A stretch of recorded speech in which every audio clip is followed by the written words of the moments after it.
Hi, I'm Jeff Nelson with Musicians Toolkit. I'm so glad you're joining me in learning about the fundamentals of this awesome instrument, the French horn. In this course, we'll be going over how to start making noise on the horn and then some building blocks for how to make advanced noises, higher, lower, louder, softer, all that good stuff, and a whole lot more. Going to look into scales and some arpeggios and other technical things as well. So let's get started. All right, we're on line 4. This just has a lot more articulation in it, okay? So let's do it. This is what I call heart beating. So we're adding a lot more moments per long note. When you go la,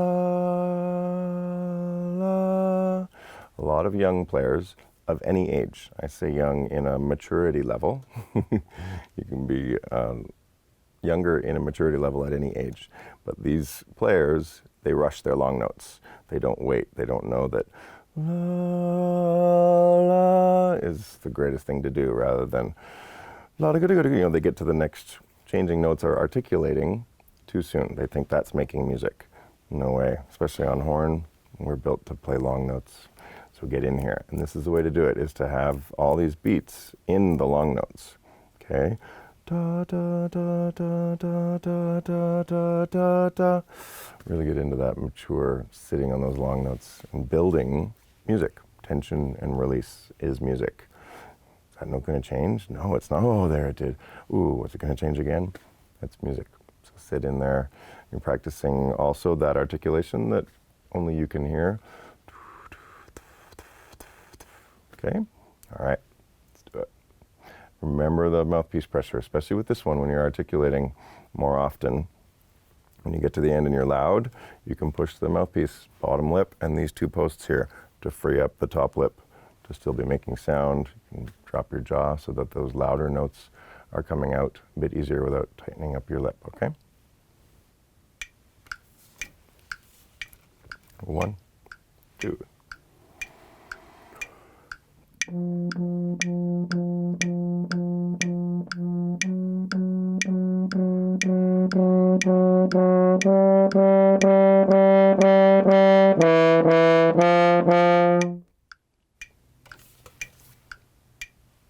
now the really important thing about this exercise, and what's really useful about it, it's a bonus result, is that you can't push to articulate and make a long line at the same time. That sounds like this.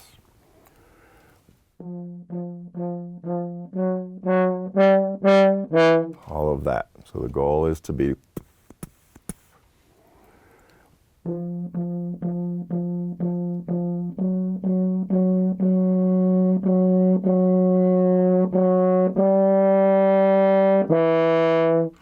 that line is independent of articulation. Long notes either way. It's a great exercise for working on that. Get better and better at it. Obsess about it. Okay, see you on line 5. All right, welcome to line 5. We're keep building on these connected lines, right? And now on line 5, I've put accents here. And accents are something that I have found most of us end up freaking out and prioritizing the accent over connecting the line. The way we make mistakes is we push too much air for accents, which changes the dynamic as well as the articulation. And we also end up leaving space before the accent as well. This is an advanced thing for you, okay? But if you're working on it now and you have it on your mind, it's going to be really great for you to have this consciousness of what you're learning in this exercise. So I'll show you the mistake, which would be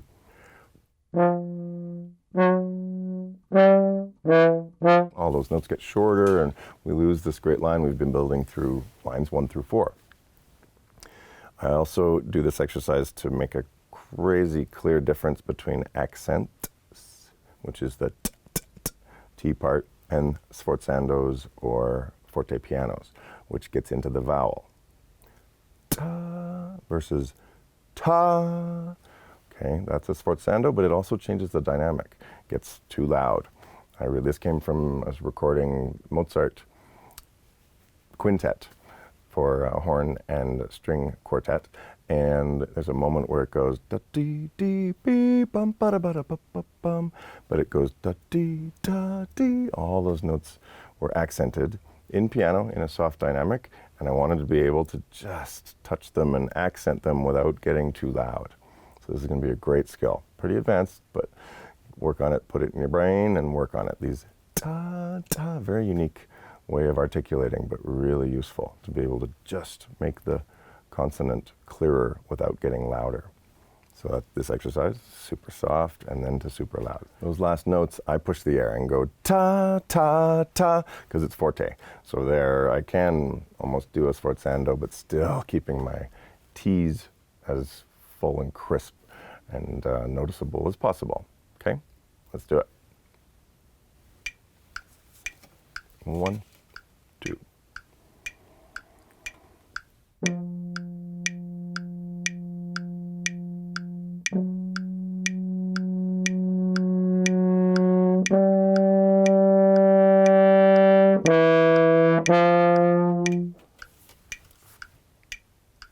All right, get messy with this stuff and figure out your way, what works for you to make those sounds.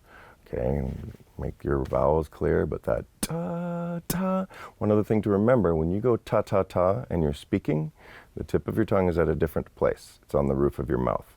Okay, and it's fine because you're making those sounds that you want, ta, ta, ta, but when thinking about blowing into a horn, tip of the tongue at the bottom of the top teeth and in between those teeth. If you're tonguing any higher, the air doesn't know where to go for a little bit. The distance from the top of your mouth to the lips. So that's when you hear ta, ta, or tha, any of those problems with articulations, move your tongue, the tip of your tongue to the bottom of your top teeth. And now you're releasing the note right on the reed. Ta, ta. Okay, great. Good luck.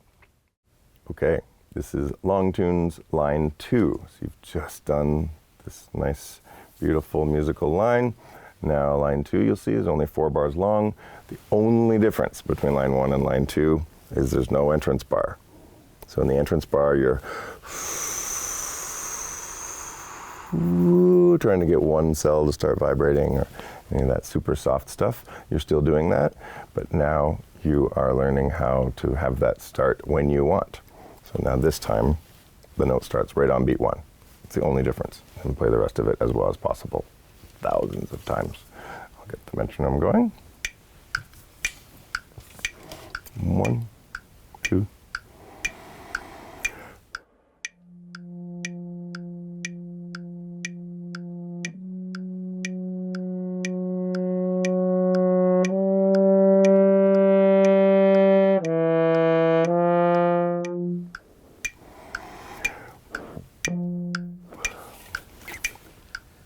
For that one, I again gave you the first bar of the next line. You can do that one more time, and with that crescendo this time, keep in mind you can increase your mouthpiece pressure as you get louder. This is what I do, especially in that range, as my lips are getting wider and wider as the air pushes it apart. As they get wider, I can push my mouthpiece on there so that my lips can separate more. So let's do that. 1, 2.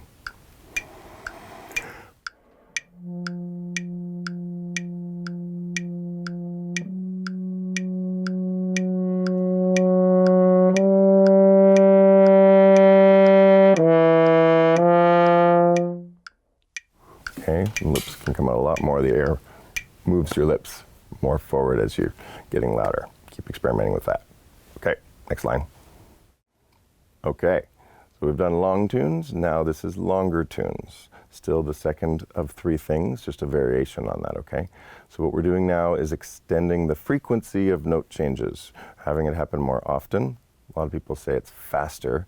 The notes change more often, but the speed of the note change doesn't change. This is a weird but maybe interesting and helpful thing to keep in mind, okay? Because whether the note is changing between half notes or between 16th notes, the speed of the change is the same if you want that clean note change. You'll change notes more often and cover larger range of notes when you're changing more often like this, but I don't know if it's all that helpful to think of it faster. If you can spin your brain into thinking, I'm changing notes quickly, whether it's between a half note or between 16th notes. You got to get to the next note quickly either way. So what I'm going to use on these longer tunes is what we call the natural harmonics. Let's use the natural harmonics on the horn, the natural horn, and we're going to next notes. So we're only changing lips a little bit more than those half steps we were doing in long tunes to make a little bit bigger intervals, but still keeping your lips stupid and relaxed as possible, doing the work with your air and your solids. And that's about it. Forward, forward, forward as you go up, and then forward as you descend as well. And this is another advanced move. It covers 2 octaves of range, but it's just, you hear brass players all over the world do these. A lot of people use it to warm up and do all of those physical things. I'm doing it to get as good a sound as possible, so are they, but also to use as little lip muscle as possible as I go. All right, let's do one. Gonna set the metronome to 60 with triplet subdivisions, okay? Because we're playing triplets. 1, big breath. 3.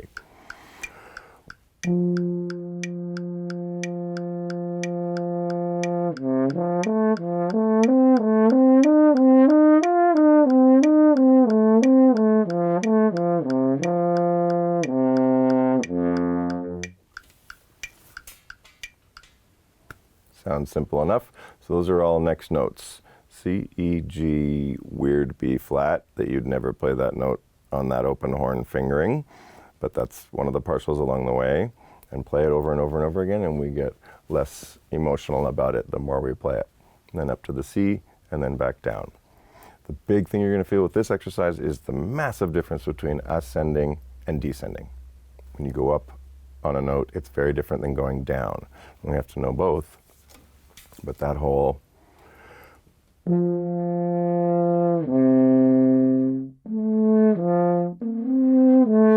all of that from higher note to lower note is similar, and then so is all the ascending ones.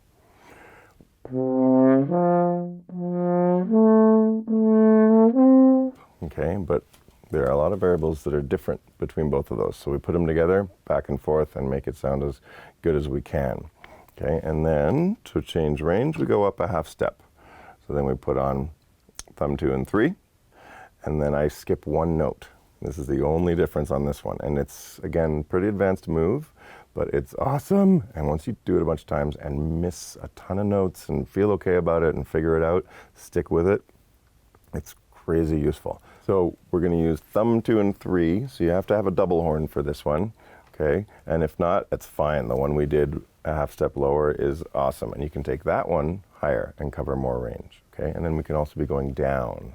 So from the open F horn to second valve, first valve, and go down and do it that way as well, okay? So if you have a double horn, let's do this one. Thumb 2 and 3, okay? F sharp horn, which is really advanced information you don't need to know. And we're going to skip 1 note. So instead of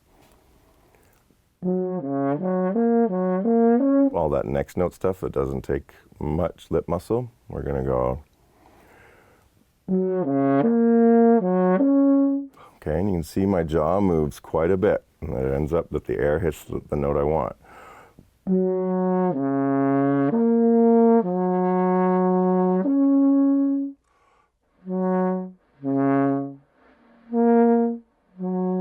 Okay, the air and the jaw moving to get those different notes. Let's do that the way it is on your screen. Big breath. 1, 2.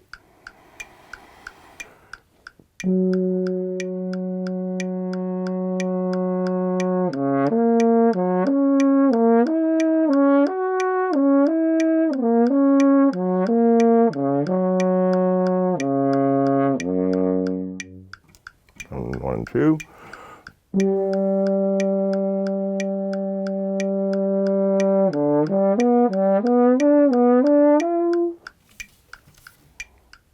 And you can keep going up and pushing your range and extending it. Keep your quality good, or pick a different priority and go up a little bit higher with a fuzzy sound, and then work on getting that one clearer. Back and forth as you get higher, then better quality, higher, better quality. Okay, enjoy it. I would now like to articulate what it is to articulate. And it is not to use your tongue It is, we use our tongue, but let's not call it tonguing. And this is a big goal that I'll never reach, I'm sure. But I think the craziest question in the brass player language is, do you want more tongue on that note? I don't know what that means at all. Right now, let's make sound with the tongue without using air. Ready? Go. Can't do it, can you? Because it's air. The tongue is releasing air. That is what makes the sound, is the vowel. And if it's a big accent at the front of a note or a big t like that, that's just more air, not more tongue. So I want to shift that thinking into the tongue being a gatekeeper, and it comes up and down and it stops the air and then it releases the air, and that's all it does. I had one person make sound with their tongue without the air. They went like that and swished their saliva around, and except those are bubbles in the saliva. That's still air. But anyway, that was pretty creative. Okay. The articulation, it's still a trip for me too to not say tonguing, but tonguing, the other thing for me, what I'm trying to evolve out of is talking about what to do. The tonguing is the technique part, but so are other things involved in articulation. The articulation is the sound. I want you guys thinking about the sound that you want more than how to do it. Okay, and you can look at how to do it when you can't get the sound, but for a long time I got to make the sounds because I copied the sounds, and I didn't need to know how to do it until I couldn't do it. Then you look at the how. Okay, but I'm going to tell you about the how too.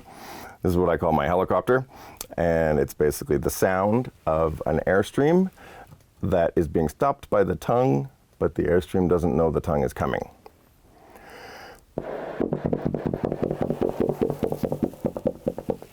So that air keeps going. The tongue is coming up and down. The first big important thing is to not chew, to not bring your jaw up and down as you bring the tongue up and down. Stick your tongue out. Good. Stick your tongue out like you mean it. Okay, good. Awesome. If the tongue can go that far out of your mouth, it can go up to the back of your teeth. Okay? I put the tip of my tongue at the bottom of my top teeth.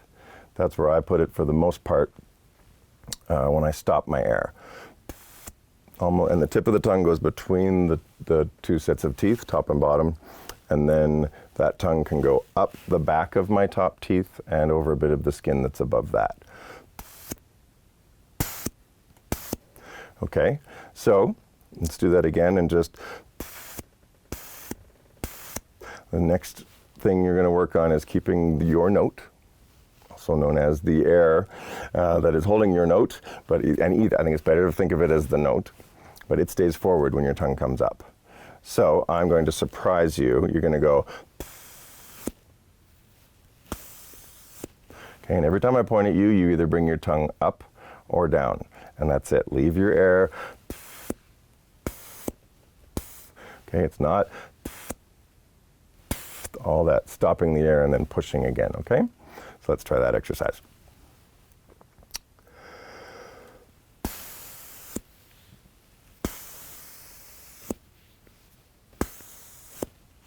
Okay, and I do this surprising thing to get you to move the tongue without pushing with all these muscles and everything else that we're taught. That is an airstream with the tongue bouncing on it, okay? Okay, so that note stays forward the whole time when the tongue comes up, like a rogue dam that comes up and stops that flowing air and then goes back down. So get rough and raw at first, exploding your sounds and releasing them suddenly, okay? So we're going to play those E's and then bring the tongue up and down. And actually, we're going to play any note. Doesn't matter what note. Let's let go of that priority for now. Noise that starts and stops. And I'll do it first a little bit.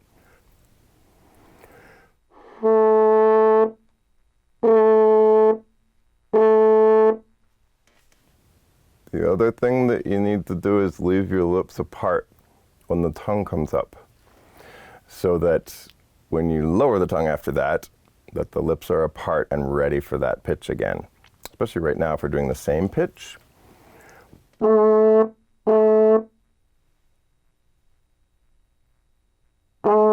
Okay, it's a really good ability.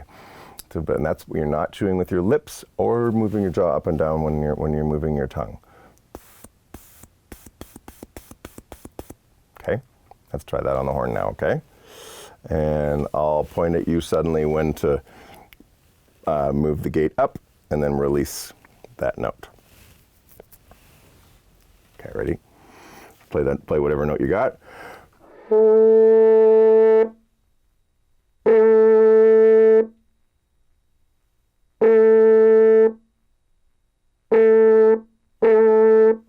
Okay, and this is getting into what I call tongue stopping, which is something I never do in performance, but I do it to understand how to articulate.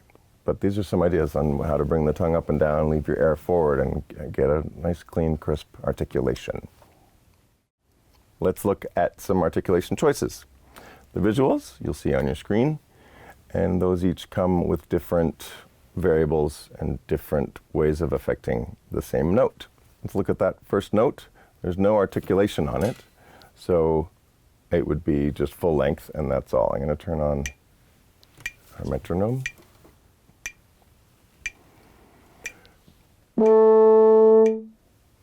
Staccato literally means detached. It's hard to show that one without another note to it. Accented.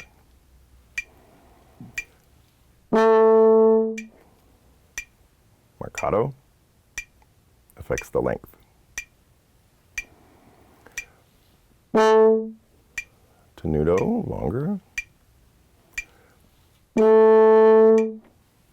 Sforzando.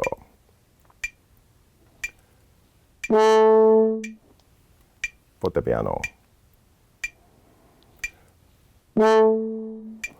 I don't know why I was trying to be Italian.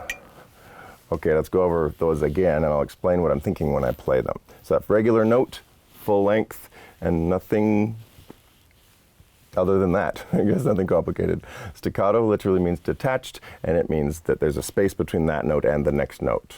How long that note ends up being depends on how long the note is itself. Could be a quarter note or a whole note. You can have a staccato whole note, and it's quite long.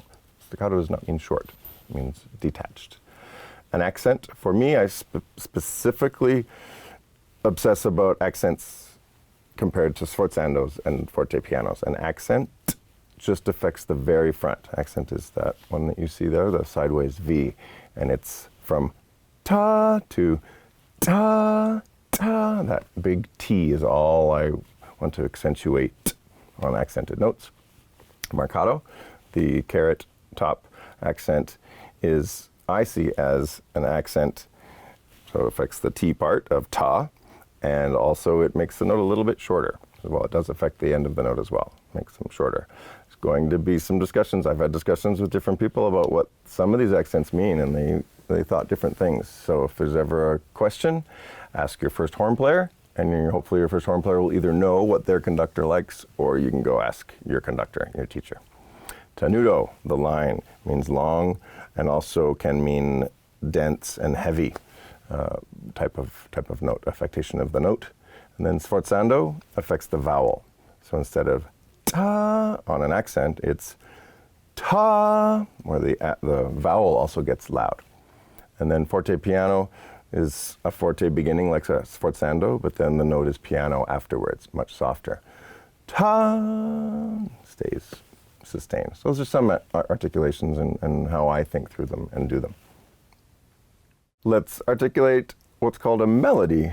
So we're going to play a melody and use some consonants as well. I'm going to show you first what a melody would be without consonants. Consonants are ta, ta, ta, ta, ta. Okay, but it's not ta, ta, ta, ta, ta, or any of that. Or ta, ta, ta, pushing too hard, all of that. It's just to balance it with the music that you hear when you're listening on the radio to what a simple melody is, okay? So I'm going to play this melody you see on your screen. You can play it once with no markings that add to the style of playing it, and then another time with those tenuto markings on it. Okay, I'm going to turn my metronome on, and before I had it set at 60, but for all these exercises and when I'm ever using the metronome, I never have it slower than 90 or faster than 180. Those are the numbers, 90 beats per minute. Because if it's any slower, my variables are too wide and too big, And it's like measuring by the foot versus measuring by the inch or half inch. It's more specific. Same with my timing. So I have subdivisions. If the tempo is marked 60, which I have this marked at 60, I turned my subdivision on. So instead of going T, T, T, it's just too non-specific to nail those targets. Whoa. So I go T, T, T, T, T. If you watch a drummer playing their drums and they're going T, T, they don't just go T, T, they go T, T. There is that middle part that helps measure so that they're twice as accurate. Same with the metronome. Let's play. I'm going to turn the metronome on. You play with me. I'm going to play the first time. Visual you have on the screen. There's no articulation modifications or anything. You're going to play it that way. But keep the notes connected. Play through the phrase. Take a big breath. And take a breath in the middle as well, okay? Between bar 4 and bar 5. And finish it out. Play musically. It's okay to miss notes. Don't miss the notes on purpose. But let's do some shapes, okay? So let's go to every beat 1 as well, okay? So it's going to sound like this. I'll show you.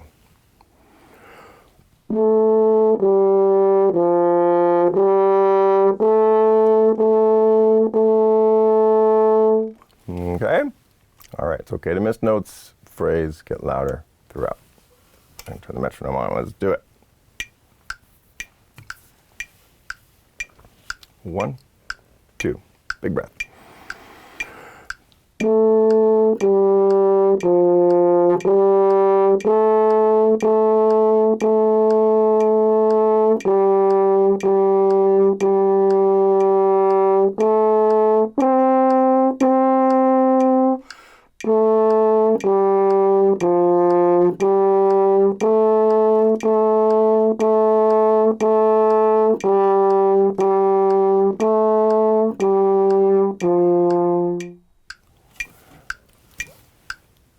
Yay! All right, and she did. She had a little lamb, and its fleece was white as snow. The second one, we're going to play with tenuto markings. So that's a lot longer and heavier. So play along and stop if you'd like. Anywhere you want along the way. I like making you just make choices. So stop at some point and listen, and then match the sound. Or turn your stereo way up so you don't have to stop, and my sound will just go straight through your ears. And you can't avoid it that way. Ha ha ha. I'm gonna empty a little bit. All right, let's do the second one with the tenuto. Big breath. 1, 2, and.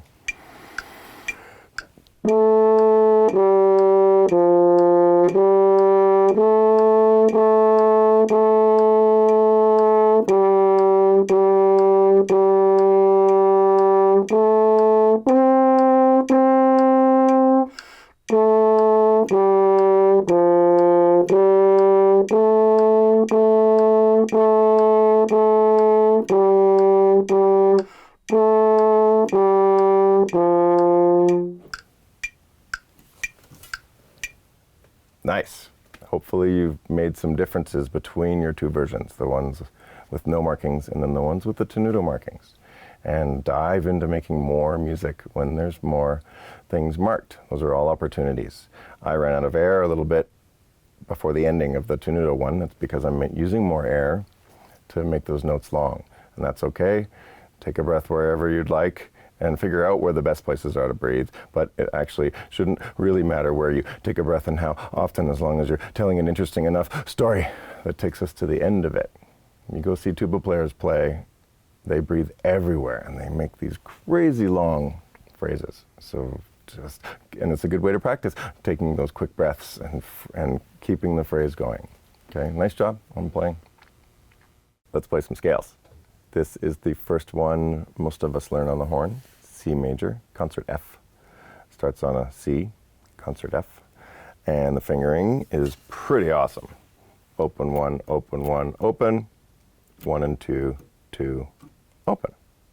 That's it. So that's the easiest thing to learn. I'll just show you those first 5 notes.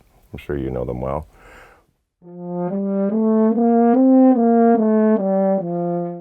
Yay! I did a lot of that at first. So you can just play around with those 5 notes, or 3 notes, just C, D, E. And that's the first thing I learned. Open, 1, open, 1, open. Any horn player. Hey, you a horn player? Open, 1, open, 1, open. Oh, yeah. Okay, let's go to start playing this scale. Before we start, go through the checklist, look at the music. Okay, treble clef, 4/4 time, and it's 1/8 notes. And there are no articulation markings, which means I will articulate them. Ta, ta, ta, ta, ta, in that way. Okay, and connection as you go. Feel free to crescendo as you go up, decrescendo as you go down, or the opposite. You can add any crescendos and decrescendos to your scales to make them more musical as you go all the time. Be demanding more of your scales than just getting the notes right, okay? So I'm going to crescendo to the high note and then decrescendo down to the end. Let's do it. Metronome on 60 with 1/8 note subdivisions. 1, 2.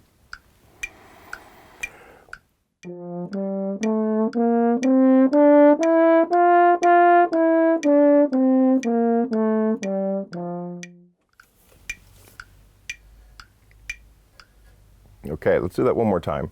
When I went up, one thing that I realized most brass players do, a lot of brass players do, is when they go up in pitch, when they descend back down, they do not descend enough. So they go da da da da da da da da da da da da da da instead of da da da da da da da da. So while I was playing that scale, I was thinking of sounding like a horn, keeping your sound nice and dark and rich like a horn, and especially as you go back down, go lower in your vowels. Don't just use your valves, use your vowels and move those notes back down. Okay, and using a tuner, slow scales are awesome for that work, to feel where that is. Let's play the scale again. Descend more on your way down. 1, 2.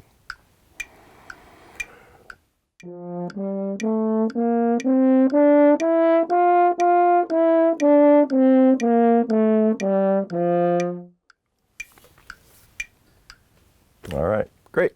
That's your horn pitch C major scale, concert F major scale. D major scale. All right, that is horn pitch. So in concert pitch, that's, what is it? G. Nice. All right, excellent. So let's play it. Let's look at it, set our toggles, okay? It is in 4/4 time.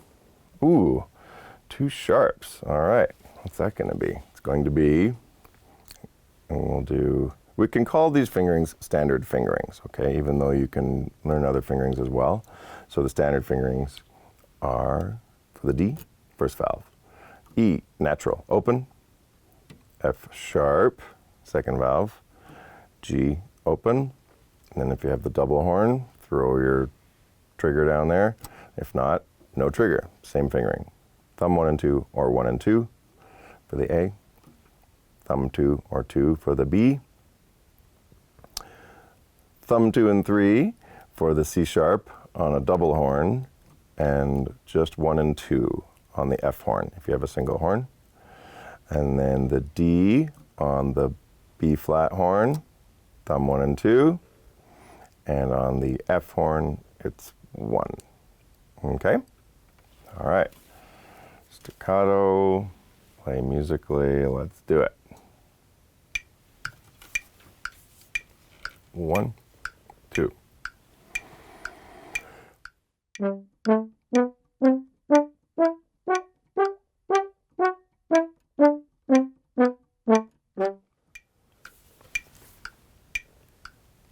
Okay, some little bit of techniques here that you can use here is a bit more mouthpiece pressure again to get the fronts crisp, and then leave the ends of the notes open.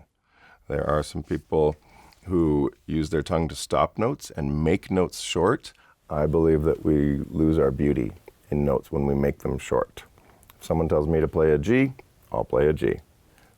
And if they go, come on, play a longer one, I'm like, oh, okay, I'll add to it. I'll add length to it. But I'm never adding shortness to it. It's a passive, inactive thing for me to play short notes. Ta, ta. Say with me now, those two. Ta, ta. That's all we're doing for staccatos. Not ta, ta. Doesn't add anything and it takes away from its beauty. So don't go. It really doesn't sound very good. Let's do it again. Leave those notes open, maybe a bit more mouthpiece pressure as you go higher, lower. Play a bit louder, maybe, to get crisp fronts to your staccato notes. Nice full vowels as well. 1, 2.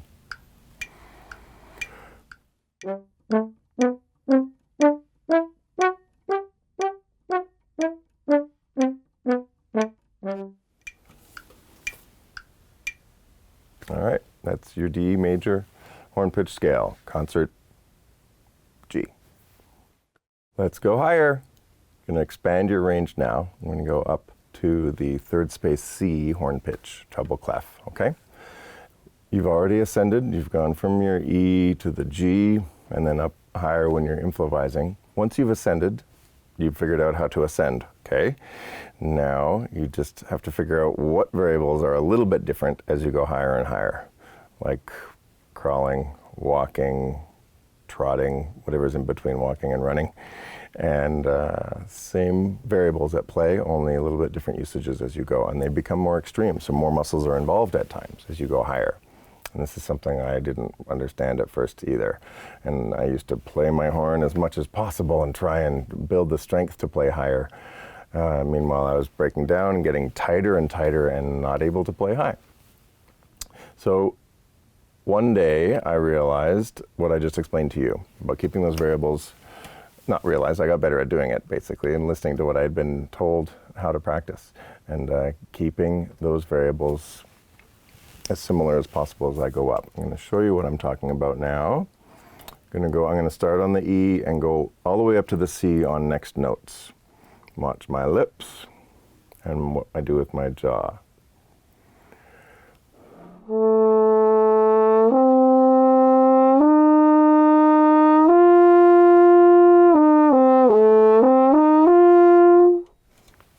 Okay, there's this balance of moving the air onto the horn and having the horn slow the air down, and then the angle of air.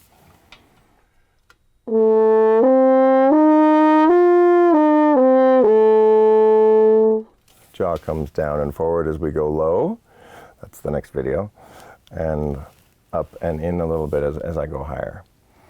I'm going to have a fingering chart for you. So let's go up by chromatics, which is 1/2 step at a time, using these buttons. And I'll turn the metronome on, okay? And just play along with me what you see on the screen. Same concept, smaller differences between the notes. 1, 2.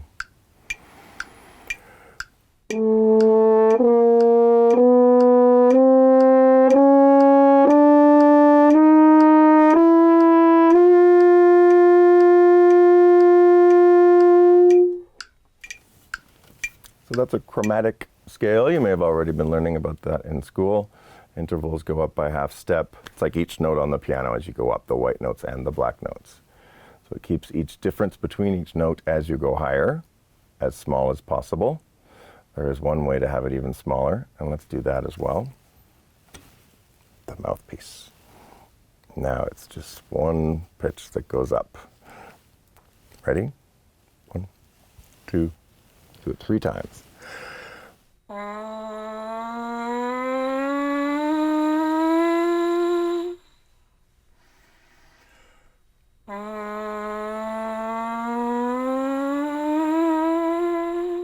Feel how low your air can stay as you go up.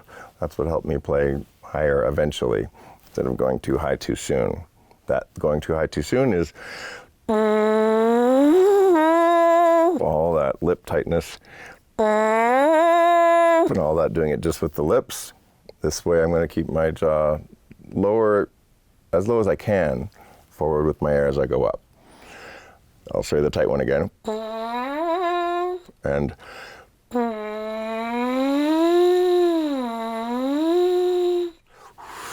up like that. Sounds like this. Versus all that other familiar sounds. So there's some ideas on how to go at least up to that C, and then we go from there after you get that one well habited. How low can you go? Let's go lower and lower this time. We'll start on that E again and go down. We're going to go down to a horn pitch F. Remember when I said how I couldn't play high in school and after? That helped me play a lot more low horn. So I got to know how to play low horn a lot more. I got to work on my rhythm a lot more because I could play the horn for longer. Playing those high notes all day, you can't do it as much as you can play the low notes. And it's a very neglected range in the horn by many horn players because they want to play the melodies and they want to play the high notes, and those are awesome.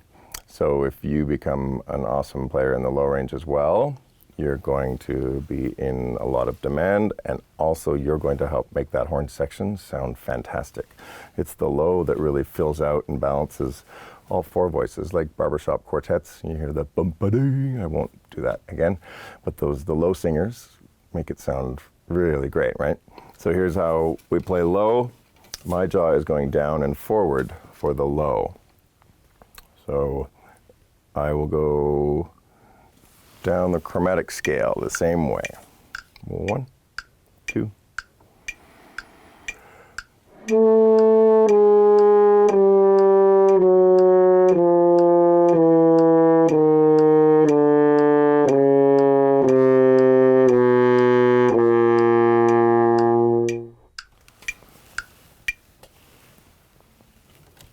That range down there is a unique sound because the horn down low, it's a conical instrument, it's a long instrument, smaller tubing. And then we have yet to go.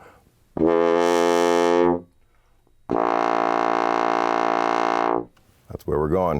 It really opens my throat when we play that. Let's play that scale one more time. And I'm going to give you a few other things to put your attention to, okay? Now, when you're dropping your jaw as it goes lower, it's bringing the teeth further apart, which is allowing that bigger note as you go lower to spread your lips apart more. There's an imbalance. This hole is bigger, right? So it's using more air, but still, we're going to need more mouthpiece pressure to help keep this system vibrating and not leaking, okay? So increase the mouthpiece pressure. And I increase the mouthpiece pressure for the most part across the bottom lip and then these two posts where the mouthpiece touches on the sides, okay? I'll do a few just to show you again mouthpiece pressure. You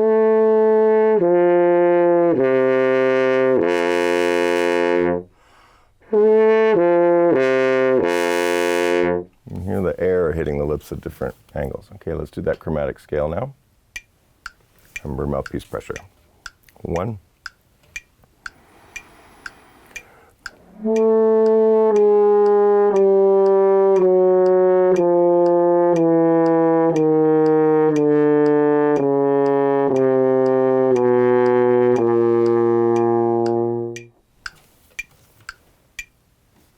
Keep playing that scale, any part of that scale. Chromatic scale can start anywhere and go down by half steps.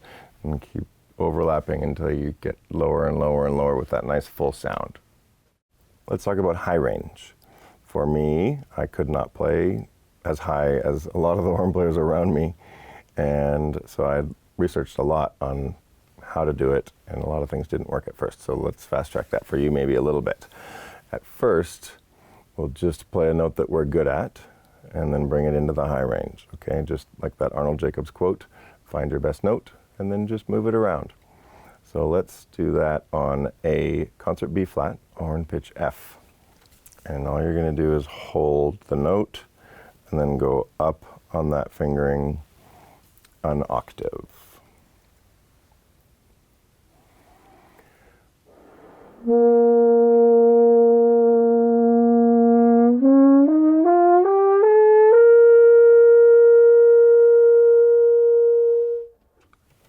That's all you're gonna do, okay? And using those next notes to go up can help you not do what I did, which was this.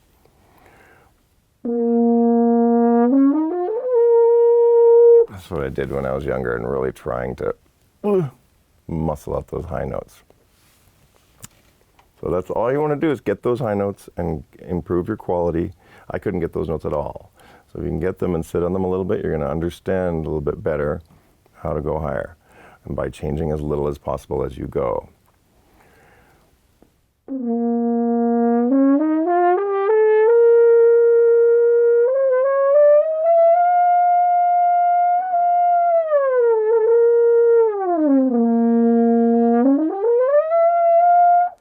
It's a lot better to do it on the F horn because those spaces between each note are a little bit more slippery.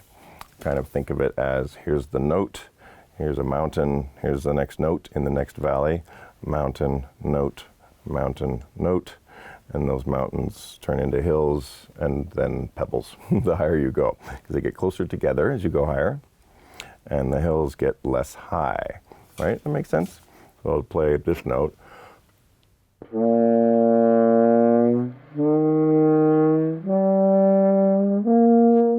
As I go up, that one note down here has got a big hill. I feel it in my lips. Do you? Then the next valley, and another hill that's a little less high, and the notes closer together. So the valleys are closer together. What I like to do here is avoid going and jumping off that mountain and landing too high up on the next mountain. That's what we do a lot, is go over that mountain, and then instead of landing in the next valley, we land halfway up the next note.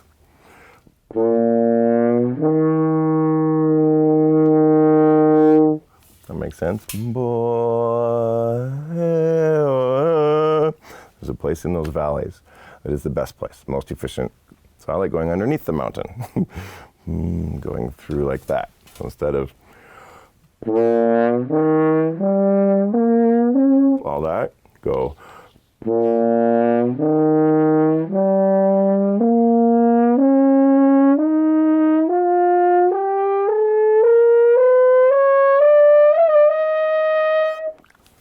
And there is an increase of mouthpiece pressure as we go up, and all these other aspects as well that you're going to learn about as you go up.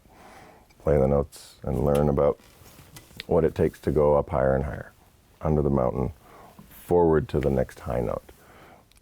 Okay, let's talk about the low register. It's an awesome sound and an awesome contribution to your horn section sound, and lots of great rep, actually also written for the low horn.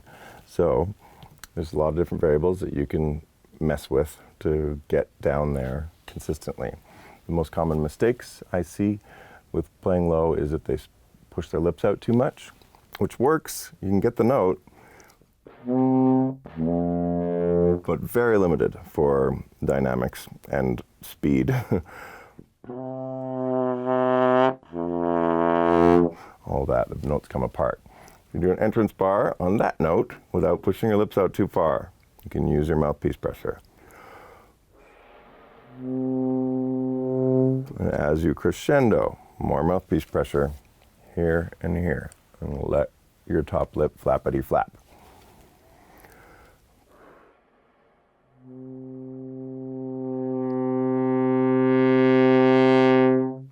Okay, and it's a lot less air than it sounds like. That's where people get into trouble, is they're using as much air as it sounds like we're using. It's not that much air. Okay, it's some more air for sure, but make the note louder. The other place I get a lot of volume down low is outside the front of my top lip. This is getting a little bit analyzed and detailed, but go with me. This is your air, top lip, bottom lip, air inside your mouth. Okay, here are higher notes, the angle of your air, and then here are lower notes. Okay, that's doing that, okay? And this makes sense because this is your jaw and your lower lip. As you go lower, the jaw goes out. And this is why, because your air is doing that pivot around there, okay? As you go lower, good thing to think about is that your air is hitting the inside of your bottom lip and vibrating upward off the front of your top lip. That's where I get a ton of sound in those notes.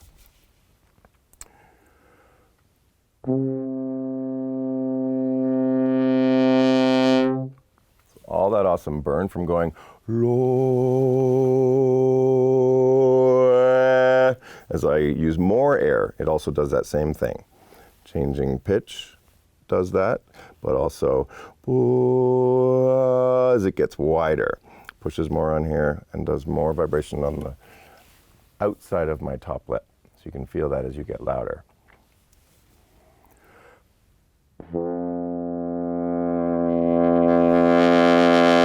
That last rattle is most of my volume. So now I'll do loud, low, and then get rid of the rattle and show you how much less sound there is in there without the rattle.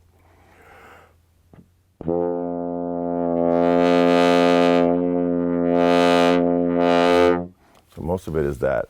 I can control the air, the angle of my air up there to get the rattle. I can also get the rattle by pushing with air. And the only way to not blow out my lips is by using more mouthpiece pressure.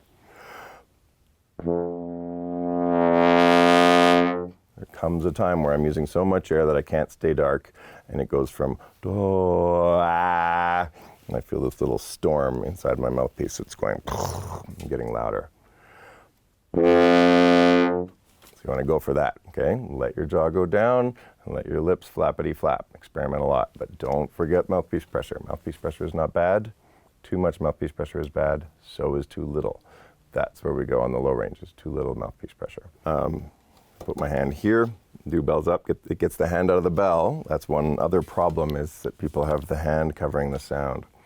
And the elbow. So it gets that problem out of the way. Also, I experiment more freely. I'm not supposed to be good at this. I can go crazy thing. Oh, out my ear, woo! So I can change angles. And for whatever reason, I think I'm more free with my mouthpiece pressure as well when I'm holding the horn this way. I'm gonna do a super loud one. Jaw goes down, mouthpiece pressure.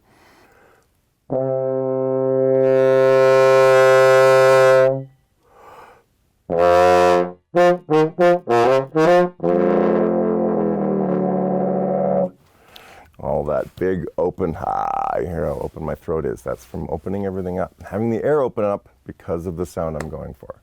So experiment with that freely and just get stupid loud on your low and then figure out how to get that into a nicer quality as you go. Have fun with it.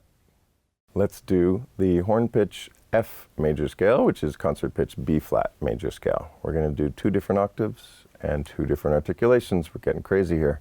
And we're going to also be deciding which notes we play for you double horn holders, owners, when we use the trigger and when we go to the B flat side, okay? So I'm going to change to the B flat after the first 2 notes of this first F major scale. So I'll play F on F1, the G on F open, and then I'll put the trigger down if I have it, and B 1 and 2 for the A, 1 for the B flat, open for the C, 1 and 2 for the D, 2 for the E, and then back open for the F at the top. Okay, so those are the fingerings that I'm going to use on the way up and on the way down. We have other choices. We live in an age where there are no alternate fingerings. There's just, we use the best fingerings we got. And they all work, they just have different pitch centers and all of that. But to get out of the mind of strict rules about fingering. Where you are now, you got to be learning the major fingerings that we use. So that's what I would use on this scale when I was starting out. Okay, so that's good enough. It's really good. Okay, ready? So it's flicking those toggles. It's in 4/4, 4 notes slurred at a time, and then articulate the 5th note. And yeah, remember that B flat in the key signature of F major. 1, 2.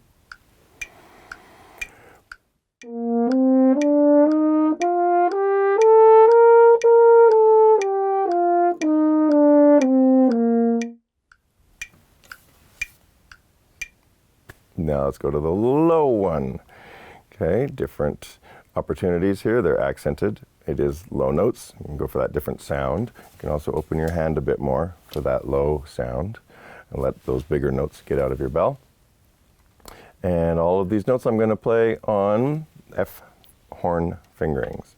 So it's going to be F is first valve, G is open, 1 and 2 for the A, 1 for the B flat, open for the C, one for the D, open for the E, and one for the F. Okay, shall we? We're accenting these. If you have trouble getting these notes to speak and it goes like this, all of that, two problems you're having. Either you're blowing too much air, which spreads your lips apart too much, so you have that, or you're putting your lips too far out to begin with. Like that. Let your air find that note.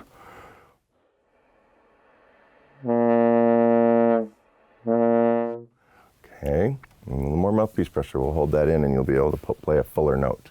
Okay? All right, let's do it. Pretty loudly. 1, 2.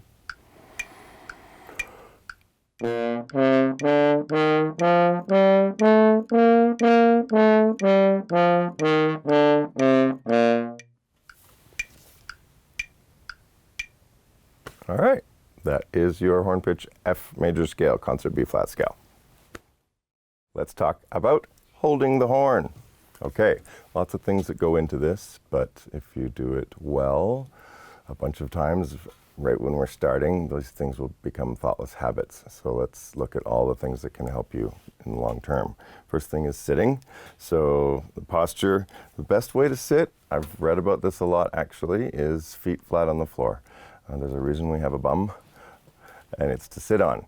So if you have 1 foot forward and 1 foot back, all of a sudden you are imbalanced and other muscles are contorting and working to balance you. So that tightens you up. So this is just the best way to sit. Sit on your bum, please. And sit up nice and tall. And then the left hand, we'll talk about resting position first. Left hand goes on the keys. You're going to have maybe a pinky ring here. I took stuff off of my horn because I have this awesome strap, which is great. I recommend for the people that it works well for. Frees up my hand for this, but you could have what's called a duck foot that holds the horn this on here. Or again, the most standard thing is this pinky ring, and your thumb goes either on the piece of metal that's there. If you do not have a double horn, there is a place for your thumb, and then 1, 2, 3. They sit there like that. I want the wrist pretty straight and comfortable. And then one thing to remember as you play, maybe for months and months and years, if you're having discomfort in your wrist or your fingers or any tension here, it is really easy for an expert instrument builder maker person to change things.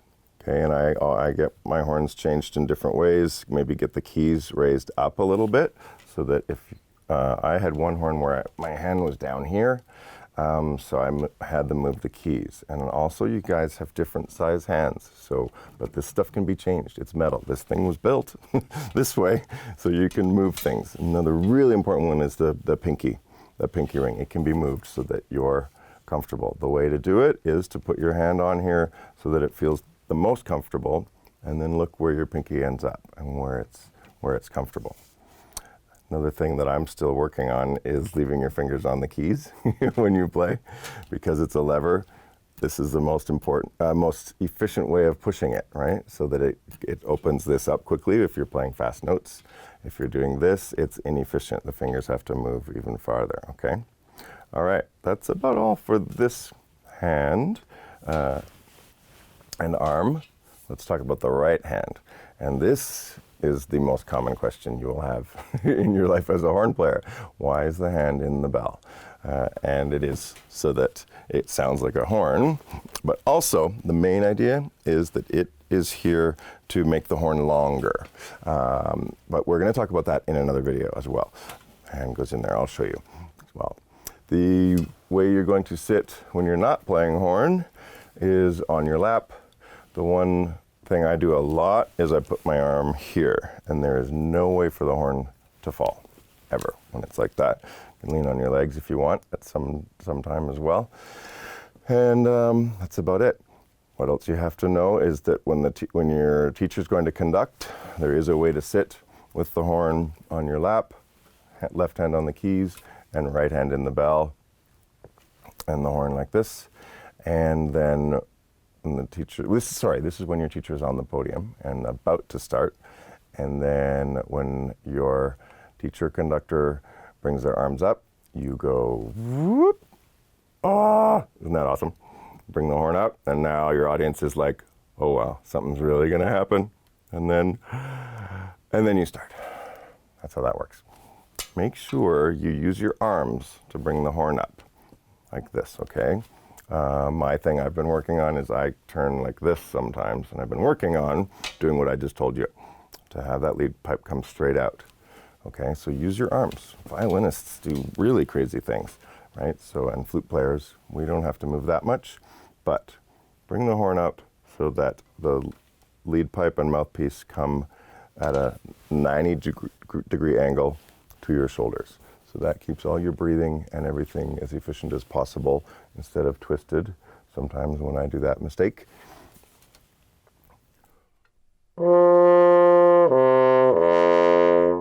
Best way to do it is just every single time you pick the horn up, bring the horn to you. Do not move to the horn. I have a lot of students who also do that, also very inefficient.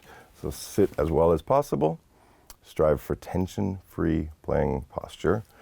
Not too casual either, but upright, optimal, open, big, and tension-free, and then bring the horn to you. So that's how to hold the horn. I want to tell you about a few of my favorite horn moments in music, and they're easily found either in recordings or on the internet somewhere or watching these amazing movies. Of course, a lot of people's favorites are Star Wars, and they're amazing. And the horns have become really well known with people your age because of what you hear on those Star Wars movies. It's amazing. Composer is John Williams. And once you go to the Star Wars music and start clicking, then you'll see all these other movies that John Williams wrote. And he just loves the horn. And a lot of those movie soundtrack recordings have 8, 12 horns in there wailing away. And the new Star Wars movies just have, all those horns just wailing away. They're recorded out in LA. You can dive into all that John Williams music and learn a lot about the horn and what it can do. He's also teaching the horn players what we can do with what he's been writing. It's been really, really great. E.T. and Jurassic Park and Close Encounters and Harry Potter, all these incredible melodies for the horn. Movies are a great place to hear us as well when you go and see Star Trek. And there's some other movies I'll recommend for you for the soundtracks. Dances with Wolves, John Barry wrote a wonderful soundtrack for that. James Newton Howard wrote a soundtrack for a movie called Grand Canyon. And there's a Grand Canyon fanfare that is just this wailing brass and percussion and choir, overwhelming listening experience. And the horns are wailing and that kind of stuff. And Really Sensitive Stuff Always is another beautiful movie with some nice horn playing. A movie I saw that brought me back to playing horn after I'd quit for a while is Field of Dreams. And that's James Horner, and amazing horn moments right out of the gate. And the horn player on that, James Thatcher, was just a great inspiration for me to start playing horn again. And I've since got to meet him, and it's been a really great experience. What happens there when you dive into these different players. There is a recording by the London Horn Sound that you should check out. And the theme for the Titanic is this overwhelming sea of, I think, 16 horns.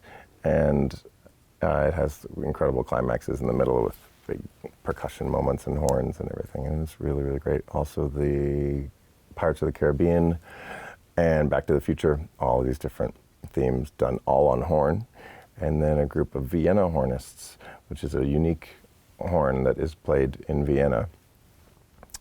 They recorded a lot of that music with the Vienna horns as well. Different sound. You got to check out those different horn sounds and compare them and decide what you like and steal from them all. So Robin Hood theme by Michael Kamen. It's just a fantastic thing.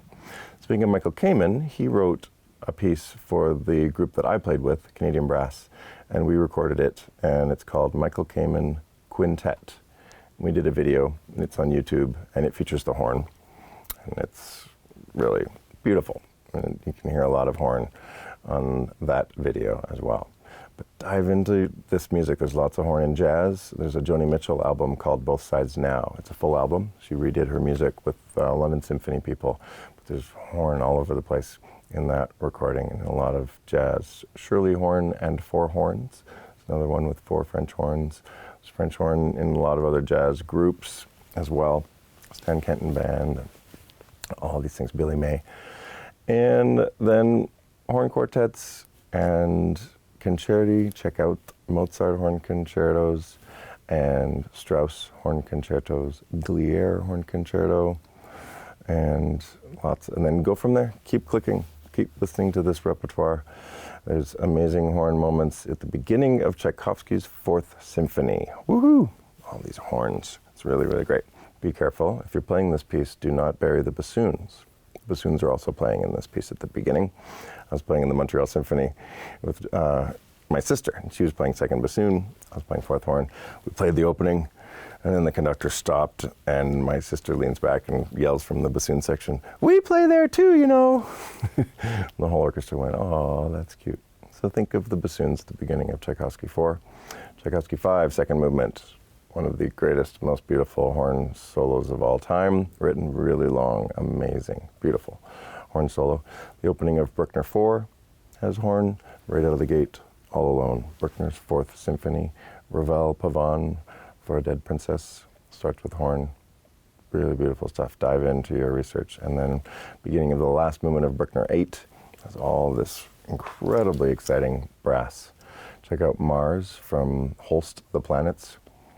And then just keep clicking. Sorry, I could go on forever about all these things. So yeah, enjoy, but dive into your listening so you have that intention when you're practicing and when you're playing of great horn sound. One of the horn solo CDs that guided my intention was Michael Thompson, and the CD is called The Golden Echo. And he plays the Rossetti horn concerto beautifully. It's just the pristine fronts and lots of music going on. So enjoy this hobby of yours and get into it, become an expert at it. It'll help you become an expert at other things along the way as well. Enjoy. This is an exercise that I created that gets horn players doing something that we normally don't. I definitely didn't for the first many years of playing, and that is choosing what notes you're going to play. This exercise has us picking notes and firing that part of our brain to decide things that we normally don't decide. So it's improvisational, and then it also is done while playing, so we're in the flow of playing the horn, and then we end up choosing other notes. And first time I was doing this, it was just so foreign, and I felt this other part of my brain turn on. So I call it imflovising. Very weird word, but it's improvising with flow. And here are the rules and guidelines for this fun game that you can get into. You set the metronome at 60 beats per minute, and that'll be your quarter note. I have mine set also to be showing the eighth notes as well. And then there's different levels to the exercise. Level 1, you start with half notes. Your metronome's at 60, so each pitch that you're on lasts for 2 beats. And you're only playing next notes. So we're going to start on the E. You can start on any note and then go to any other next note. And let's make this level 1 2.5 bars long. Okay, so that means 5 half notes and then 1 half rest. You can do any dynamic, any crescendos, phrasing, anything you want, okay? And let's have you actually not even have to start on an E. You can play any notes as long as they're next notes. Okay, I'll show you once. 60 beats per minute. And I'll give you 1, 2, 3, 4. I'll do it once alone so you can hear it. 1, 2.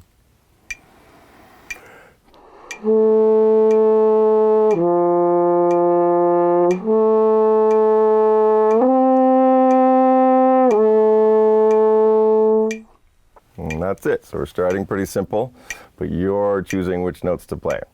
Okay, so let's have you start on any pitch. You don't have to start on the E, and we'll play together. Just play any next notes on the open F horn. 1, 2.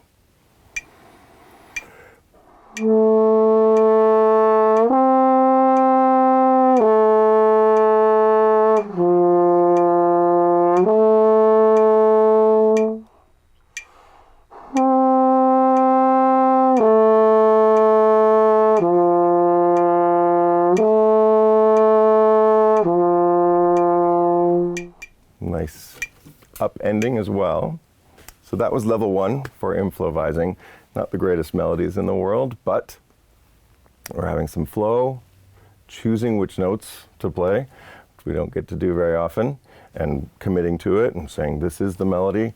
And yeah, so a little bit of improvising and flow throughout, and we get crazier in future levels 2, 3, and 4. But that was level 1. Enjoy. All right, let's take improvising to the next level. Fundamentals, fundamentals are now. That sounded demented. It's not a Harry Potter thing. It's a good thing. So we're going to do some more improvising. I'm going to play some notes, and you're going to play your own notes, okay? And we'll play together, and we're going to make chords together. Yay. Ready? I'll start the metronome. We'll do 5 half notes, and then 1 half rest. We'll do it twice, okay? You play whatever notes you want. 1, 2.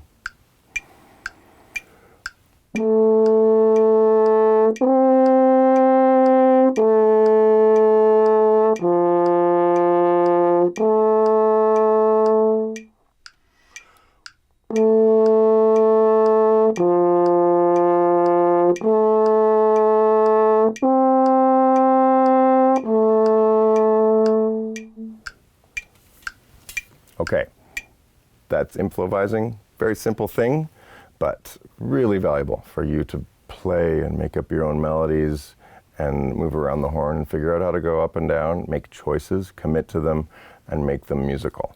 We're going to, yes, change to more notes and rhythms in these next levels of improvising. But yeah, really get into this and make your own choices and your own music. Enjoy. Let's go to level 3. I think you're ready. Level 3, improvising. Now you can use a button, this button, and that's how that works, as we know. And you're going to start on that E as well, and then go any direction you want, up and down, next notes only, and we're also going to use quarter notes. So no skipping notes or anything, we're going to go up, whatever the next note is, either up and down, open, or first valve. Let's use either a slur or a consonant and an articulated moment between each notes. It's up to you, okay? So let's play them both. 1, 2.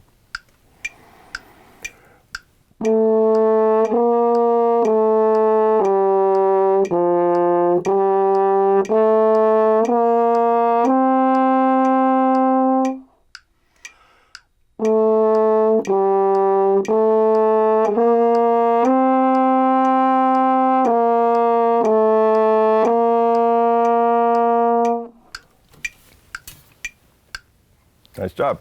Keep doing these ones too, and you can have half notes or quarter notes, an articulated or a slurred note change between them. Make them these musical masterpieces. Keep going.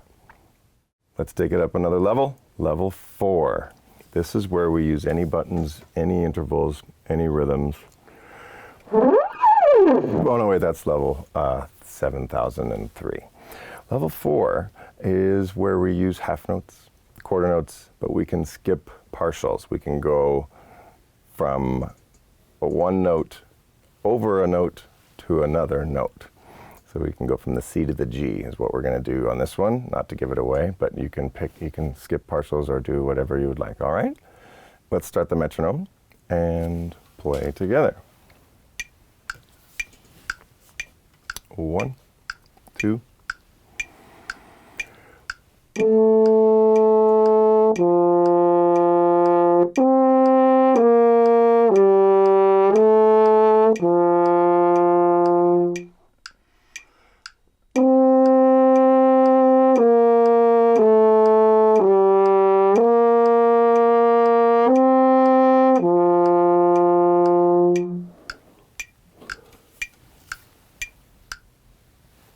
Little by little, changing one variable at a time. And this is another little variable of just being able to skip notes, but we ease into this. And it also helps when you're playing with someone else and they're improvising as well, improvising and picking their own notes. Both of us having the same guidelines have certain types of harmonies and really neat musical experiences that then when you both grow your range and rhythmical choices and all of those things, then it gets more interesting as you go. So yeah, I hope you're enjoying this and keep choosing your own notes, playing them beautifully, pure sound, phrasing, all those other choices that aren't written down. Choose it, commit to it, share it well, and then make it better. Here's another good idea for the practice room: to manage your intention and your attention.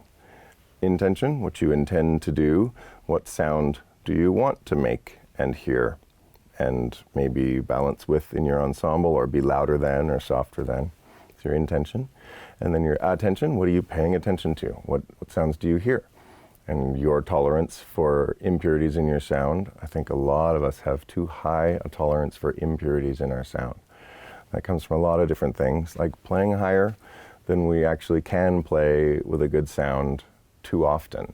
Playing repertoire that is building habits of squeezing notes out.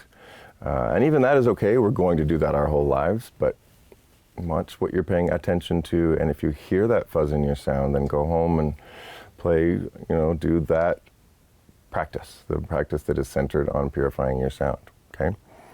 So, in the intention and attention, I like labeling these things as well, and which part of my sound is the most important and what I'm focusing on the most while playing. For me, the number one thing I'm managing at all times, or listening to and having good intention and attention, is timing. Everything flows through timing, and it is the most important thing. And there's a story in a business book about a company who built a big tower, and they were a couple $1 million under budget, and they finished it a month early, and they were like, come here, look, we just built that building, and doesn't it look great? And they're like, wow, and it's a month early, and it's really great, but actually we wanted it built over there. So that's what I think about timing. It doesn't matter how good your sound is, if you're putting it in the wrong place, it's not of much use. And timing also dictates what I'm doing internally and all of these things. I'll look more deeper into timing in another video. After timing, and how all those things are, where they go, my next priority is tone. I call it tone, and tone is the loud and soft of what we're doing. That's the place of most choice for us. If we're playing music that was written for us and we're playing the notes on the page, we still get to choose which notes do we go toward and come away from, phrasing, peaks of phrases, even if there's no dynamics written underneath. I learned from my singer parents and my singer wife, every note we play should either be going toward something or away from something. So that's phrasing and musicality, and there's a point in the middle. We're going toward, turns to coming away, and our audience should be able to know when that happened and feel it and go, yeah, I got that. Okay, so tone, loud and soft. Most choices we make as classical musicians are reading music. Two more things below that in the technical priorities of intention and attention. The next one is tune, and that's changing notes. Ba-dee-da-da-dee, all that is tune, what notes we change to, but this is less important than tone, loud and soft. So that's why this is important, is a lot of people change notes and affect tone. When they push air or do these complicated things. So have your goal be making that nice phrase that has understandable shapes, and we learn how to change notes and play accurately in the practice room. With that musical air and musical technique. Because if we practice accuracy and getting the tune right first, and then say, okay, I know where the notes are, now I'll add the music. When we add the music, we breathe differently, and that affects our accuracy. So now we have to relearn accuracy. If we learn an unmusical, accurate version, some of it could be a waste of time if we then add music and change our technique, right? As wind players, the more music we make, we use different air. And that's why you miss more notes when you play more musically, and that's okay. Play musically, miss notes, not on purpose, and then figure out at home and mark your part how to make it accurate. The fourth thing we add is articulation. That's ta, ta, ta, ta, all of these different ways of articulating. Let me give you an example of timing, tone, tune, and articulation. Timing, to have that going way before I make any sound at all. And it's not just rhythm, da, da, da, da, da. Within that, there was a million timing It's much more specific. Rhythm is per eighth note or per quarter note. Timing is everything else. When I go to play a note, 2, I've just timed a whole bunch of things as well, okay? Then tone, loud and soft, 2.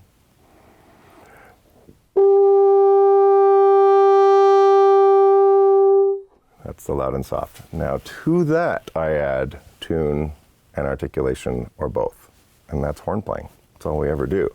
But the most important thing is to prioritize tone over tune and articulation.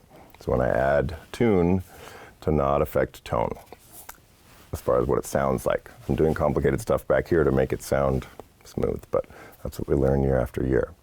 I'm going to do tone again and add articulation.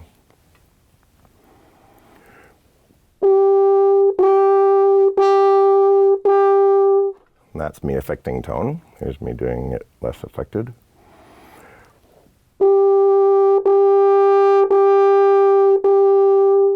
Now I'll add tune.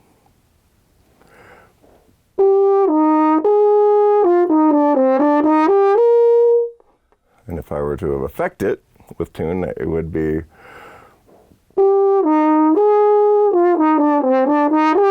it's just too complicated. So that's why we want that nice tone that ends up changing notes and articulated clearly throughout. So this is your big goal with what you're doing with all the things that are horn: timing, tone, tune, and articulation.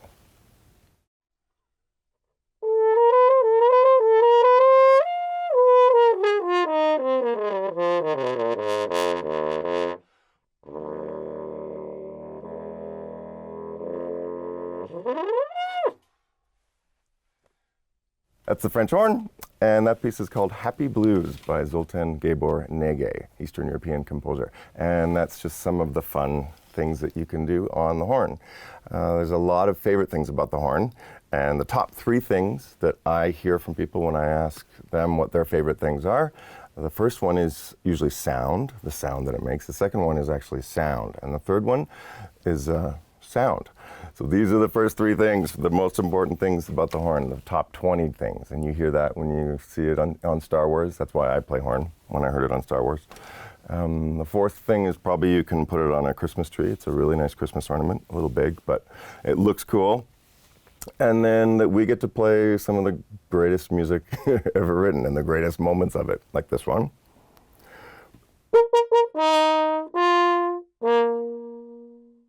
Beethoven 5, and lots of other things where we get to be the really exciting melody. And we get to play in different styles. We get to play jazz, we get to play the classical, and then all the movie soundtracks, best moments. If you're crying or being moved emotionally in a movie, French horns are playing. Same in a video game if you're really scared or really excited and celebrating having won the game, French horns. We can play duets and quartets and horn ensembles, brass ensembles. I played in a group called Canadian Brass, which was a brass quintet. The other great thing about horn is that there are lots of jobs out there for horn. Well, I played horn for a while and then I quit because everyone told me that it was too hard to get jobs. And then I came back to it later. I missed it and wanted to do it again. And look at me. I'm working, and I grew up on a pig farm, small town, and I get to play the horn for a living. So if I can do it, anyone can do it. There's 4 or 5 or 6 horns in every orchestra, and then there's lots of bands and other ways of playing, and lots of freelance on Broadway and different things. So there's lots of work out there. So that's an introduction to the French horn and some of the possibilities, and it's a real great joy to work with throughout your life. And you don't have to make a career out of it, but it's awesome if you do, but it's just great to play from one day to the next.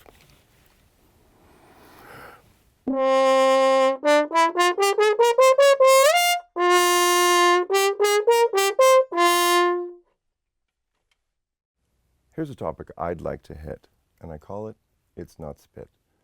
So let's have a conversation about it just being condensation. We have to let go of that and let everyone around us call it a spit valve. That's fine, but if it was spit, we wouldn't sound very good. There's not a lot of spit coming out of our mouth and into the horn. What's happening and what's collecting in the horn is condensation. It's another thing I didn't understand until later as well. But if you do that on a window or somewhere, it gets wet, right? That's condensation. The moisture that's in the air and in our bodies even more so hits the colder metal and turns to a liquid.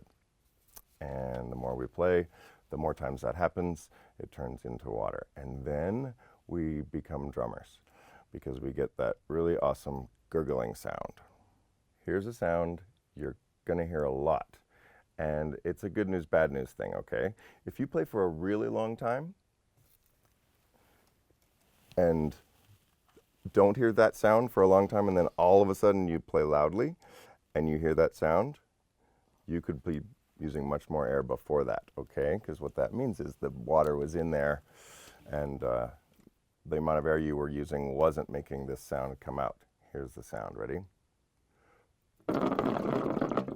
That's really full, but that's how you can become a drummer and you can have some more rhythms going on. Usually it'll start with just that kind of popping, and it's just the water that's collected is hitting the air that you're using, okay? So that's a lot of water. Here's the first place you're going to find it, is right at the end of the lead pipe. First tuning slide, and I pull it out, turn the horn over. Okay, again, just water, it's just water. And push that one in. You're going to maybe have another slide elsewhere. Here's another one for me. And yay, there was more there. So those are the two main slides on the back of the horn. And that's the way you empty it. Always turn clockwise and hold on to your mouthpiece. Okay, there's a couple ways to do that. Many people take the mouthpiece off, and some people put it in their mouth. If you would like, I just kind of tighten my mouthpiece each time and then turn it. And you can keep your hand here the whole time. Keep your bell on your knee. Put the slide back to where it was and grab the bell and bring it back to there, okay? If you have a condensation valve, spit valve, then it's going to be on the back here and here. And that's the lowest point of the horn when you pick it up to empty, to do this. Okay, I have what's called joy keys. They are awesome as well, I think, because when they get wet, the water comes out on their own. So I very rarely have to go to the spit valve and empty at all. But then the water comes out gradually and all over my pants, but that's fine because I just wear old pants. And I have a towel on my pants, which is fine. Okay, two more places we can find the water. This is another mystery that can stay mysterious even to us, is where to find that water. But there is a way to do it. I'll go to the last thing we do, which is at the bell. Turn it clockwise. If you're looking at the clock, the horn is the clock to your eyes. This is clockwise. And then some can come out the bell. I recommend if you can't find the water, you will just have these moments where you can't find it. You can turn it 3 times. That's, kind of getting through a lot of the water and getting it to come out the bell. Now, you have these slides here. Each button opens up a different slide. First valve on the F side is the top. First valve and the thumb trigger is the back one. And this is how you can look for the water as well. Just blow really hard. I also plug the bell so that the air is even more kind of trapped in the horn. And then second, I can feel a little pop on the second valve. Leave that down and pull the slide out. Bingo. Yay. And then leave it down when you push it back in as well, because otherwise it creates a vacuum. If you have this down, maybe there's some leaking going on, but it should do a pop. And then the third valve, you can keep going. Ooh, wow. Third valve is also a place that's going to have a lot of water because it's a low part of the horn, and more so because it's a longer tube. So there's more potential condensation, and it can gather at the bottom of these ones. You can slide that one and then this other one off and empty them both. And just put them back. Look over here, lean the horn against your arm and do that. And then I always just kind of pull it out. I kind of little bit glance at it. If I'm standing in front of an orchestra or standing in front of your ensemble or playing a solo, when I turn the horn, I don't look down. I don't bring the audience's attention to it. I just kind of either emptied or it didn't. And one last point, if your slides do not move down or out with relative ease, then go ask one of your parents or your teacher for some help. And they can, because pulling really hard is one of the #1 causes for damage to the horn. So yeah, that's how you can empty this horn. You're going to be doing it a lot. There's lots of tubes. You're going to be doing this a ton. Let's play together on opposite parts. So I'm going to play the second horn part and you play the melody, okay? Only one time for each, so make as much music as you can here. Let's do it.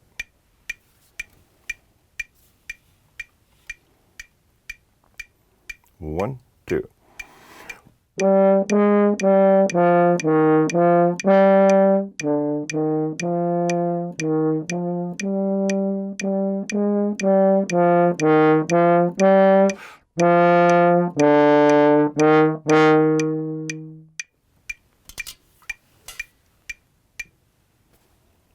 Okay, now set different toggles for second horn playing, and that is playing a bit louder, lower notes, supporting, getting into your first horn player's sound, and guiding the melody. So I'm going to play the melody and you're going to support that melody.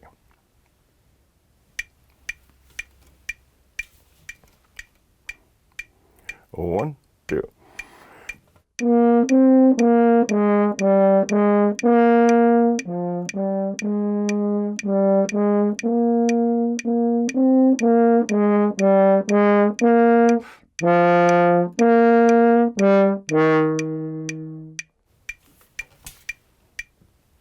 So much fun. Yay. All right. Thanks a lot. It was nice playing with you. Let's do it again. Okay. You're practicing and you're trying to make something better or just do it perfectly. Either way, you are going to experience emotions. The most common one is frustration. I have a way of vanishing frustration from your life. Ready? Okay, go with me on this. We can only be frustrated with something that is not being what we want it to be, right?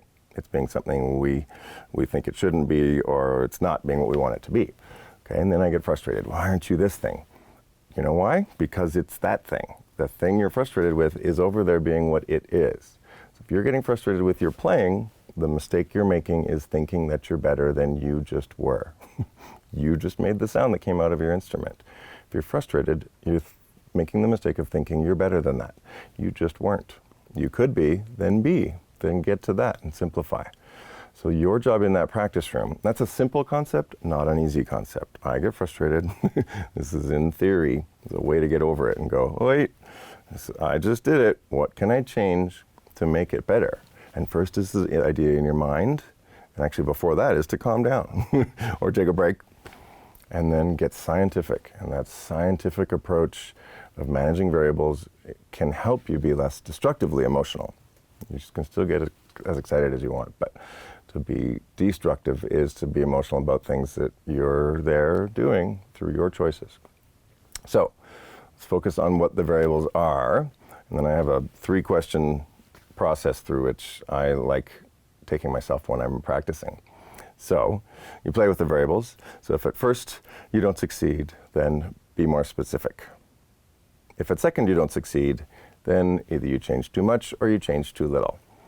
Okay, you're being too general, just changing your air, then get more specific and change the air just on your bottom lip or something else. Now, if that doesn't change, now change something else or change something more or less. So, you want to get your results less emotional, destructively emotional about it, and being scientific. So change one thing at a time. Okay, and this is what we are becoming, our master scientists.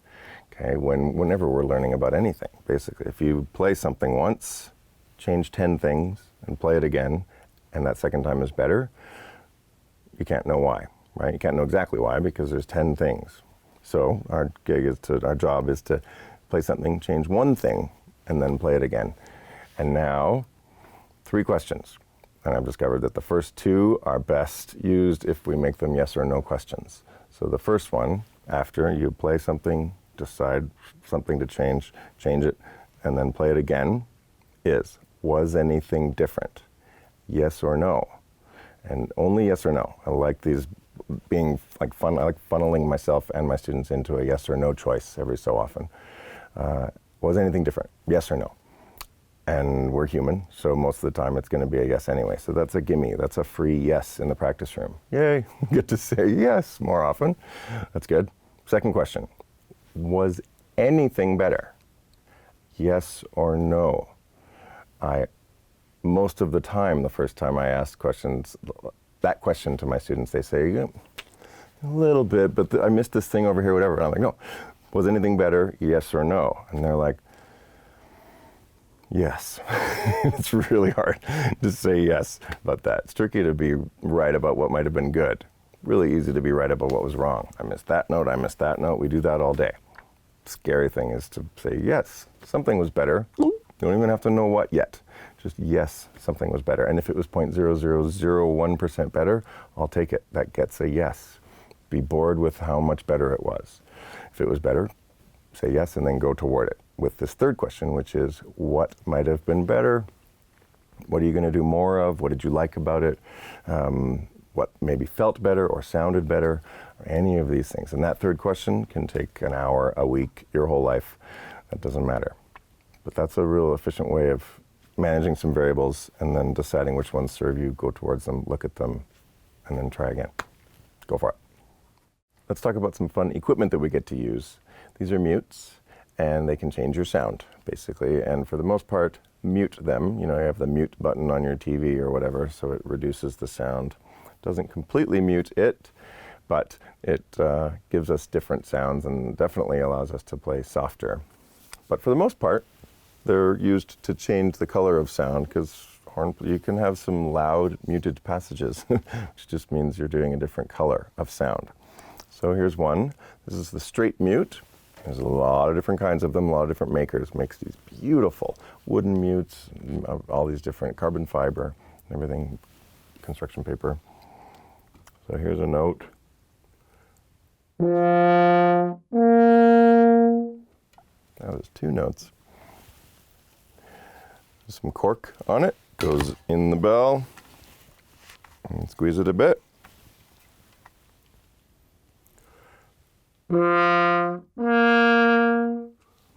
I played the same. This one doesn't make it a lot softer, but it changes the color. Kind of cool, yeah? And then on the mute, most of the mutes you see will have a string. This is for quick mute changes. So you hold the mute down.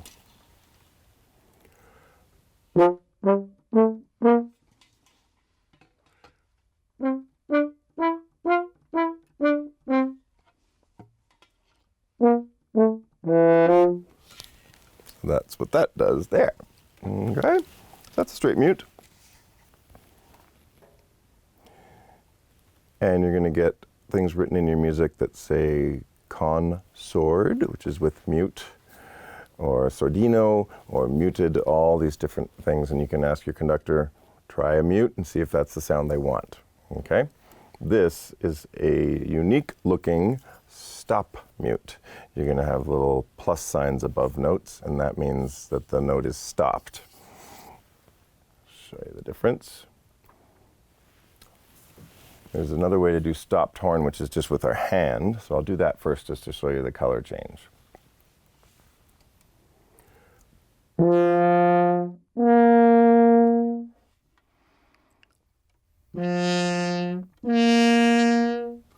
Okay, what I'm doing is completely covering the bell, and then kind of bringing my two hands together.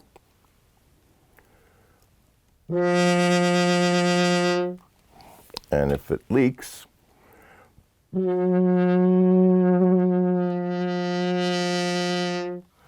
that's when we get that nice shake, and it's a weird sound, but I just basically soften my hand a bit more against the bell, push quite hard, and I play quite a bit louder than the sound that comes out my bell. And that's some of the stopped horn techniques. You're not going to see much of this for a little while in your horn playing career, but I think of putting my two hands together like that, but I have a horn caught in between and not too far into the bell. That's going to make the pitch go too high. So if it's high, that's what keeps the horn a good length. I'm actually playing quite loudly for that, okay? I'll show you one more time the stopped and then how loudly I'm really playing. Okay,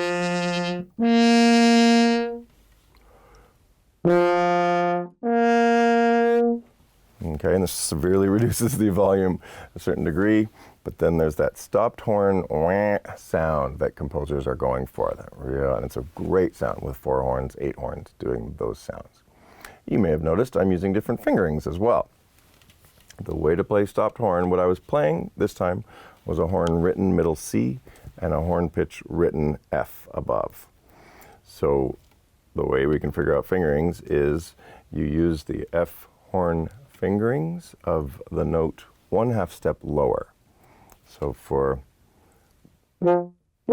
which is C, F, I do the fingerings for the note that's a 1/2 step lower than the C, which is B, second valve. And then I'm going to the F note that I'm trying to have sound.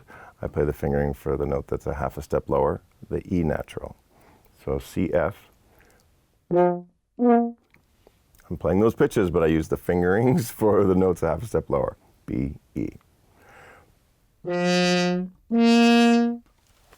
Weird, but physics. It'll work. Here's the mute.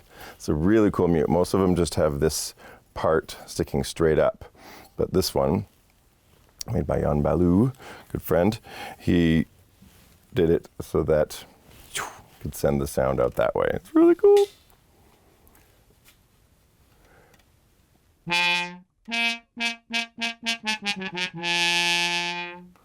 Kind of cool, eh?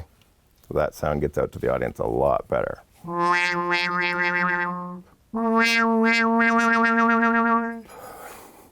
It's very serious stuff. This is what I call the Dr. Seuss mute, the way it looks. Pretty cool.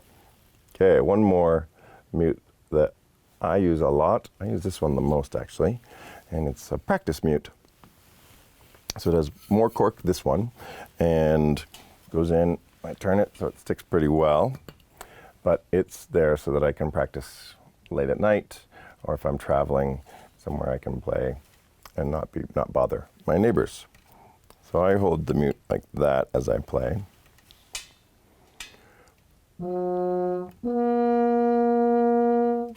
That is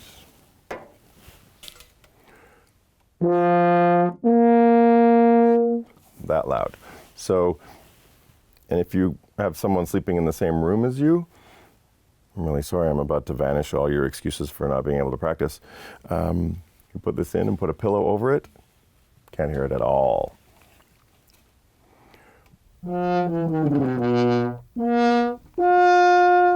Your goals when getting a practice mute is that there is not a lot of extra back pressure, so you don't end up having too much vibrations coming back at your lips when you're playing. This one is quite good for that, and also that it doesn't affect the pitch too much. Okay, a lot of times when you put your mute in, you're going to have to pull out your main slide a little bit because the mute makes the horn a bit shorter if you're working on your intonation. But yeah, these practice mutes are really good. They can sit in your horn bell. So can your straight mute. You can leave it in your horn bell when you put your horn in your case, and that's where it's stored. And yeah, you're gonna be able to be seeing what these different mutes do to your sound, and again, ask your first horn in your band or your conductor what sounds they want from you in regards to mutes as well. Okay, let's get you playing higher notes or higher note. We'll go up one note, and we're going to use the same fingerings. Fingerings are what we do with our left fingers on the buttons. So we're going to go from the E that you've played and move things until it goes up to another note. Okay, I'm going to prioritize, let go again of quality and all of these things for now. Okay, we can work on quality as well, but for now we're just going to see what we change and how it feels to go up to the next note. if we sit on the same note,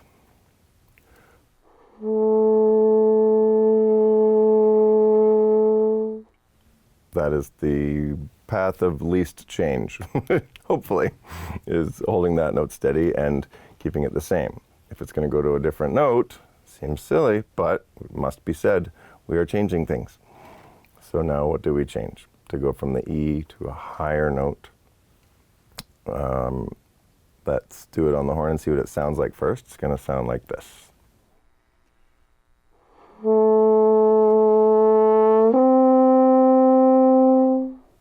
Okay, so let's change some stuff to make that sound from going from the horn pitch E to the G. Let's try, we're going to play the E, and then when I move my horn like that, that's going to signal to you to start changing stuff. Okay, let's move your air forward. I know it's already moving forward because you're playing that note, but move the sound that you can feel in your air.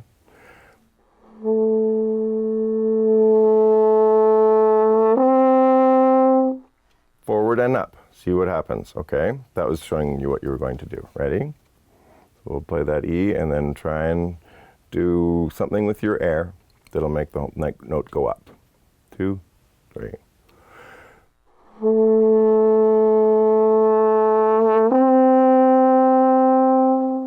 Okay, one more time. 2, 3.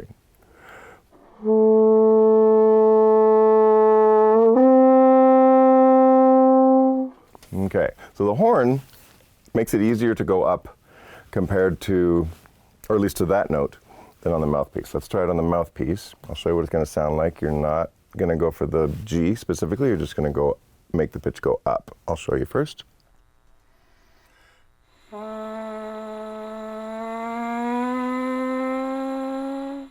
At this point, it doesn't even matter if you get the E on the mouthpiece. Okay, we're just looking at ascending and going up. So let's try that. Get any note, air first, bring your jaw up, sound happens, and then make that pitch go higher. 2, 3.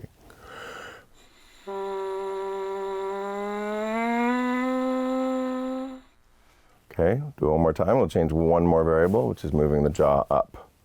And keep your air in a forward way.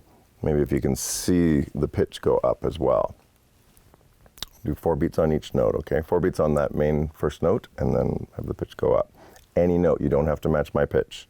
Just go up with the sound, with the pitch. 2, 3.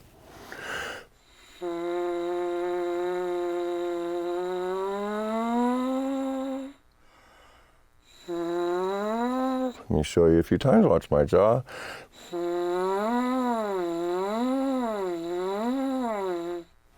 Other things are changing as well as my jaw position. And this is what you can experiment with. And pretty fun on the mouthpiece, I think. So have fun with the mouthpiece. We'll go back to the horn. I'm going to do that E to G again, okay? There's your pitch. 4 beats on each. 1, 2.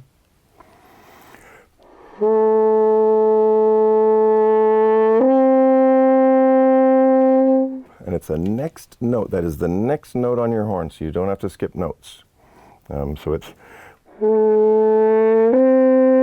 is the next note that'll pop out. Okay, watch my jaw. We'll do it 2 more times. 2, 3.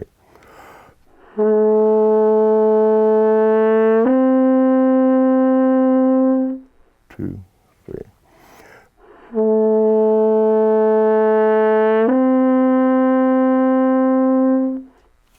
And keep experimenting with these simple things and do it well as you can. Change one thing, do it again, and then ask, was anything different? Yes or no. Was anything better? Yes or no. In feel, in angle, in speed of when the note changed, quality of sound. And then your third question, what was better, maybe why, what am I going to do more? And keep doing that. I was doing it this morning. I'm 48 and I was doing it this morning, so it's a lifetime of learning through managing those variables. Now let's look at descending, going down in pitch. It's the only thing we can do that isn't going up or staying on the note is going down. And 3 choices. Staying on the note, ascending, or descending. Descending has different variables and different ways of changing them. Maybe the same variables, but we do different things with it. So we're going to start on that E, And we're going to move the air forward. I know the air never goes backwards when we're playing horn. So I know that when I say move forward, but I want you to think more about moving the sound forward. And the sound has air in it, but it has other things in it as well, like that pitch. I'm really thinking that and feeling that when I go, let me show you what it sounds like to go down to the next note from E, which will be C in horn pitch.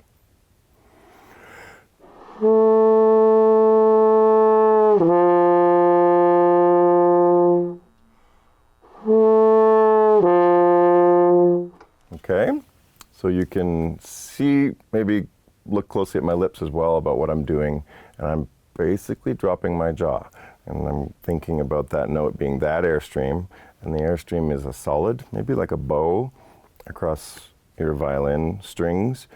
No, and it has a different angle when it goes lower. So let's sing that. Feel that note in your air, sing or speak it, and then go to that lower pitch. And I'll give you the pitches. Ah, 4 beats on each. Feel your air. 2, 3. Ah.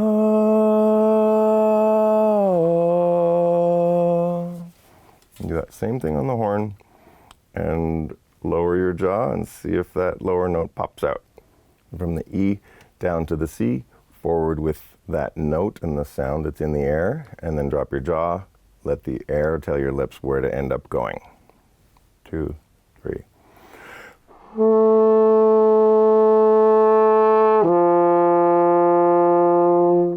Do that a few times, just the note change, and you can look at what I do with my jaw.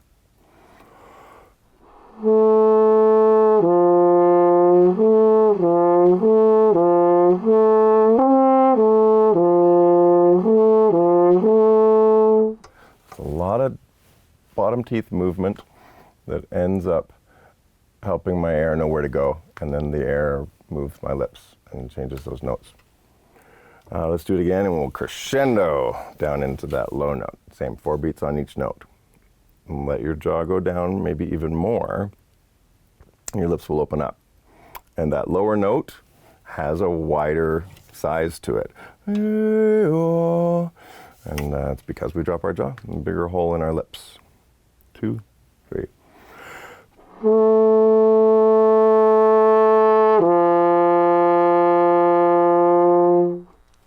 And that's descending, and once you've done that, you can descend to these other notes. Let's do one more quick thing. We're going to go just down a half step. It's a smaller interval, and I'll show you what it's going to sound like.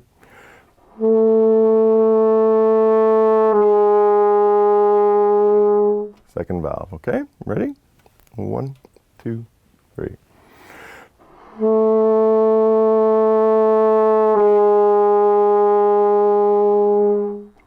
So that's something else you can experiment with a lot as far as learning how to descend, and then you just continue that down the range and learn about that. Good luck. Let's talk about performance. Have you ever prepared something to a certain level and then walk out on stage and perform it for someone else and have it go not quite as well? Okay, you are the only person in the world who has experienced that. So you must get more concerned and more stressed and more fearful, and that will really help. Trust me, that will not help. I've done it a lot. And you are not the only person to experience that. Everyone in the world. I ask people all around the world if they've experienced that, and every hand in the room goes up every single time. I teach this thing I call fearless performance, and it's a way to train and basically learn about the mental side of things. You have to learn the technique, you have to learn about music, you also have to learn who you are, why you choose fear, and then way more useful for you is how to replace fear. And only you can figure that out for yourself. There's lots of ideas out there, but this is your work so that you can walk out in front of others and perform as close as possible to your best. So what's happened when you have walked out on stage and ended up performing less well than you know you can, you've experienced what I call the quality gap. And that's the difference between what you can do and what you actually do in performance. Here's your best, and here's what you do live. And in your first version, all of these things. And we want to reduce that quality gap to have it be as small as possible and as close as possible to our best, consistently. This is mental. I've studied this a lot. I did a TED Talk about it as well. And basically, if you're sitting there in your practice room And you're playing away, you're fine, you're calm. All of a sudden you hear the door open. All of a sudden you choose to freak out. You go, uh-oh, and you look, oh, it's a 5-year-old kid. You choose to calm down. And then you remember, oh wait, that's my teacher's kid. And you look again, oh no, there's my teacher. And you freak out more and more. Meanwhile, the whole time you've just been sitting in your chair, playing your horn, your music, and your mind has changed. And you have changed your mind because of how you think about these different things around you. So you got to learn how you do that and when, and then how to replace it, how to catch it quick, replace it over and over and over again. And that's what I do.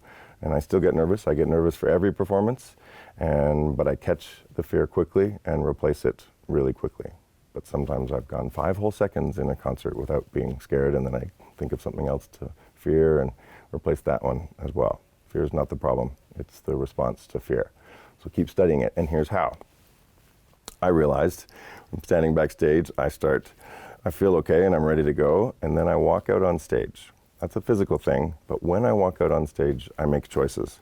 And I choose to make this performance matter more than others, or all these other destructive choices that make me do less well. Tighten up, get distracted, spend some of my brain energy on things that don't help me play my best. So I practice the walk. This is how I practice doing the physical thing that has me make destructive choices and get better at making constructive choices when I walk out. So here is what I call the magic line performance method.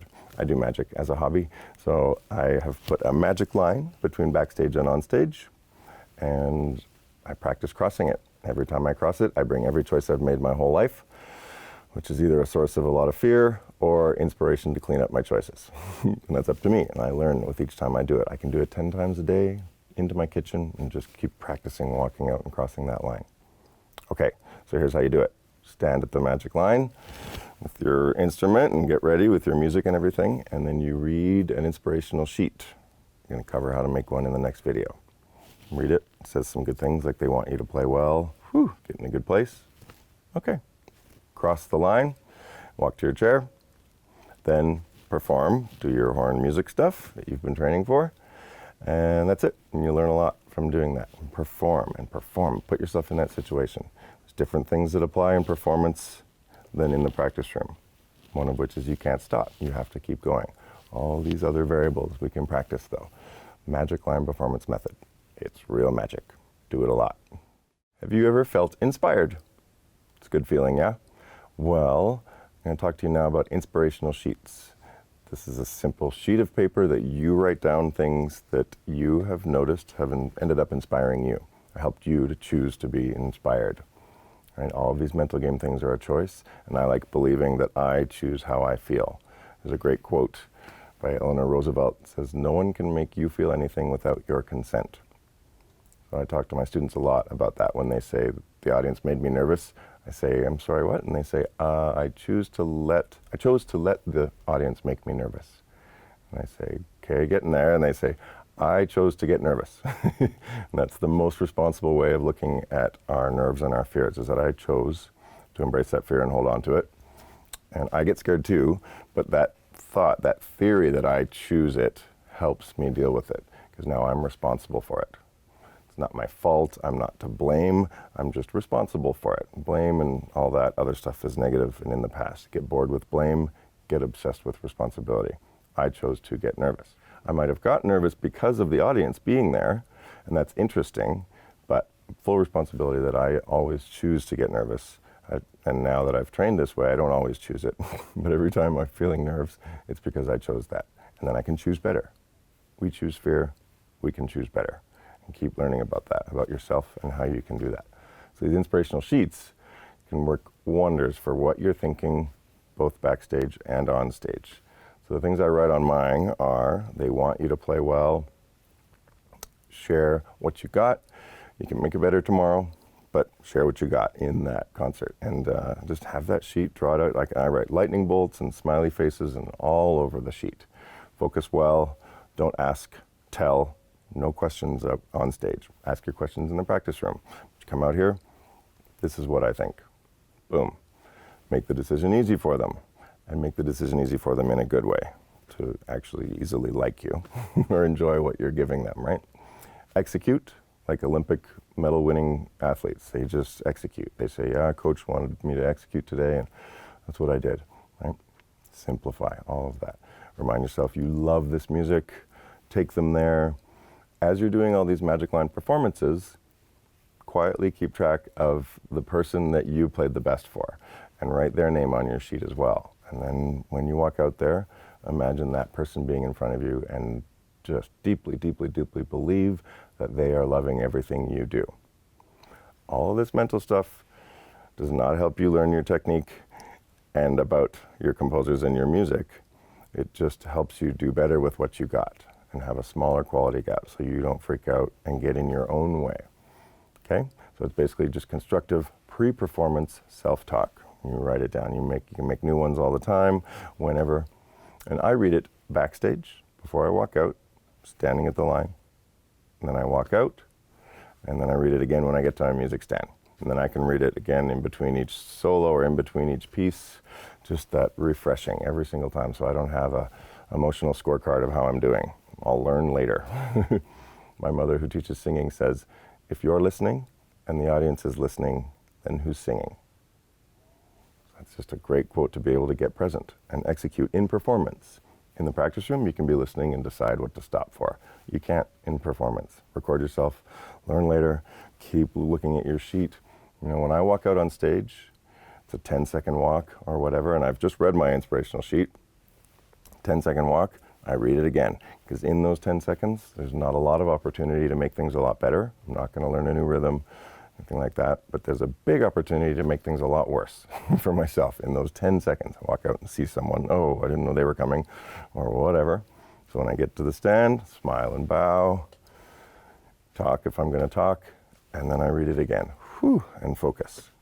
And then I kind of let go of the audience, and I focus on what I need to do so I can play my best. So that can be practice. You can get better and better at it. And anytime you freak out and get really nervous, you're not alone. I've done it a ton, but I'm still playing horn. Go through it, learn about it, and you can get better and better and better. All those bad experiences, they don't have to be bad. They can be lessons. So your whole life is either just successes or lessons. And keep learning and collect your successes. Back and forth and keep going. Let's play some more duets. We're going to look at the first horn part to London Bridge. You have it in front of you right now. What we're going to look at is our musical literacy. How well do you read and how detailed are you? I work a lot on the mental game with students. When a student comes to me and says, I have a really bad low range or I have problems in the high range, I try and shift their word choice into more solution-based language. So instead of deciding it's a problem, I say, would you like some more ease in the low playing, or would you like some more success? And would you like to sound better in the high range? Now that embraces a lot more of the room we have for improvement instead of being right about our problems. So I call that having a wrong right, if you're saying I have this problem or that one. And I always think, and to myself as well, to guide myself back into the solutions, I say, you're right. Now what? What are you going to do about it? Get into it. So a lot of people who hear me talking about word choice say, oh, that's just semantics. And I say, okay, you can call it semantics. I call it details and being detailed. So with this music, there's a lot of details. And your composer, your conductor, your audience, they care about how, and the people who are going to hire you in your future jobs, the person that might marry you, all these different things, they're interested in how detailed you are. So this exercise goes deep into who you are. Let's look at this music. There are details at the front, time signature, your key signature, and the first few notes. That's the first thing I look at when I'm sight reading, when I'm seeing something for the first time. And then I like using toggles. I lock them on so I don't have to keep thinking about them and wondering about them. Treble clef, 4/4 time, no sharps or flats. It's all locked in. Starts on a horn pitch F, and then the other details that a lot of people miss, mezzo forte. That means I can play pretty full and comfortable. It makes it easier for me as I go. Then there's going to be a mezzo piano on bar 3, and then a decrescendo, crescendo up to forte. Make sure that is evident to my audience on my first reading. Okay, especially first horn. You're guiding the rest of your horn section and the rest of the brass section and the rest of your ensemble, whatever you're doing there. When I see a dynamic, I do the opposite before it happens. So if there's a decrescendo, I do a little bit of a crescendo before the start of the decrescendo so that I have room to decrescendo. If there's a forte coming up, I might play a little bit softer before or crescendo to it, depending on the musical opportunities I see there. And this is training. You can train yourself to do this by just sight reading a bunch of things.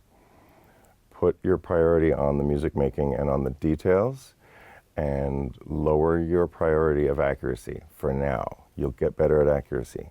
But I have a lot of students who have spent their time getting accurate at the expense of music, like dynamics and all these other things that they end up not noticing. So when you read, make music, make shapes, colors, and miss a few notes. Don't miss them on purpose, but let yourself miss notes for sake of music. Okay, let's play it. I'm gonna play it twice, okay? So play along with me both times, and I'm gonna play it once in that safe kind of get the notes, kind of avoid mistakes way. And then I'm playing it again, and I'm going to bring out all these details a lot more. Okay, let's see what happens.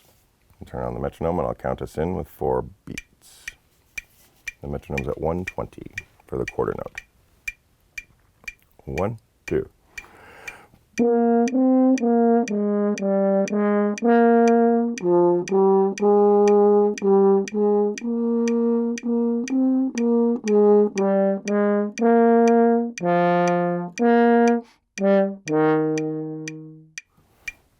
Okay, and we'll do it again, and I'll try to embrace even more musical opportunities. 1, 2.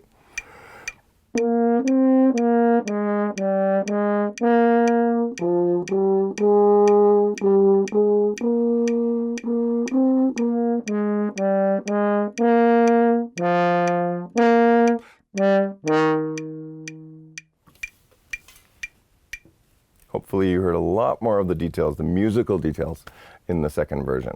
Yes, got all the notes both times, but go for the music. Let yourself miss some notes for sake of music, okay? And keep training like that. We can practice, we can mark our parts for fixing accuracy things.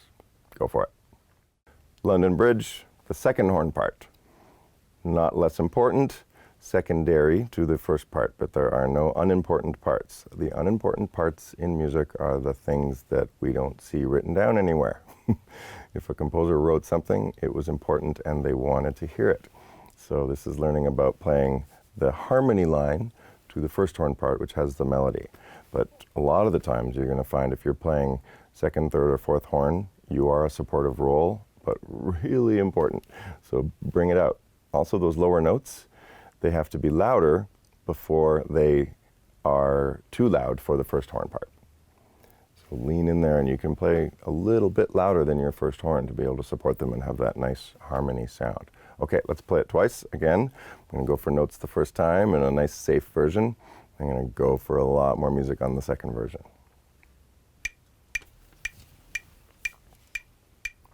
1, 2.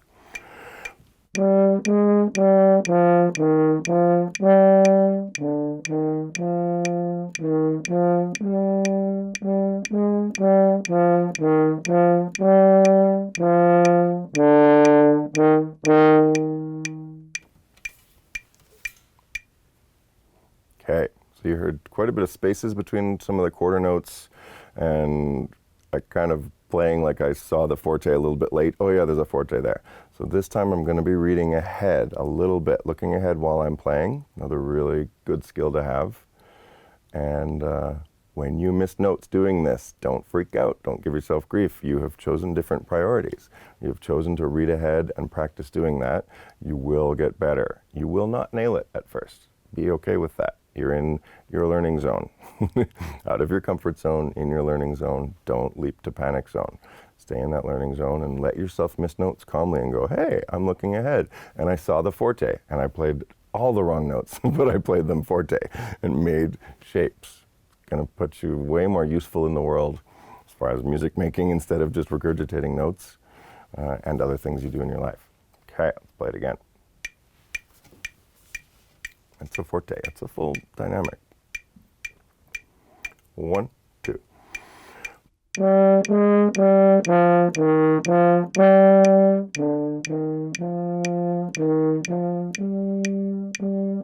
All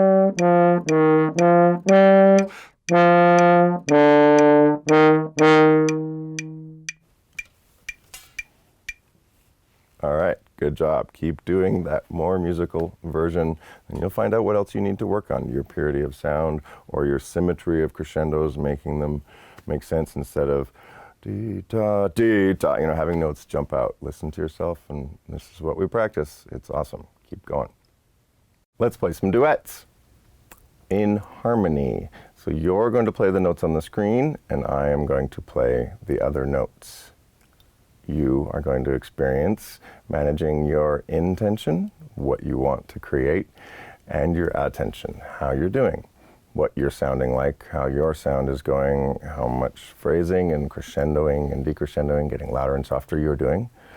But also now we're adding another thing you can be paying attention to, and that's me, the other noise that you're getting to listen to and maybe adapt to as well, okay? So, make your priority music making over getting all the right notes. Make these shapes, and we can practice it at home and make it better and more accurate and all that within these shapes, okay? But now you're moving your attention to hearing me as well and getting into my sound in the same way. I'll turn the metronome on, and let's play. 1, 2.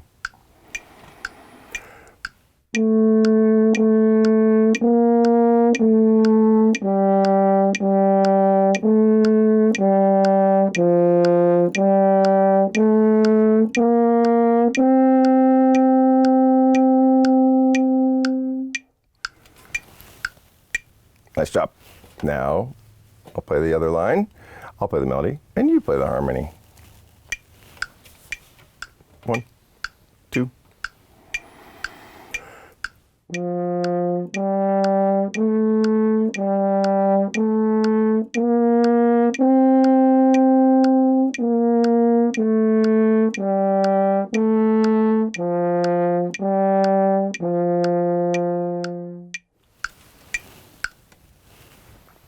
That's it, simple stuff.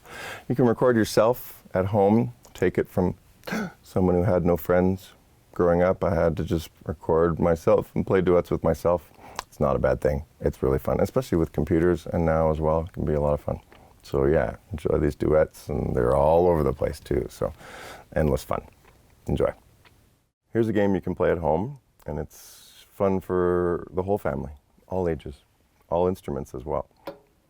The TE tuner here, and if you look from the left, the second button over says sound, and then you get this wheel here with the different notes on it. What you're going to do is just play unison with the sound. Unison is the same note as the note that the tuner is playing, and you're going to be learning how it feels to be in tune. Unison is the simplest note to start with on how to get in tune. You're going to feel waves wah, wah, wah, wah, wah, wah, wah, wah, as you go in and out of tune, and this is our goal. So you set the tuner on any note. You can hit the different notes on around the circle and hit sustain. That'll make the note go. Play unison with it. Tune as well as you can. If you're not sure whether it's in tune or not, change your pitch. Go more out of tune, more high or more low, and you'll feel what more out of tune feels like. And again, you can get some help from your teacher on how that feels, because it really is. It was quite a mysterious thing for me for a long time. I was really happy just getting the right note. But there is an even more exact science to it in playing in tune. So let's do one. I'm going to hit F. So put sustain first. It's right here. Boom. It stays on. F. Sustain forever. You're also getting that little smiley face. It's awesome. Yay. And that's in tune because it's a computer. They're way better at this.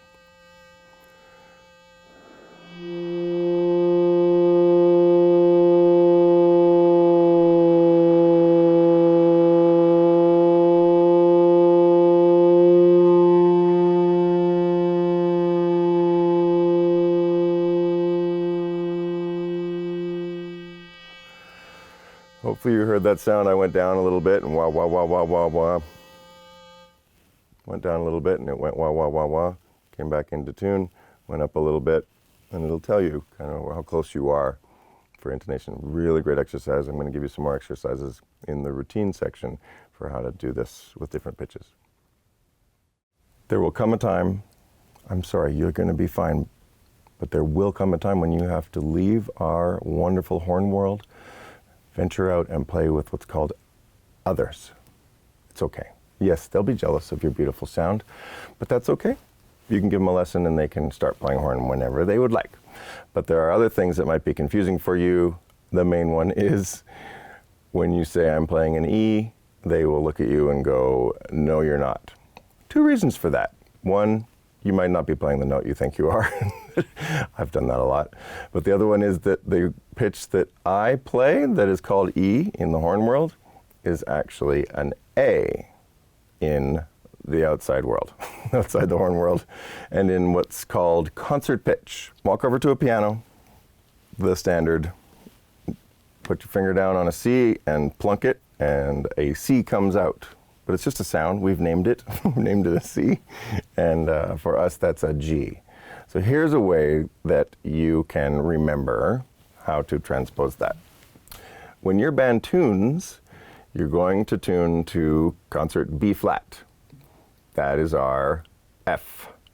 So that is a fifth, the B flat up to the F. You're going to learn all this theory stuff sooner or later. So you can convert those notes from one to the other and be able to figure out what concert pitch is. That's a lifelong thing or something you can obsess about all the time. You're going to hear it around a lot. Keep practicing that. You can write out a chart and then get better at it, quiz yourself. It's just something we have to learn. The way I do it is in the orchestras. When I play an orchestra, the oboe plays the A and I play an E on the horn. It's the same. You just have to memorize one of them, and then that's your template through which you can transpose all the other notes in the distance from the one note you know, and then take that and do it to another one. The reason why this is an F horn is because when you play an open horn and you go,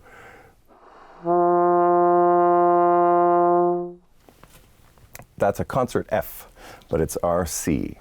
And the fundamental of that note, the lowest note you can play, is a C, but concert F. Now the B flat horn on the back side, if you play the lowest note on that horn, it is F on the horn. I know, stay with it. It's the same stuff. It's just not many choices. F, B flat. This is my F, which is a concert B flat. So the open B flat horn, that open horn with the trigger down is a concert B flat.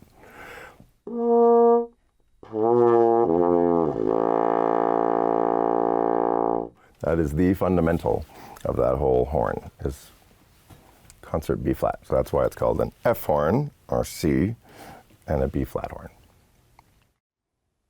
Okay, you ready to get playing the horn? Excellent, me too. One more video first. We're gonna talk about breathing in the horn, okay?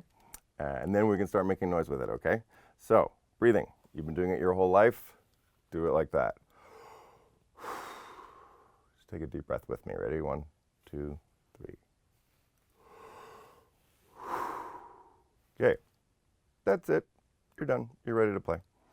Basically breathe in like you're filling a balloon and let it out.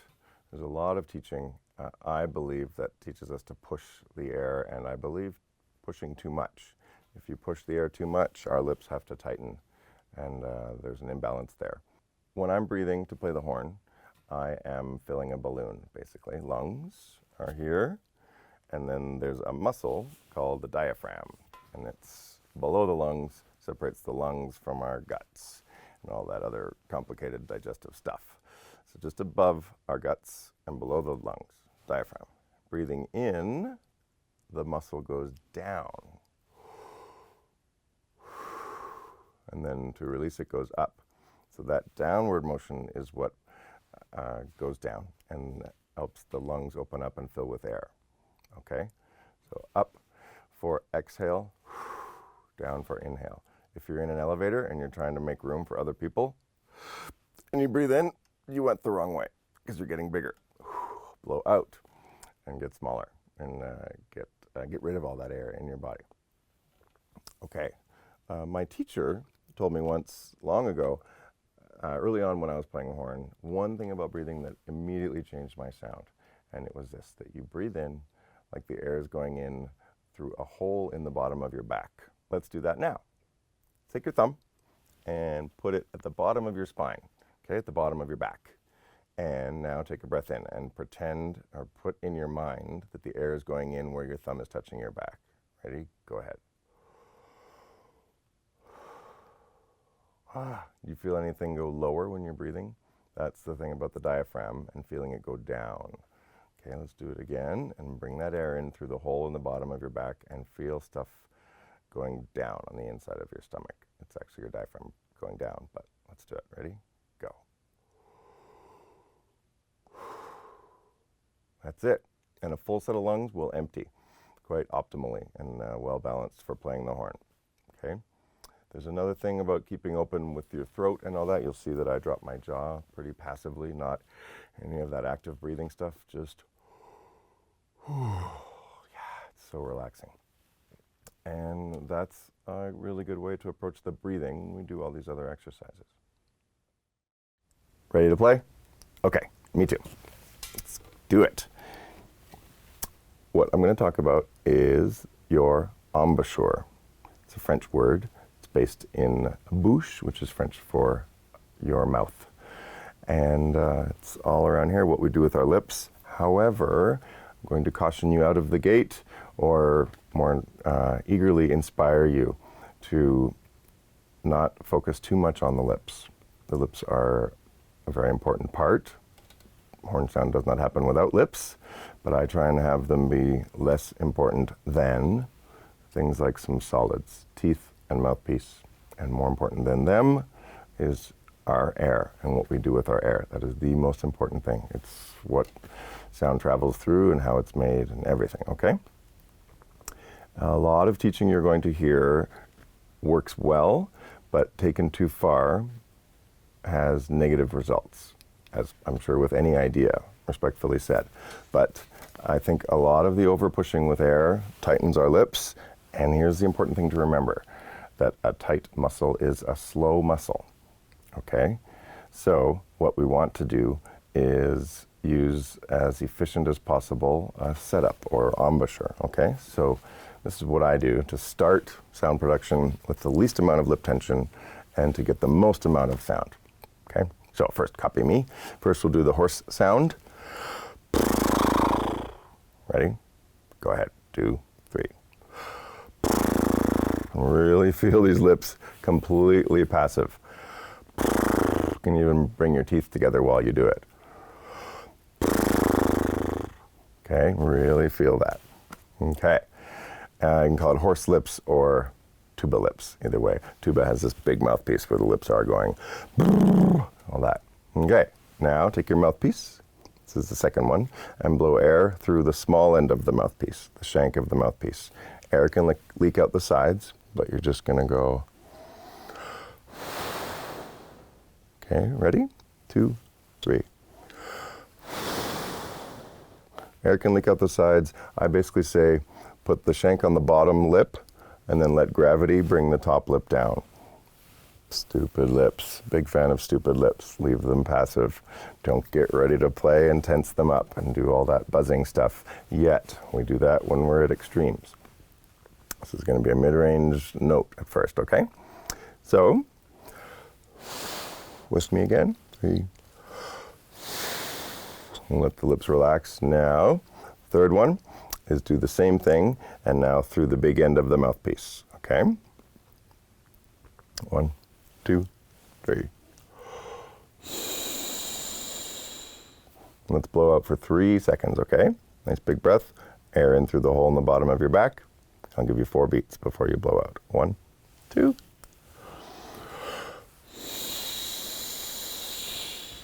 Cool. Okay. And now, basically that has us engaging the corners a bit. Engage the corners just enough so you don't leak. Okay, now we're putting all the air through the big end of the mouthpiece. Let's do that one more time. 1, 2, 3. Okay, now here's the one where we get closer to horn sound. We're doing the same thing as number 3, what we just did, blowing in the big part of the mouthpiece, and we're going to have air go for 2 seconds, complete constant air. And then when you hit beat 3, I'm counting to 4, right? So that's the beats, 1, 2, 3, 4. And when we hit 3, start moving your lower jaw up. And that'll bring the teeth up and your lips closer together, okay? Let's try that a couple times, okay? So 2 beats of air, on beat 3, move stuff together, okay? And move them together until it closes. Hopefully before that you'll get a sound. I'll show you how it can work. We'll do it a few times together. Ready? 1, 2, 3.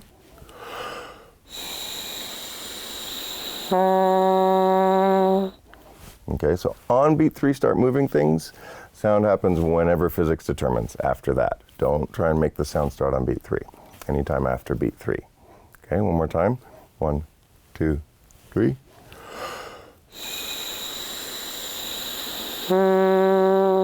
Doesn't matter what note you get, doesn't matter how good it sounds. None of that. We're just getting everything to vibrate here. Bringing my jaw up brings that moving airstream into a place that then makes sound happen. Okay, try and stay stupid and try and do it this way before we start going. I'll show you another way that uses too much lip. All of that, and my eye twitches, all those extra things. That's fine too, but it's too much work, it's inefficient, and we can't get as loud other things. So I'll show you again the good, efficient way. 1, 2, 3.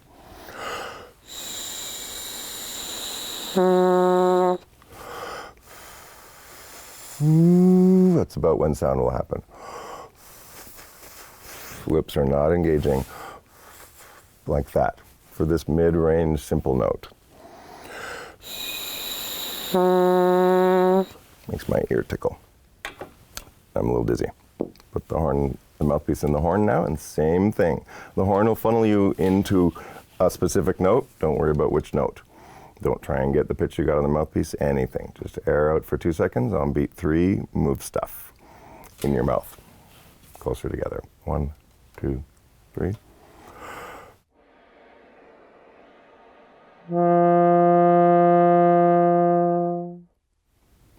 And do it one more time. Use passive lips. Have them as relaxed as possible. Doesn't matter what note you get, any of that. Okay, we're really leaving the lips relaxed. And move stuff on beat 3. Don't try and make the sound start on beat 3. The other thing that people do is they complicate their air. 2 ways of complicating that is speeding up or slowing down the air when they move their mouth. I'll show you the 2 ways we cheat and complicate there. One is this.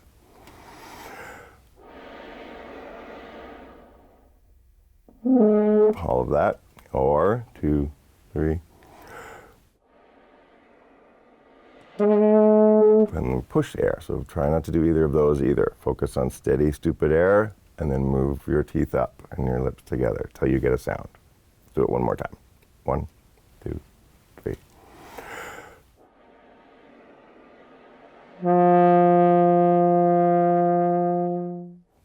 Okay, and don't worry about the quality. You can go any of those other sounds for now. We're just making noise. So that's how you make your first noises on the horn. Have fun with that.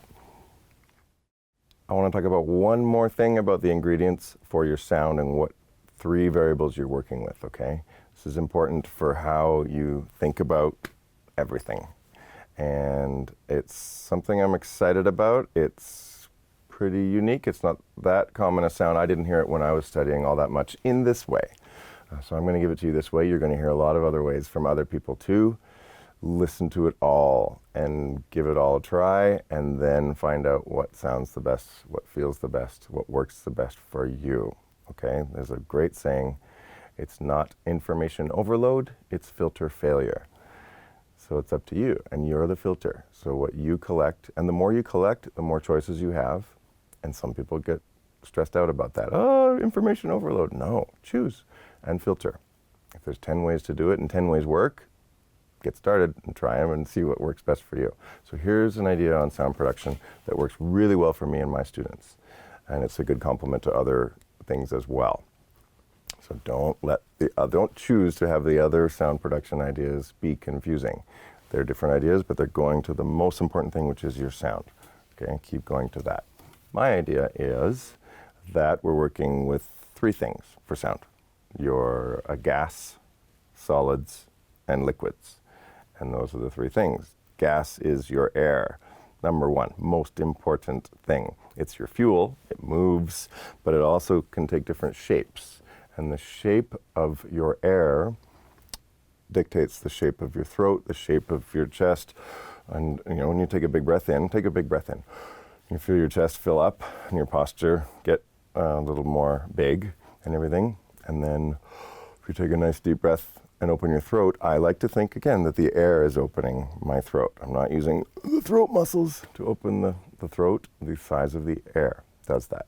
And then as the air travels to our lips, it also helps our lips take their form. Air does everything, and then it carries the sound wave out the horn and to the back of the hall.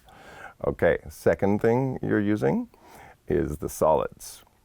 So air is traveling, and you have some intention on what you want that to sound like, and coming out the mouth, all that stuff.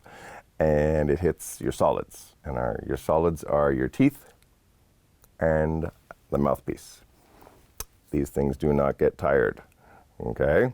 So I want these to be giving my air its shape. Solids, and we move them around. And those two things, I'll go to the third thing now, air, solids, and your liquids. Your lips are liquids as much as possible. So what you do with your air and where you put your teeth and your mouthpiece, tell those liquid lips where to go, what shapes, and how firm to become depending on how much air you're moving. And that's also a lot of the inefficiencies of pushing too much air. The lips have to tighten or leak, one or the other. All of these ideas are going into you and how you think about your sound. I've been thinking about it a lot. As I have been trying to get better and better at the horn and learn about it and get more consistency in playing well at the horn, I look at sound production in as many ways as possible. And one of those is visually seeing what the air is doing, where my jaw is and teeth and all these things. Okay, so you want to get as good as you can at as many things as possible, right? French horn, video games, cooking, running, whatever. All of these improvements have one thing in common. It takes learning, right? From where you are to where you want to be. One of my greatest things that I've used to learn how to play the horn better is being visual about it and analyzing those things, seeing where the air and where the solids, lips, all this stuff go. Analysis is not paralysis, okay? You might be told it that way, or analysis leads to paralysis. It doesn't. Over-analysis can lead to paralysis, but everyone has a different line when analysis turns to paralysis. I analyze a lot, and it's helpful. And then when it's not helping, I stop, and I can go into other things and see how those can help me. So thinking about this air, solids, and liquids can be a very helpful thing. If it is not, just make sure that you understand it the way it's being delivered before you give up on it. Another one of my favorite sayings is, "Oh, you don't believe in magic, huh? Maybe it's not magic's fault." So stay in there, and there are ideas that maybe don't work for you, but also you're part of that variable. So see if you can understand the idea another way and see if it helps you. And keep going with this. It works wonders for my horn. All right, horn player, you're a horn player, you've made some noises on it. Now let's get a little more specific and go for one note. We're going to pitch match, okay? Match that pitch. And we're going to start with what is called an E, but it's also called a horn pitch E, which is a concert A, which if you go to B flat and up a tritone, just kidding. We'll talk about that more later. It gets kind of complicated and you have to know what other instruments call their notes compared to our note. But when you're playing an E, it's an A on a piano, okay? More later. Here we go. We're gonna match this one pitch. And welcome to the world of playing French horn. We miss notes, and that's okay. There are a lot of reasons for it, and one is that the notes are closer together on a French horn than on a trumpet. Let's match this pitch, okay? I am not telling you this is going to be easy, but I'm telling you it's going to be worth it. We are going to be able to welcome Darth Vader onto the scene with our sound. It's awesome. Okay, the note is... Okay, so first with me, with your air in your voice, go ah, 3, 4. Ah. Good. And a little bit less singing and a little bit more just vocally. Like 1, 2, 3. Ready? Feel what your air is doing. 2, 3. 1, 2, 3. Okay? And not too much air. 1, 2. All of that crazy air pushing stuff. Singers don't push air to get louder. All of that. They just go. Okay, let's match this pitch. I'll do it first, the way we did the air and then sound exercise of. Okay, it's going to be, bring your bottom lip up a little bit, okay? And your lips are going to be pushed a bit like that. If you stick your finger in your mouth and pull it out, all the parts of your lips that your finger touched is where your air is going to touch, okay, in this mid-range area. Okay, do that again. That's it. Okay, now blow out as you pull your finger out. And feel that's where your air is going. Let's do that into the horn. This is your pitch. Think it, feel it any way you can make your air and lips make that sound. 2, 3.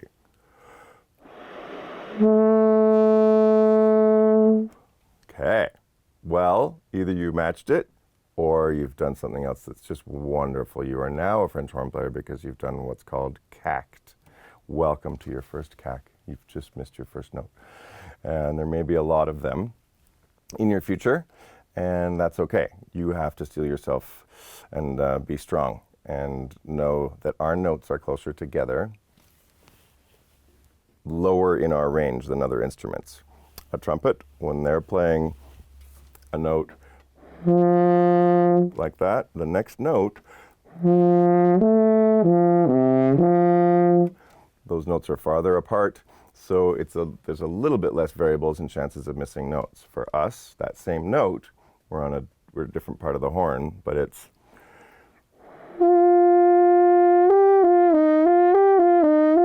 those notes are way closer together. So that's one reason why we're miss more notes than the trumpet. However, then the trumpet usually gets a lot harder music written for them, so it all evens out in the end. All our instruments are quite the equal challenge to play really, really well. Okay, let's do this E a few more times, okay? Feel that note. See if you can feel it happen right here. And if you get a different note, move your air around. We'll cover a lot of different ways of moving your air around later, but let's just be going for this one note, your horn pitch E. 2, 3.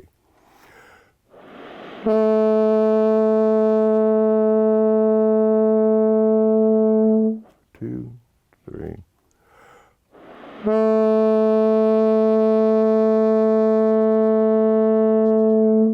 Okay, sing the note one more time. So you can match it with your ear. 2, 3. Ah. 2, 3.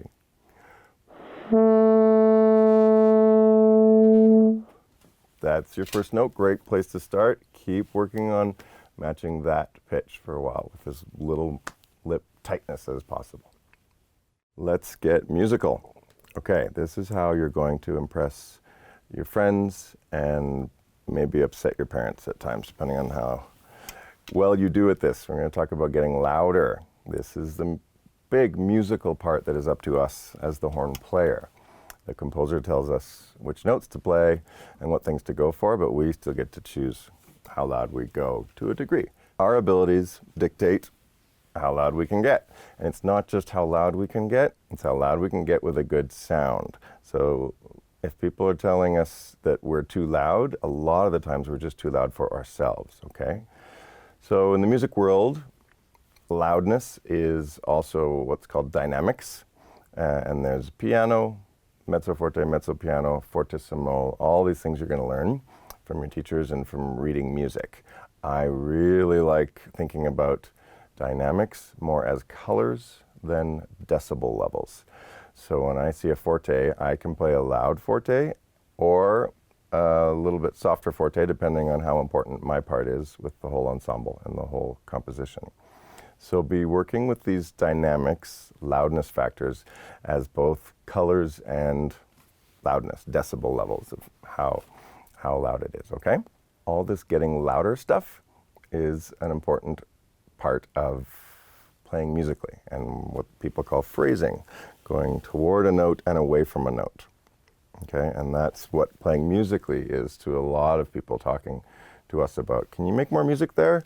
When someone asks me to play more musically, I think about my phrasing, and the phrasing is linked to how loud I get and how soft I get, and those shapes that I create with my sounds. So this getting louder is a big part of all of your playing, okay? So let's look at that. Repeat after me. Okay. So that second one was louder, right? Pretty simple. You did that since the day you were born. It's how you kept getting fed. My kids, their voices worked right away and really well. No singing lessons. So I think of it as an energy transfer. More energy, more results. So it gets louder. So let's play a note on your horn and then just try and get louder, okay? But don't push air. Remember that. Basically what you did was made the sound louder, and we're always better off sculpting sounds rather than pushing air or putting my tongue here or thinking about what I'm doing with my body, right? So you've been doing this your whole life. So focus more on making the sound louder. So blow some air at your horn, remember some mouthpiece pressure as well, so you can let your lips do that and spread out when you get louder. That's the big thing with getting louder. Okay, I'm gonna do it now.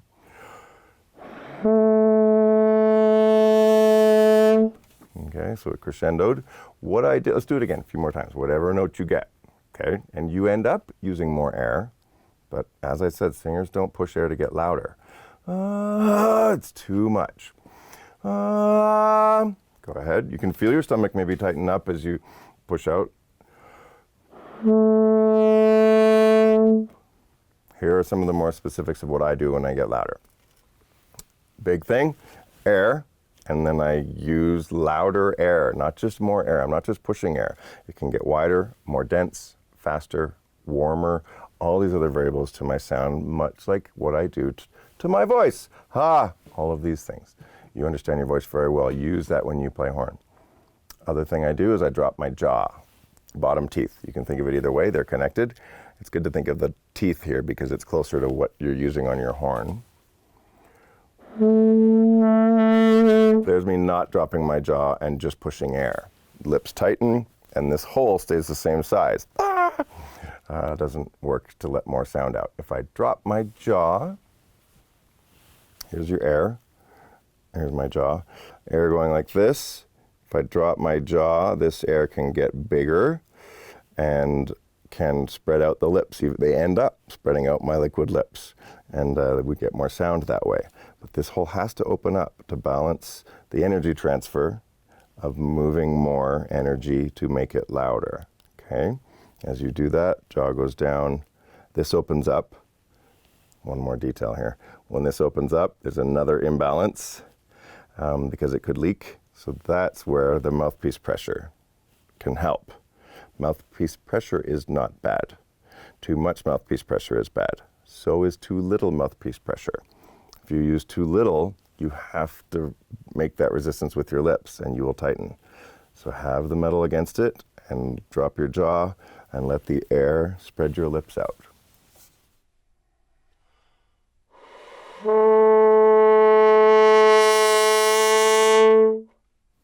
Okay, experiment with that a little bit and see what your results are to get louder and louder as you go.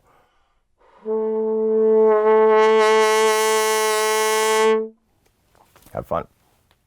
We've covered getting louder on the horn. Now we're going to talk about getting softer. We have to do that too. So the softer dynamics are piano, pianissimo, little P's. You'll see them in your music.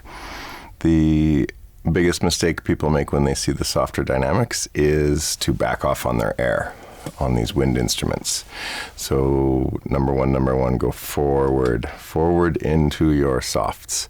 I actually just word everything in my horn playing in forms of do this. It's always about what to do, never about what not to do. And if it's too loud, and the conductor's yelling too loud, I go forward to a softer sound. And that's important so that our air doesn't become imbalanced. If this is our air and this is our lips, and it's doing this nice thing, we bring our air back. Whoa, there's just an imbalance, and that's that great sound of our notes stopping or our lips strangling the note, all of these things. So though it might feel like it's safe to back off on our air to play soft, that's not safe, and playing safe is dangerous. So go forward into your softs. Move your sound forward, and you can focus on feeling that airstream get a bit thinner as you go forward. And experiment with the different variables and aspects of your airstream. There's width. You can experiment with the speed of the airstream, temperature, where you can get warmer or colder air, depending on the type of sound you want. Angle of airstream as it crosses your lips as well. So I'll play our horn pitch E. And now I'll do it again, and I'll just show you the sound of getting softer, because I'm sure you've never heard that before. I'm going to show you anyway on the horn.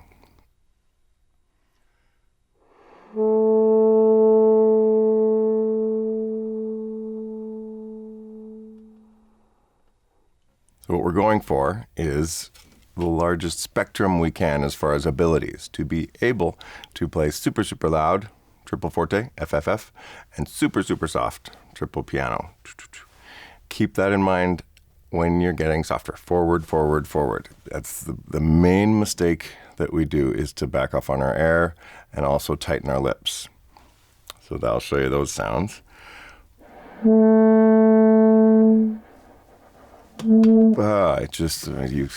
Once we lose this vibration, it's a little bit more work to get it going again. And then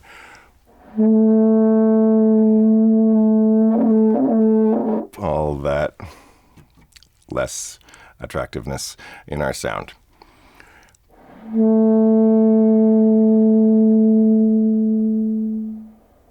I'm not moving my lips all that much. I'm changing my air and air angles as I try and make the last little whiff of magical sound stay in there.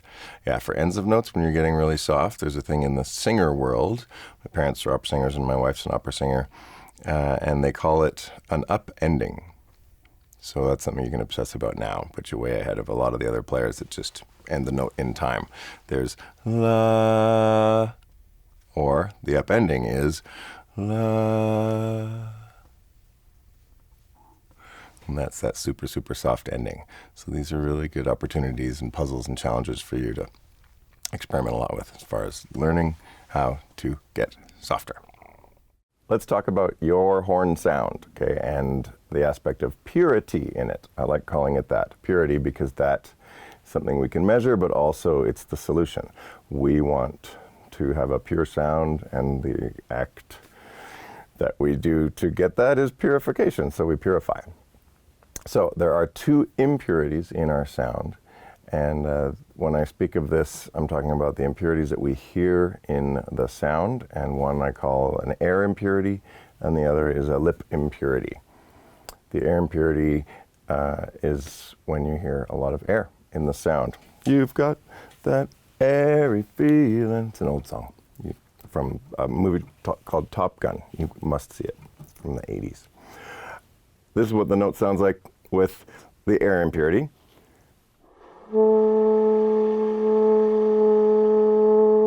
It's going to be a very common sound. You hear a lot. I hear it a lot as well, and even out my own bell.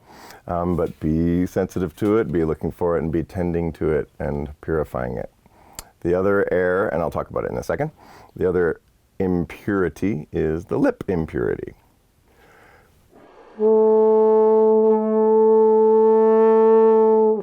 So those are the two basic types of impurities in the sound. Okay, even though I've picked labels that call them air and lip impurities. We're talking only about the sound of your sound. Okay, I had a student run in one day and say, what if I'm not hardly using any air at all and I'm still getting an air impurity? And I thought and went, you still have too much air impurity in your sound. So it doesn't always mean too much air. It could mean other things. It could be your mouth is too far apart. I'll cover those different variables. But this term is what it sounds like in the sound, okay? But it's good to label them those two different things and have two general buckets, just so you know a little bit more specifically what you're dealing with to solve it, to find the cause, find the problem, and then much more importantly, go toward the solution, and most importantly, to keep doing that until you've made it a habit. So, let's look at the air impurity first.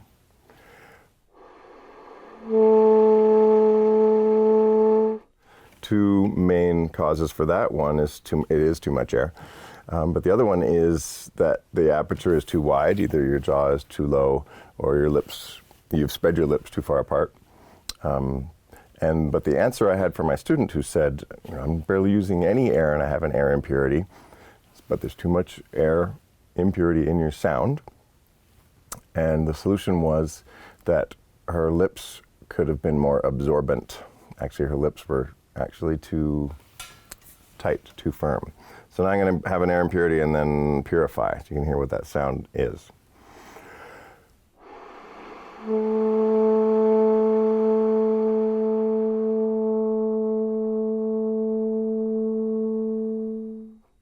That cool? So what's left is the horn sound, and that's it. And I'm using less air, which means I'm not wasting air, but I don't have the impurity in the sound as well. I can play for longer, and my lips are more relaxed. There's so many great efficiency bumps up and improvements with tending to that. So the main recommendation I would have for that is tend to your sound. Just purify it and do whatever it takes, because there's a ton of things we're changing to make that pure sound. And then some of the specific things that you can change is you can relax your lips and lean them against the metal more.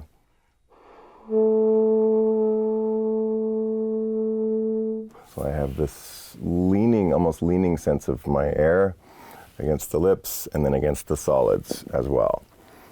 Where these impurities come from, the air impurity for now is that your lips are getting too tight. So picture this. This is a conceptual thing, so go with me on this. Here's a wall and a person and a person. Okay, if this person leans against this person and the wall, this person can relax their lips. By lips, I mean legs, and stay standing. I'll say that again. It's a person, and the wall. This person leans against this person and the wall, and this person next to the wall can relax their legs and end up still standing. So this is your air, these are your lips, and this is the solids of the mouthpiece and the horn. Doesn't get tired. Relax these lips while your air holds them in place against the metal. So you can soften your lips. That person next to the wall, and relax their legs.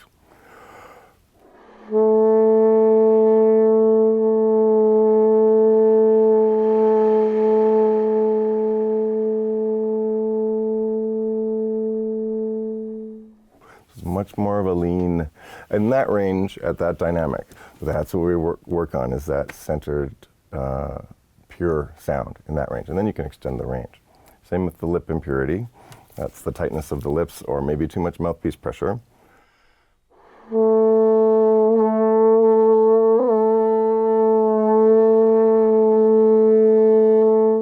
So some variables you can use to experiment with that while on your trip to purification is dropping your jaw, which will allow the lips to spread apart a little bit more.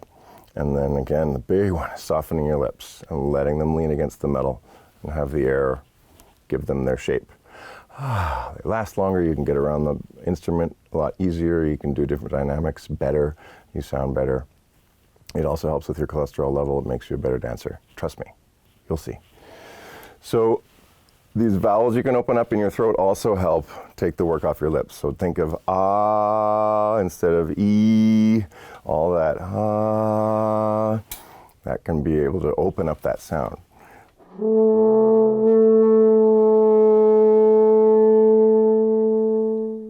So your level of purity is based on how well you manage your impurities, and way more importantly, obsess about how pure your sound can be. And remember all the time, horn is the long instrument, has the really full low end to their sound.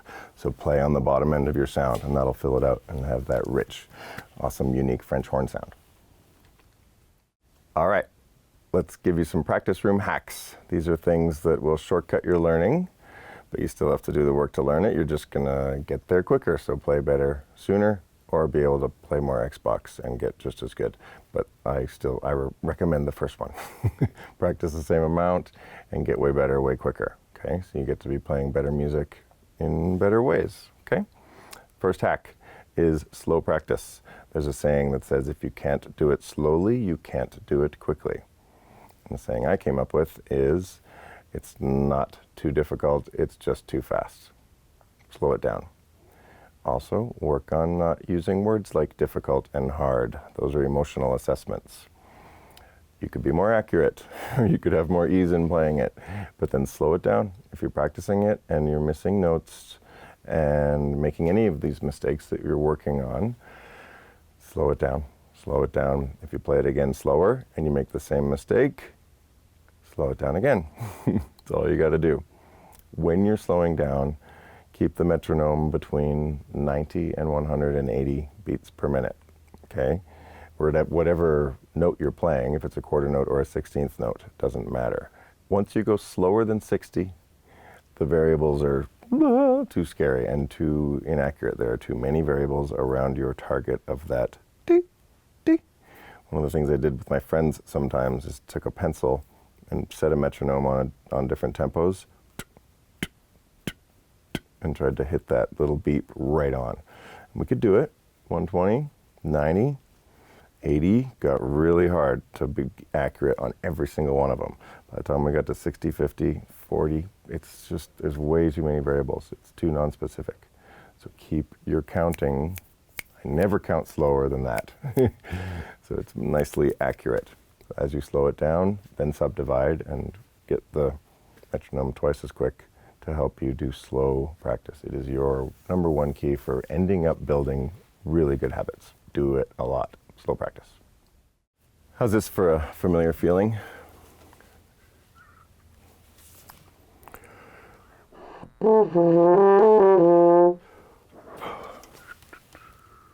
Maybe I'll check Facebook for a bit. It's kind of how I feel sometimes when I'm in the practice room, not really knowing what to do. I end up wasting a lot of time and not getting as much better as I could. So I want to talk to you about how to use your time better in the practice room. The number one thing I use is called a practice journal, and you can start using it anytime, and it doesn't have to be any format at all. You just start making a plan, try and follow your plan, and then make another plan after that, and make a better plan the next time. And that's it, over and over and over again. I've just been doing that over and over again. Practice journal, going to be your best friend and your best enemy too in some ways, because it forces you to stay on track and plan, and then also see the results and see how well you stayed on track. These are really good skills for way beyond music, whether you end up taking horn to be your career or that you never play it again. The skill is going to be here and you have to be able to do it. So the practice journal helps you stay motivated as well, because there is no greater motivator than seeing progress. So if you write down what you're doing and write down what you learned and compare them, the next time now you see progress and you want to do more of it. So you want to pick good, clear, reachable goals for each practice session. And you can simplify some choices. I usually practice for only 25 minutes at a time, and I do that every time. So that's something I don't have to really plan for, and have my metronome and tuner there, and then I choose the work that I want to do. I read a really great definition of what work is. Work is that thing you put to something to take it from its present state to the state you want it to be in. So work is volitional, it is by choice, it is something you put to something that's very specific, and you want to move it along and make it better. That's what you're doing in the practice room. Practice journal. You will, I guarantee you'll probably not get near your first plan. You'll either plan too much or plan not enough. And then you look at it and go, oh, failure. Wait, no, I'm new. This is the first time I've done it. plan better tomorrow and plan it better for the next day. Even if you're doing 10 minutes a day, that's way better than 30 minutes every 4 days. Okay, 10 minutes a day, you're going to learn a lot more in daily practice. Okay, remember that as well. So you can write 10 minutes on my long tones exercise, 10 minutes on some other exercise that I'm doing, and just keep going along the way and following that practice journal. All I'm talking to you about right here is how to manage your time in the practice room. A lot of people do a lot of playing in the practice room, but they do it the same level they did it the day before, and they're not getting any better. They're just getting through some practice time and maybe keeping their parents satisfied that they hear them practicing. But there's a lot of potential learning left on the shelf that they're not getting by really grasping the opportunity of writing down what you want to do and then executing on that. So be collecting which exercises are the best to do in the practice room and write them down on a separate list, and then pick a few, put them in your practice journal, and then follow that plan as well as you can. I use a ton of alarms too, because I lose track of time when I get obsessed about one thing. Have the alarm wake you back up and go, oop, move on to the next thing. Okay, cool. 2 minutes on this one, and keep going. That's it. And then 25-minute practice session is over like nothing, and you'll have learned more than you would have if you just were in there pinata practicing, which is just swinging away at notes. This is going to be your favorite thing, and it doesn't matter if it is or not, because you got to do it. Practicing. It's really great. You get to spend time with yourself and get to know about yourself. This is really, really valuable time, and a good opportunity to slow down and focus on one thing. This is getting harder and harder to do as more and more awesome video games come out, and Facebook stuff, and just stuff to chase. So close the door, set the timer for 20 minutes, 10 minutes, whatever it is, and then focus on your horn. And the timer will bring you back to earth. And that time flies by like nothing. So I've had a really exciting breakthrough about how to practice, and I've been getting a lot more results because of it. And results can go twofold. Either I get way better in the same amount of time, or I get equally good in less time. Not convincing you to practice less time, but if you do this, you may not have to practice as much, or if you practice the same amount of time, then you'll get way better. The concept is simple. Do good work when you're in the practice room. Yeah, I know you've never heard that before. It's genius. Maybe overly simple, but it isn't. This is what you have to do, is to focus on what you're doing at the time, and if you keep doing it as well as possible, you will end up building habits. And that's it. So you focus in on that one important thing. And there's a graphic with 3 circles. I'll bring it up on the screen where you can see it. That smallest circle is the comfort zone. Comfort zone's great. Xbox games, watching TV, reading, exercising the way you're used to, all these things, that's great. That's the comfort zone. But you get out of your comfort zone and you're in your learning zone. And that is really good to know. And then if you leave your learning zone, you get into panic zone. The mistake I've made, and my students make a lot, is to decide when they're out of their comfort zone that they're in panic zone, and they skip the learning zone, right? But no, it's okay to be uncomfortable and see what you can learn from the discomfort. You can't learn what you already know. That's defined by being in the comfort zone. Comfort zone's not a bad thing, but there's a meme on Facebook that says nothing new has ever come from your comfort zone. So you have to get out of your comfort zone and try things that you're not good at, and then the level to which you can stay calm about it and not choose to feel bad about doing something badly can really speed up how much you learn and how quickly you learn it and how good you end up getting. So this is it. Just get in the practice room, 10 minutes, do these things as well as possible, and you end up building habits. So next video, we're going to talk about habits. Habits. Your body does not discern between good and bad habits. It just learns habits. Things you do over and over again end up building habits, and your body will do it again and again because of what it gets used to. So your gig is actually to, as much as possible, do things well, and then that will end up being the habits that you build. So let's look at some low-hanging fruit habits that are pretty basic, but there's a checklist you can go through, okay, before you're going to practice. You have these things, and it may seem silly now, but going through this checklist over and over and over again After 20 times, you don't have to think about it anymore, and you can think about better things, right? For me, one of the first things was I couldn't remember whether to bring the horn to my mouth or to my eye, and I just couldn't remember, so I had to write it down. And once I did it a few times, then I did it to my mouth every single time. It was really great, and it hurt a lot less. Okay, and I could see a lot better. And the horn sounded a lot better. Okay, the checklist. Number 1, equipment. Equipment that works. Valves that move, all these other things. The horn and your mouthpiece. Your music. Metronome and tuner. Have these 2 machines that are really helpful for you. The metronome is a machine that goes click, click, click, click.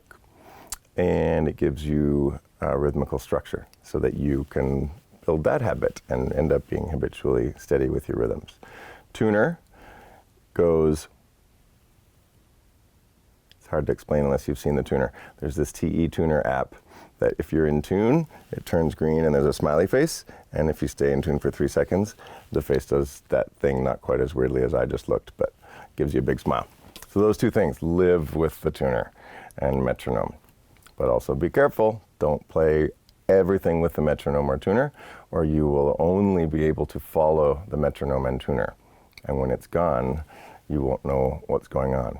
So play with the metronome a bit, then play without it, then come back to it. And if you have to speed up or slow down when you come back to the metronome, that's what you mark in your part. So another piece of equipment, your pencil. And here's one gift to your parents. You're welcome. A towel on the floor to catch all of your condensation that comes out of your condensation valve or spit valve. And a lot of horn players have towels on their knees as well to catch what comes out of the bell. And then the really big ideas for before you're playing in your mind is to think of intention, think of what you intend to play and sound like on the horn, and then look at your posture. Get it as optimal as possible without getting too stiff. Then timing, breathing, and then you're into the sound stuff. Posture, intention. I want to make this sound. Okay. Posture, feet flat on the floor. And go through these checklists every time until they happen automatically. Timing, breathing. 1.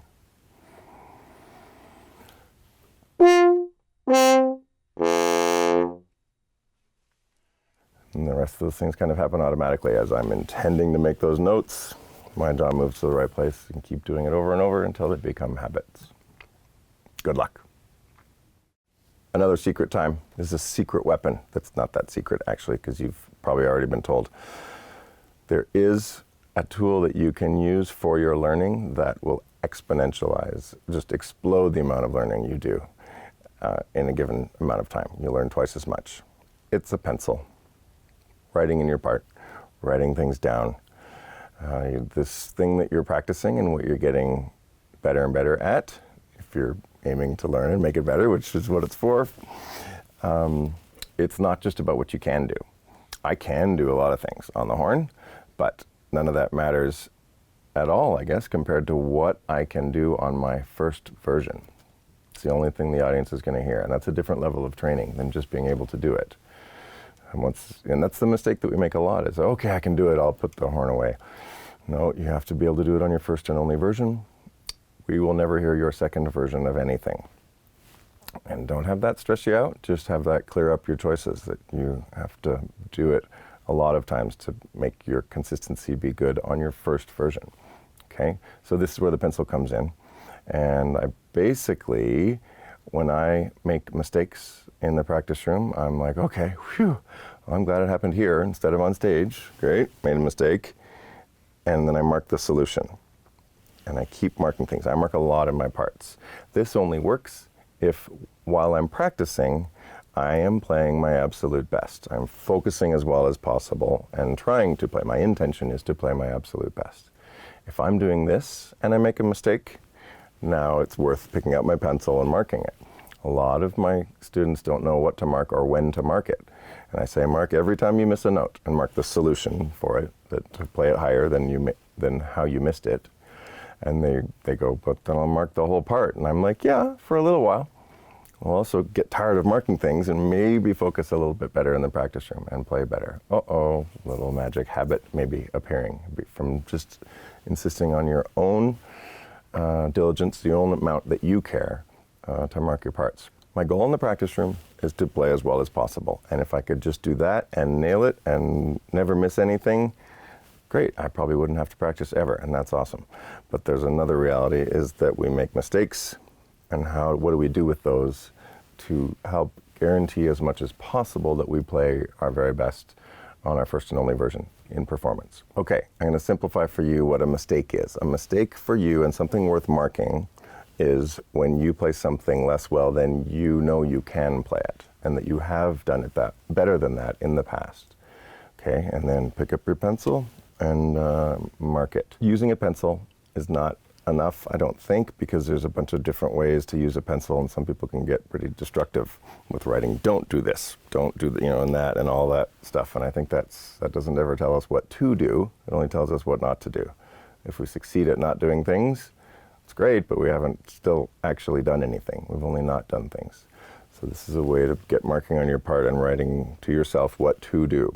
When I miss a note, for example, I have a unique way of marking it where if I was playing a note and then I missed the next note, I draw a square bracket that starts on the note before the note I missed, up, and then it goes down to the note that I missed.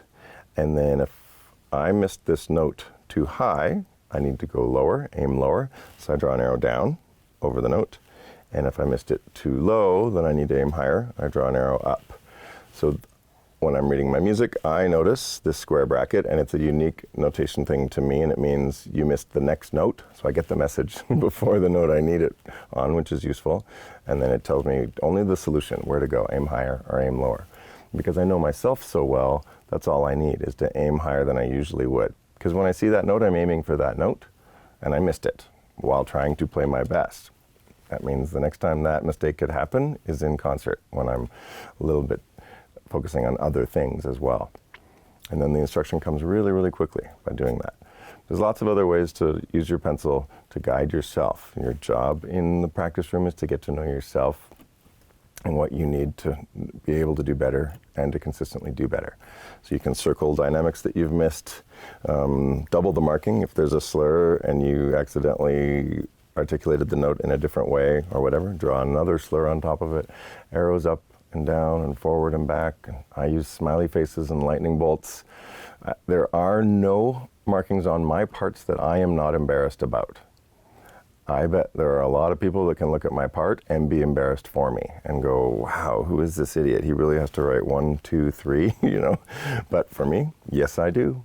I need that, because I almost made that mistake once. And the next time I can make that mistake is in performance, when I want to be able to be free of distractions and be able to focus on everything I need. My markings are not distractions.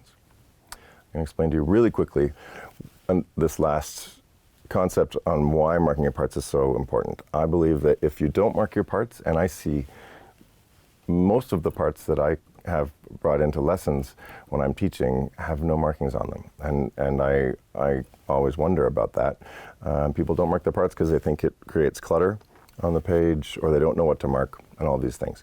I believe that even though the markings on the part do create clutter, that's way better than having clutter in my mind. I would much rather have it written on the page. And if you don't mark your parts, your teacher is probably going to get pretty tired to tell you to fix the same thing 10 times. So once they say it once, louder, softer, all that stuff, mark it in your parts. You have it there, and you can sleep really well knowing that that lesson you learned that day is going to be there the next day. If you don't mark your parts, all you have is the ink and your habits and what you can think in the moment. And that's it, and that's not enough, I don't think, to play music as well as it can be played and as well as you can play it. So that's why I need the other markings that help me play my best on my first and only version. Go for it, mark your parts. Okay, you've just done all your horn greatness for now, and the sad moment has come where you have to put the horn back in the case. I know, very sad. There are things important here as well for taking it apart and putting it in the case, okay? So slow down. I know you gotta go to your next thing, but first, slow down. If you have the detachable bell, people who have done it quickly and done it like that, there's too many variables and too many ways to bend your horn. Especially also the bell can get stuck quite often. So best thing is to lean the horn against your body and then pull and have it loosen. And then I do this quite slowly. So I do that and then turn, but always keep my fingers here and do that. And then you can put that away in your case. And also with taking your mouthpiece out, slow down when it gets to the tightening part. Mouthpiece, same thing, turn the mouthpiece, I turn like that, and then take it out. You can put that against your body as well, or at least hold it against there so that it's much more stable as well. There are some cases where you have to push all your tuning slides in. So push the lever that goes to that slide and push them all in. Just remember to pull them all back out, just the top ones. Pull them back out when you go to play again. Put it in its case. There's a place where it will fit well, and jostle it and move it until it's really in its best resting place. And then close the case, and there'll be ways there that you can tell if it's securely closed or not. And yeah, so that's how you put your horn away and let it rest for its next moment of greatness with you. Okay, you have your French horn, and it's in its case. So let's go over how to get it out of the case and how to put it together. This seems very silly to talk about, but this is very important because if you talk to any French horn player, you will hear their stories of how they dropped their horn. And I've dropped mine a lot. So look at the case and make sure you put it on a flat surface, okay? And chairs don't work. And you know that really cool bell, where the bell sticks out of your case, you're gonna hit your knee on that a lot when you walk and carry that case. We have all done that. It's part of our club. We grew up doing that, and that's fine. So that also keeps it from being able to be put anywhere to get the horn out. So put it on the floor or on a table that has room for the whole thing, okay?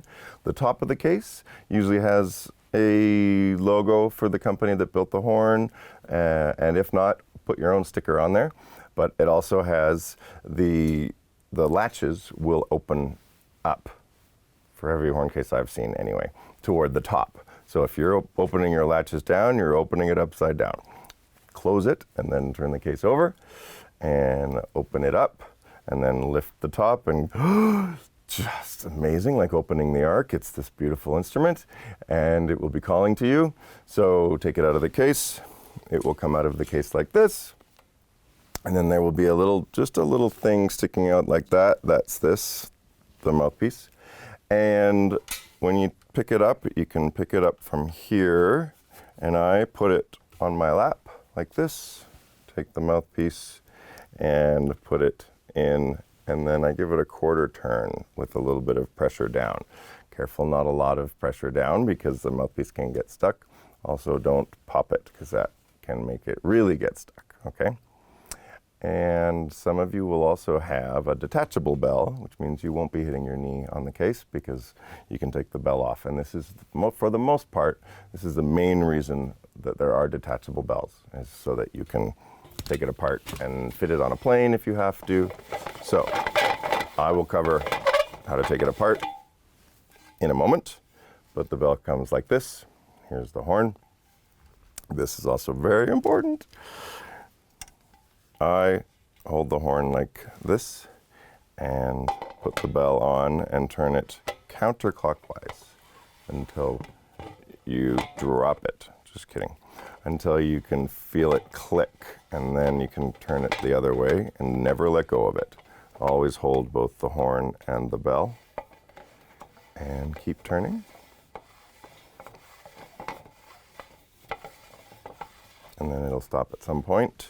When it stops, grab your valves, and then you can turn it a little bit more away from you so that it doesn't slip and slide. So that's how you put your French horn together. Really exciting time. Also, just remember, the times I dropped my horn, I was in a hurry. So as soon as you're in a hurry and you're holding this thing, slow down and be careful with it because it slips out quite easily. All right. All right, whew, let's do this. what this horn does behind the scenes in this hidden compartment that only French horn players can know about. We're about to look into this. Secrets will be revealed. Ready? The way I was taught, and one good way, is that the hand is waterproof. So it can hold water. No big holes there, so that there's no inefficiencies with what happens with the sound that's coming out of the bell. That's our number one general concern when it goes in there. So the hand also can be perpendicular instead of parallel, perpendicular to the ground, basically, and a pretty straight wrist. Another number one point for what the hand is doing in the bell. When people ask you 1,000 times why is a hand in the bell, I say to keep it warm, to keep it wet. There will be some condensation that comes out of there. But also, it is, for our technical needs here, it is in the bell to make the horn longer. So, this is an important thing to think about, and not a lot of, I didn't know this for a long time as well. And so I'm putting my fingernails and this part of my hand against the inside of the bell, and that's it. And this part is not touching metal. So to keep that off the metal, that helps me keep my hand flat. So this is all that's touching metal. And it goes in there against that side. So no sound is coming out of this side of my hand, okay? And that way the hand is making this length of the bell even longer because the sound comes off this hand. And if it's a little uncomfortable at first, it's right. An active horn, right hand, feels different than our resting right hand.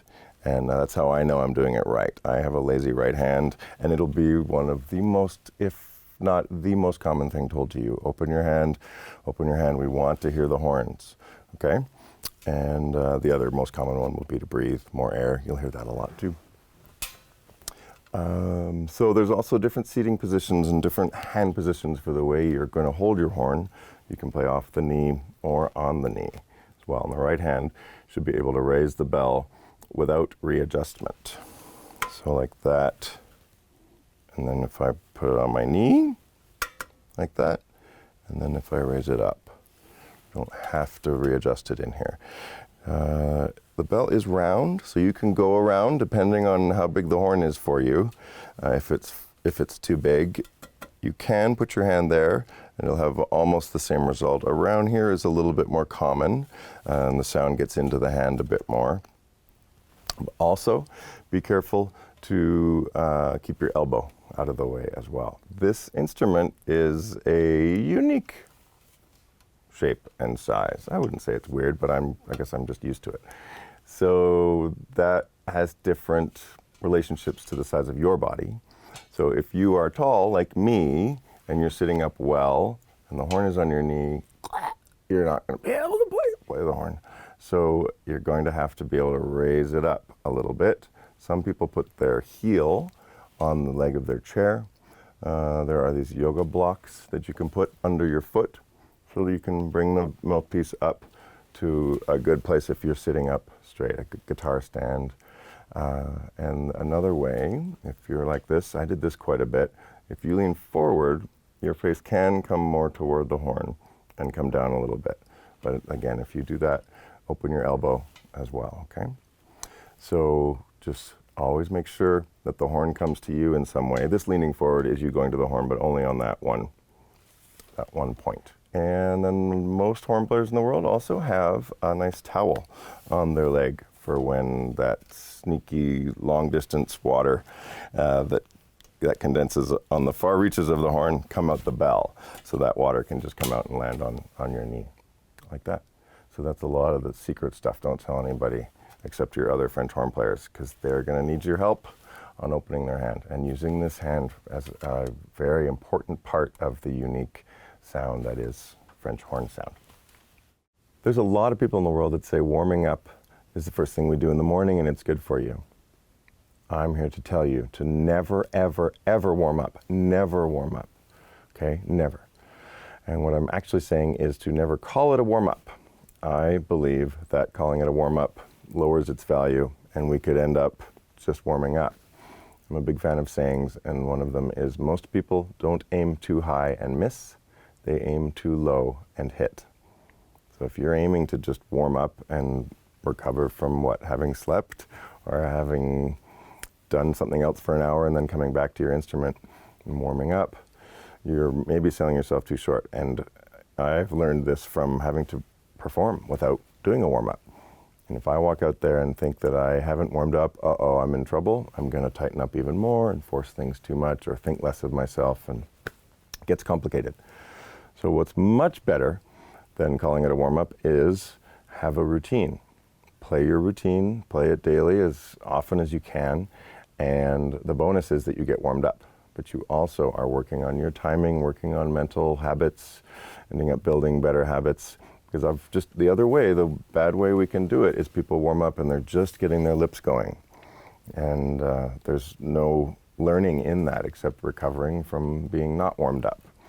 My colleague who teaches with me at Indiana University, Dale Clevenger, he says, warm up, I never cool down. That could be a good approach. But I hear a lot of people going, I just have 1 minute before we're going to play. Okay. I have just played badly, bad sound quality, no timing, all of these things that can be reinforcing bad habits versus I have 1 minute till rehearsal. Okay. 1, 2.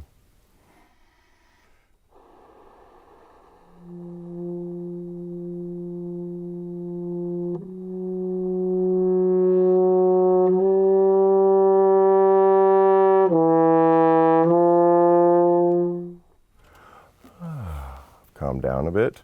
I've played just as long on the horn, so my lips have been doing some things that will have them warming up. I might not have covered as much range, but I can do that as well, slowly and well. Okay? If you do good work, do a good routine over and over and over again, you'll end up building good habits. First horn player in the Montreal Symphony, John Zerbel, said once, and I'll never forget it, he said, there's no reason why every time the horn comes to your face that you can't be optimally set for success. Now it just depends on what your definition of success is. So in these routines, there's a bunch of simple exercises I'm going to give you to do. They're simple. A lot of people also say they're easy, to which I think, okay, getting the notes it's easy, but how good do you sound? And doing them amazingly beautifully, symmetrical crescendos, super soft, and all these other details is not easy. It gets easy the more we do it. There's another potential that because these exercises are so repetitive and simple that you can get bored with them. My mother says, if you're bored, you're boring. So stay creative and remember why you're doing these exercises and stay in it. But here's something to remember and why I keep doing less different exercises more often. Fewer exercises more often. Because if I do 20 exercises in my 20 minutes, that on average gives 1 minute per exercise. So I'm going to invest 1 minute per session on each exercise. However, if I do 3 exercises for 20 minutes, that's 6 2/3 minutes per exercise.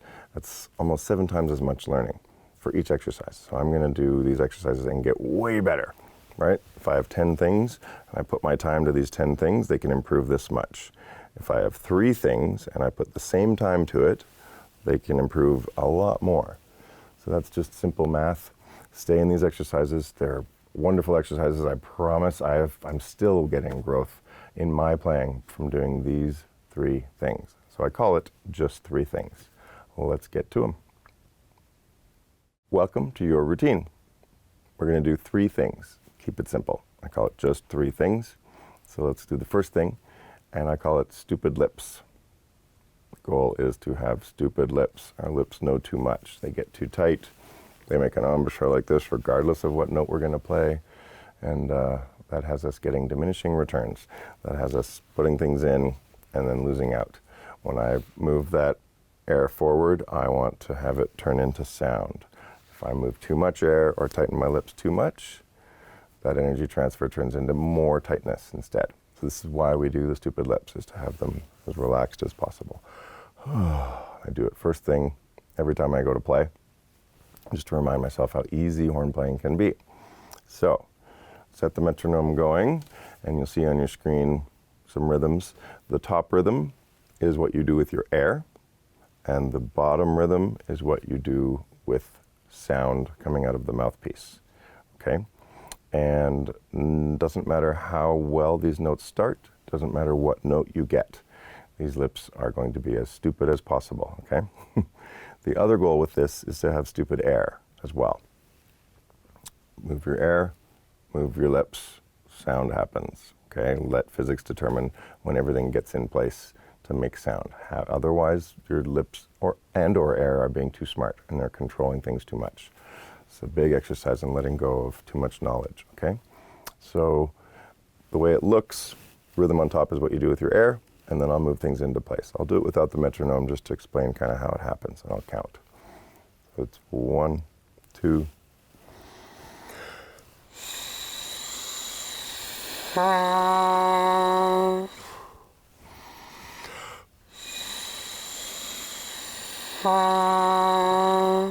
Okay, hopefully you can see that I do a kind of a beat 3 with my arm, and that's when I start moving things. Okay, and then sound happens whenever everything gets in place to make the sound. Okay, so I'm going air out for 2 beats, on beat 3, start moving stuff. Jaw up, maybe the mouthpiece pressure on a little bit, and have your air keep going. Have stupid air as well. I mentioned before, 2 ways people complicate or cheat or do it their old way without being stupid. The goal of this is they speed up their air or they slow it down. They do one of these 2 things.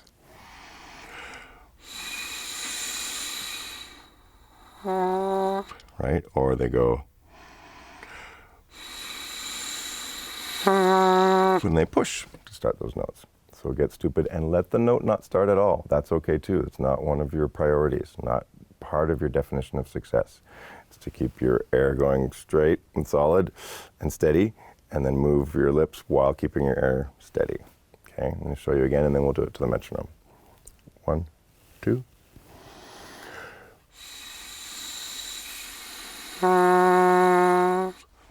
Okay, that tickles my ear a bit when it vibrates that much. And then we keep going, and we do different rhythms. And then as we do different rhythms and following the metronome, the notes are going on and off. And this is another complicated exercise at first until you know how to do it. And then it is incredibly useful for your music making to have your air moving independent of what you're doing with your embouchure parts, your jaw and your lips and mouthpiece pressure. Okay, so let's do it. And yep, there are no big rules here for when the note has to start. Stupid lips, stupid air. Your goal is to keep those 2 things independent and being stupid, and being active. Let's do it.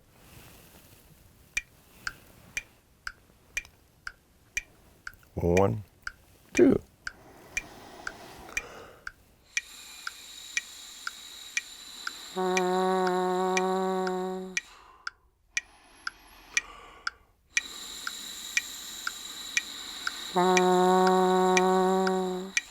Big breath.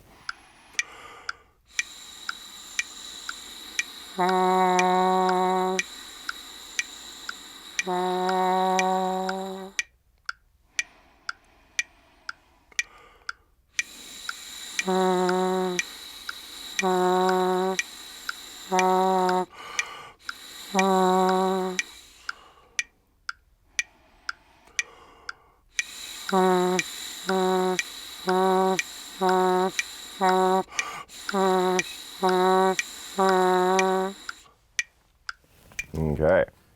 Woo! A little dizzy.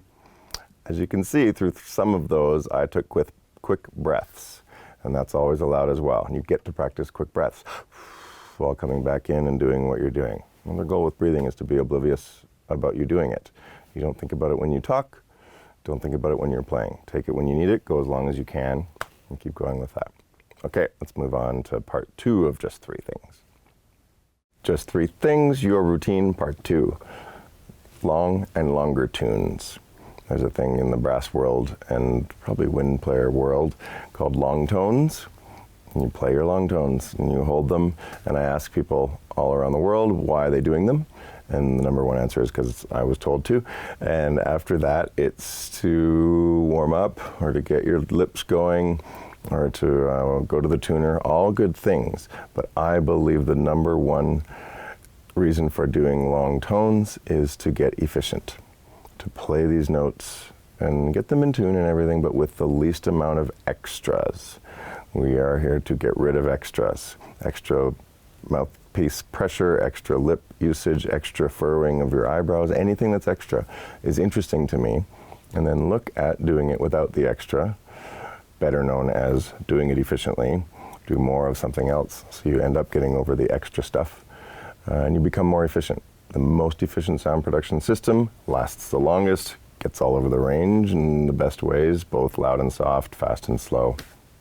So that's our goal. Again, a tight muscle is a slow muscle. We want these muscles to be as relaxed as possible to be able to do this. So there's 5 lines, and basically what we're doing is doing this melody 5 times with one variable at a time added in. So we've come from stupid lips to learning lips. Now we're learning about this and getting a little more specific as to what we're doing and upping the quality of what the notes sound like, intonation, all these other things.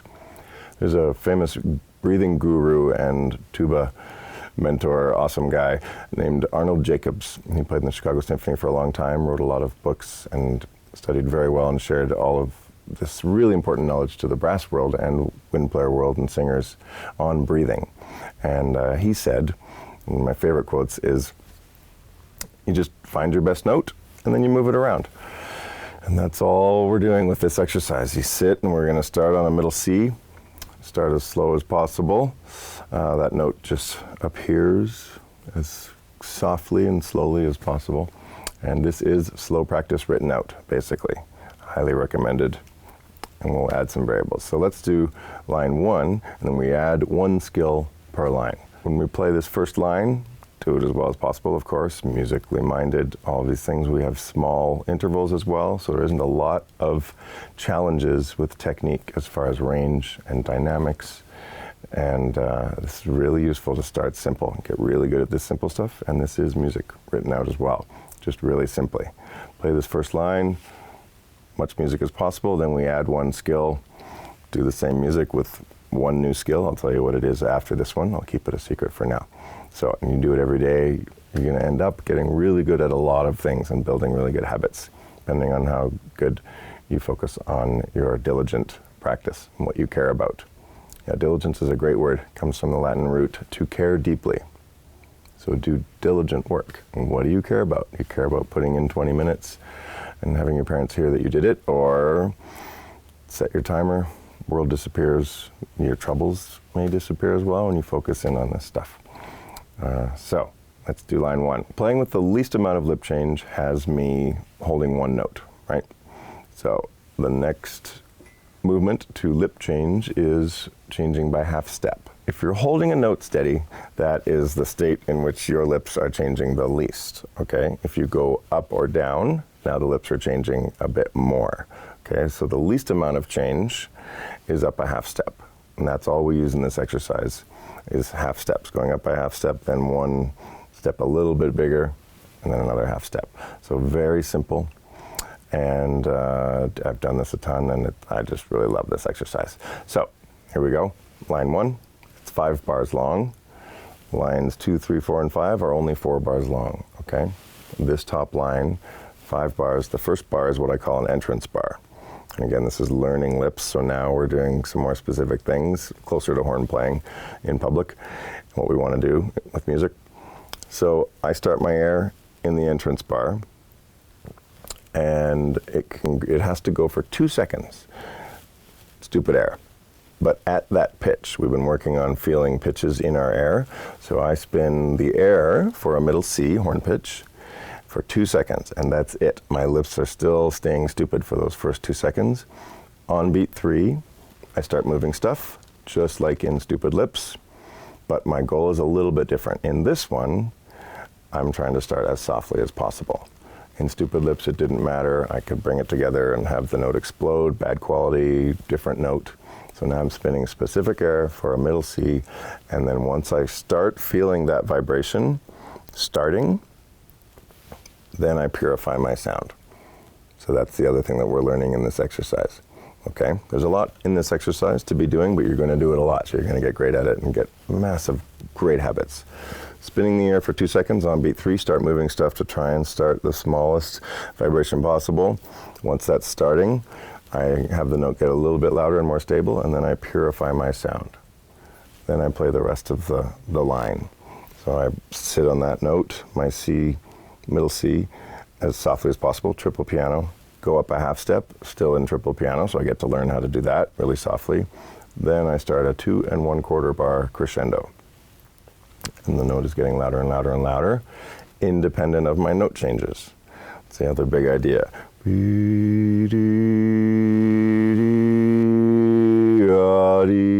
A lot of people will go and push for those rhythms. Those rhythms get faster at the end so that I can practice having that crescendo go symmetrically. Let me show you what it's going to sound like.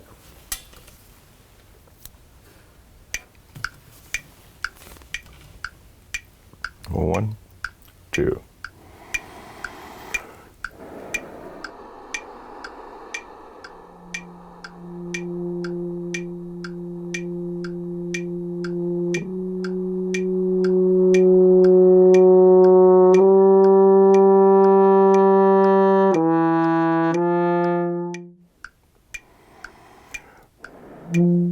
And that's it, that's line 1, and then I gave you the first bar of line 2 along the way.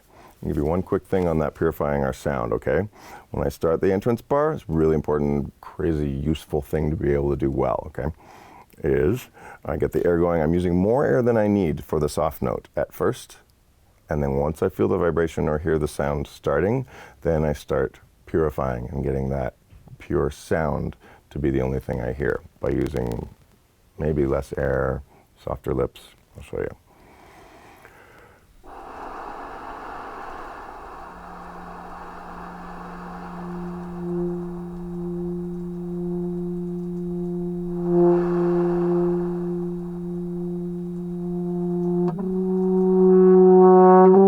Okay, just like that. Obsess about that. It's a really fun puzzle, challenge, opportunity. Stick with it. Okay, let's go to line 2. Okay, this is long tunes line 2. So you've just done this nice, beautiful musical line. Now line 2, you'll see, is only 4 bars long. The only difference between line 1 and line 2 is there's no entrance bar. So in the entrance bar, you're trying to get one cell to start vibrating or any of that super soft stuff. You're still doing that, but now you are learning how to have that start when you want. So now this time, the note starts right on beat 1. It's the only difference. And play the rest of it as well as possible, thousands of times. I'll get the metronome going. 1, 2.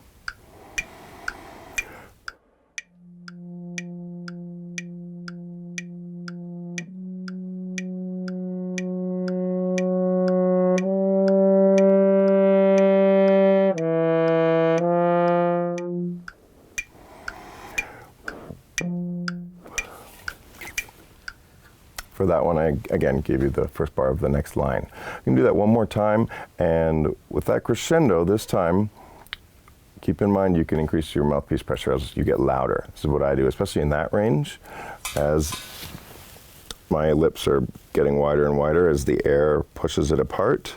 As they get wider, I can push my mouthpiece on there so that my lips can separate more. So let's do that. 1, 2.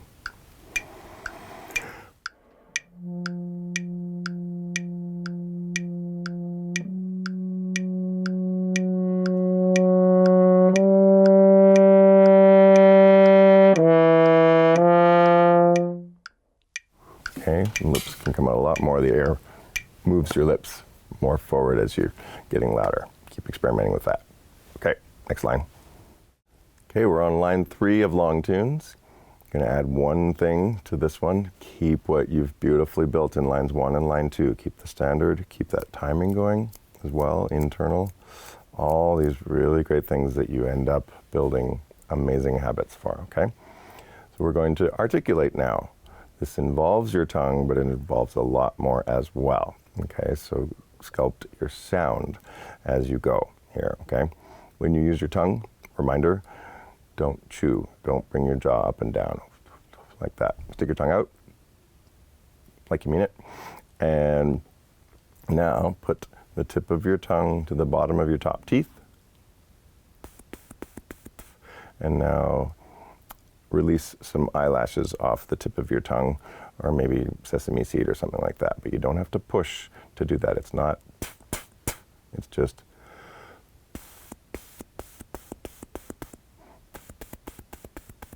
You can see tip of the tongue, bottom of the top teeth. It comes between the sets of teeth. The tongue rolls up against the back of my top teeth and up to the skin beyond. And then it releases that note out, okay? Let's do it. This is a articulation maybe that only you can hear, okay? So just a nice little, the softest possible articulation, but still clean with the notes connected over the articulation moment, like a scalpel cutting through water. Or I had an analogy I did when I was with Canadian Brass, because I grew up on a pig farm, so it was my sausage analogy. And they'd always go, hey Jeff, why don't you do your sausage analogy? And I was like, okay. It's, you have a sausage or kielbasa or whatever you like, and you take a scalpel and you slice it. So you cut all the way through it, so there's a piece of sausage, but then you can put that piece of sausage back on the main part of sausage, and they're touching, but there's a cut between them. So they're completely connected, but there's a cut between it. There are a lot of analogies of pig farming that I've used over the years. I'll share some more later. Long tunes, line 3. Ready? Just adding articulation to that awesome connected line. 1, 2. Remember mouthpiece pressure.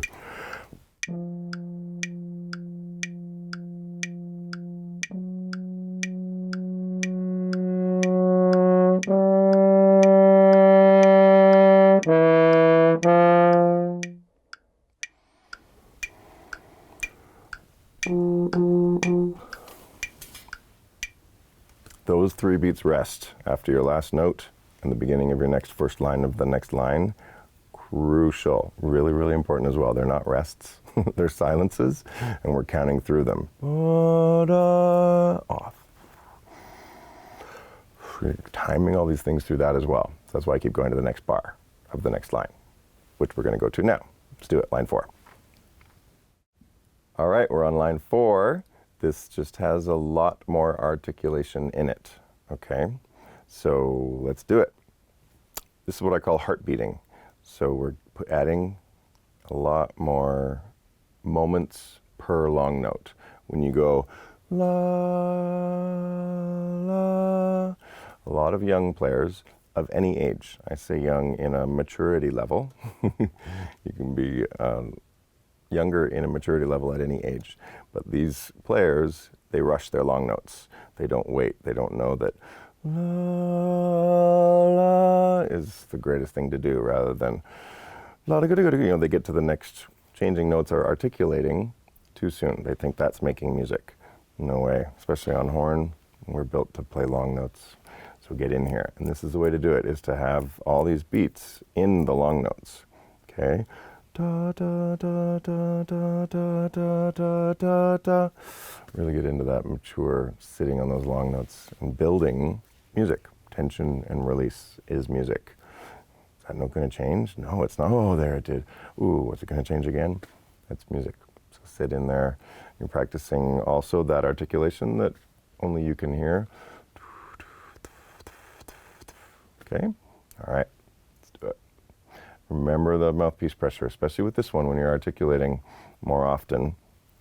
When you get to the end and you're loud, you can push the mouthpiece bottom lip and these 2 posts here to free up the top lip to still be making sound. You can drop your jaw so that those louder notes are coming out a bit easier without tightening up your lip, okay? 1, 2.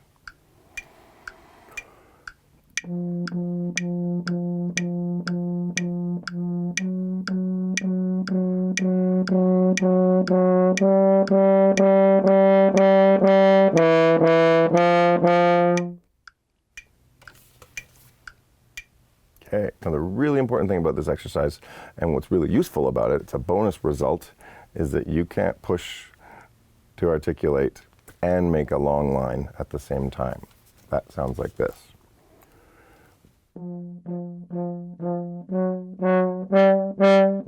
All of that. So the goal is to be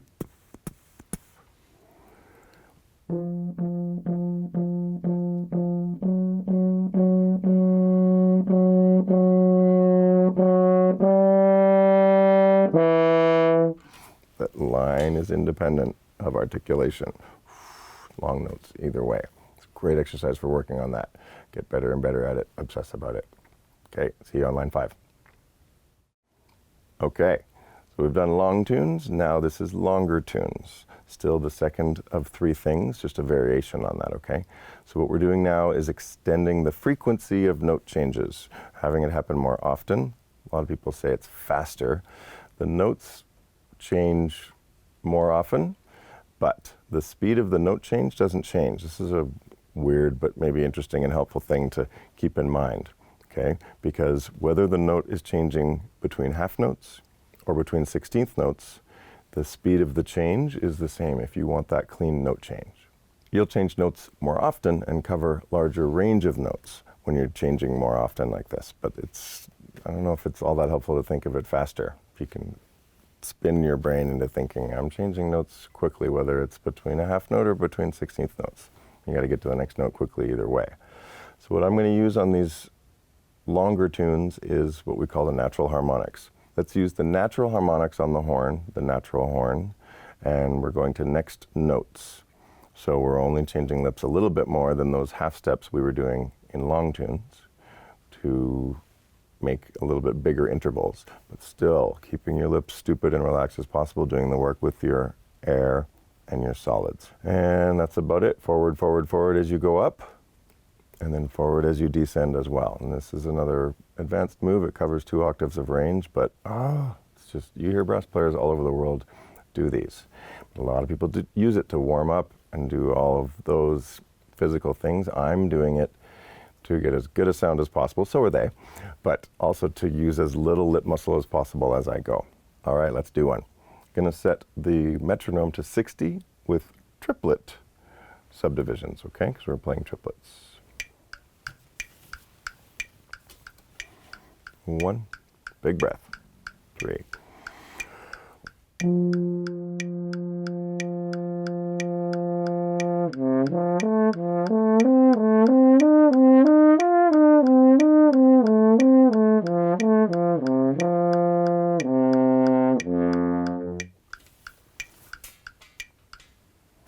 Sounds simple enough.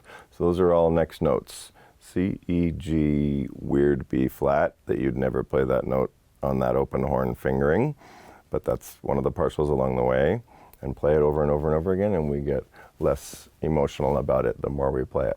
And then up to the C, and then back down. The big thing you're going to feel with this exercise is the massive difference between ascending and descending. When you go up on a note, it's very different than going down. We have to know both, but that whole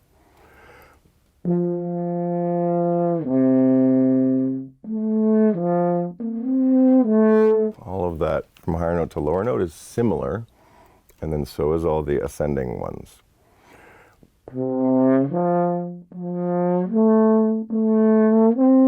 Okay, but there are a lot of variables that are different between both of those. So we put them together, back and forth, and make it sound as good as we can.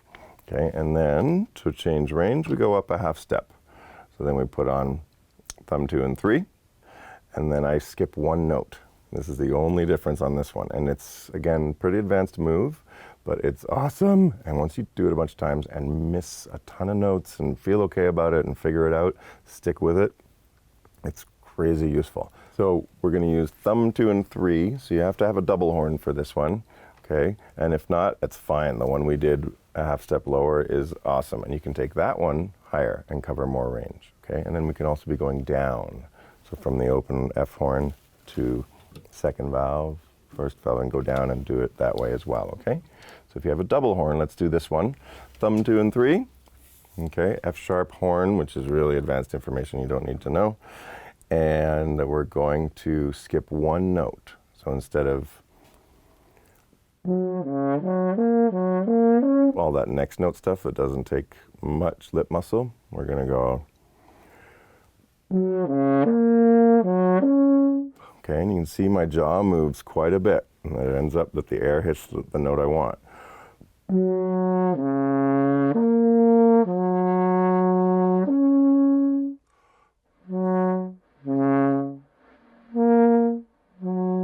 Okay, the air and the jaw moving to get those different notes.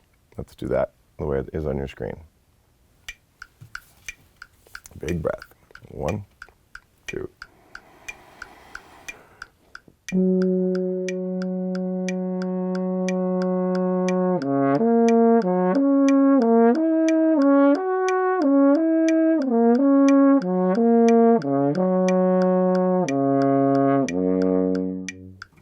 And 1 and 2.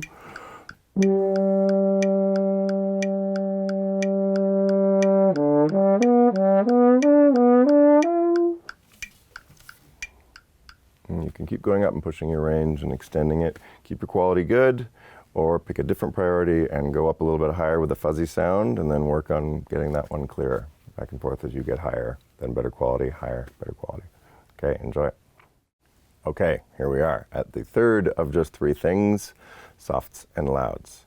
And I just sit on notes and hold them to the tuner, best quality possible, most efficiency possible. And this can extend your range of loud and soft and high and low. Okay, and it's basically extending your comfort level and your results so that you sound good and that you also feel comfortable when your conductor or your teacher says softer. Nope, softer. Softer. Yikes. It's okay. I've done a ton of soft notes. So let's do a ton of soft notes. It's the same approach to playing as these loud 4s that we did earlier. I'll remind you of that one. 1 second of air at whatever pitch we want, and that air is full of all the aspects that a loud note has, except for the loud note part. And then either move my jaw up, you move your jaw, I'll move my jaw, or the mouthpiece pressure, one or the other, or both. Okay, I'll show you. I'll do the jaw. 1, 2, 3. Remember all that? And then the mouthpiece pressure. So we'll get the air going, and then bring your jaw up. Just a reminder of the loud 4s. Or this is the same concept, but we're going to do it on soft notes.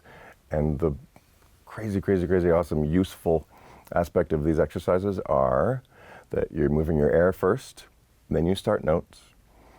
And if you clip another note other than the one that you wanted, you stay in a loop of 4 beats, and you start again at the beginning of the next bar, only you have better air, not better lips.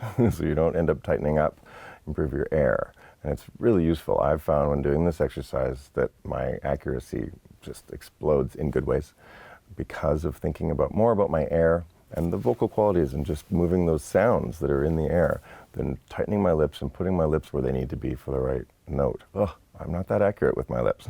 I can be with my air. So this is how we do it for now. Let's do soft 8s. So each thing is going to be 8 beats long. First one will have an entrance bar. Okay, so we'll start there. And then hold it for the rest of the 8 beats and get as close as you can to the tuner, as soft as you can. It's okay to fall off the note. That means you're finding your line of, whoops, change things too much, and then keep the air going and bring the note back in. You get to practice bringing a note in again. And you also get to practice falling off of notes and making mistakes, but staying calm and not going, and getting upset at yourself. Yes, you're right, you made a mistake, but you're not right if you're upset at yourself, okay? So let go of that and get into your purpose there of keeping your air going and just responding and recovering as well. Here we're going to do it 3 times and try and make it better each time, and then we'll assess what worked and keep what worked. Let go of what didn't work, okay? On the second one, I am going to clip a note. So I'm going to hit another note by accident and then stop and then restart. I'm going to stay in 8 beats. So when I come back in, I'll be starting just the last bar of the last 4 beats. Okay, but I improve my air after I miss a note, and I'll show you how I do it calmly. Okay, and on the third one, again, use better air for more accuracy. Entrance bars on each. 1, 2.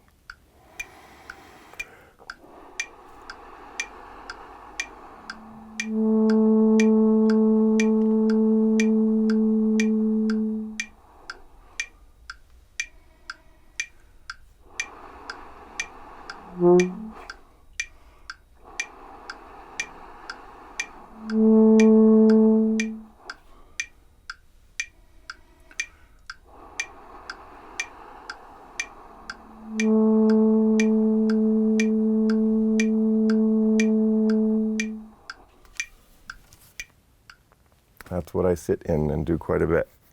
Another variable of this is to do the other two ways of starting notes that are in long tunes. So I do an E like that, and then I go up a half step to an F, and I do the timed air beginning. Okay, that's the beginning of line 2 of long tunes. I do that one, and then I go down a half step from the E, so I'm on an E flat, and I do the articulated beginning. Okay, so I'm going to do that for you. Starting on the E. 1, entrance bar.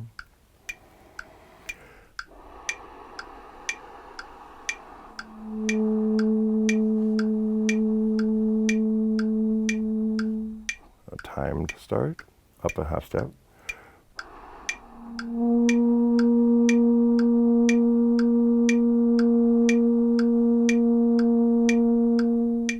Articulated down a half step from the E.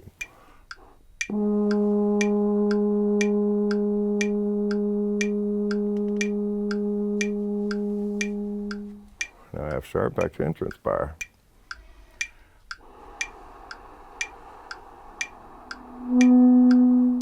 And just keep going and sitting on those different pitches with different ways of starting notes. And you do that for a long time, you're going to get so good at playing softly and starting notes the way you want, and making the sounds your conductor asks for. Yay! I mentioned the chromatic scale earlier. Let's look at the chromatic scale. And the range that we have so far, we're down to an F below middle C horn pitch, all the way up to the C above middle C, third space C in the treble clef.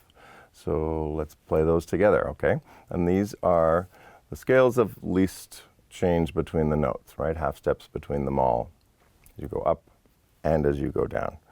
There's something else that you may have heard of, you may not have, called enharmonics, and that is when a note has two different names that's the same pitch. Like a C sharp is a D flat, yeah? 1 less than 5 is the same as 1 more than 3. Let's put together our range. You've gone down to a horn pitch F, up an octave to the next F, and another fifth above to the C. So we have an octave and a half, basically, horn pitch, that F below middle C, all the way to the C above middle C. So let's do a chromatic scale. And the chromatic scale, remember, is the scale that has the least amount of changes for your lip muscles, and so leave your lips alone as much as possible and go up that scale, okay? So let's do that. 1, 2.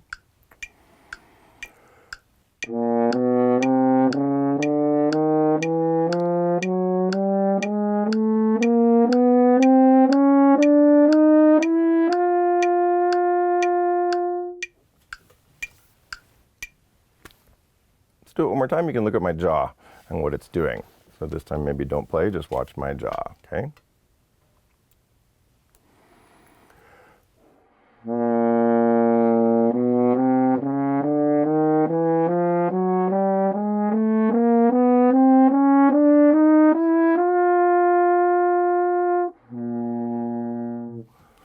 Okay, copy that or find what works for you. Okay, let's do it one more time together.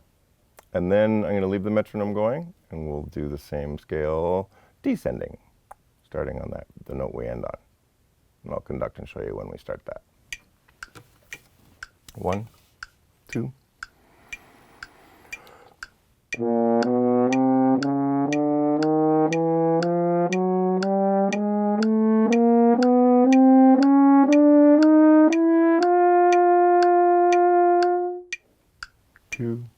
3.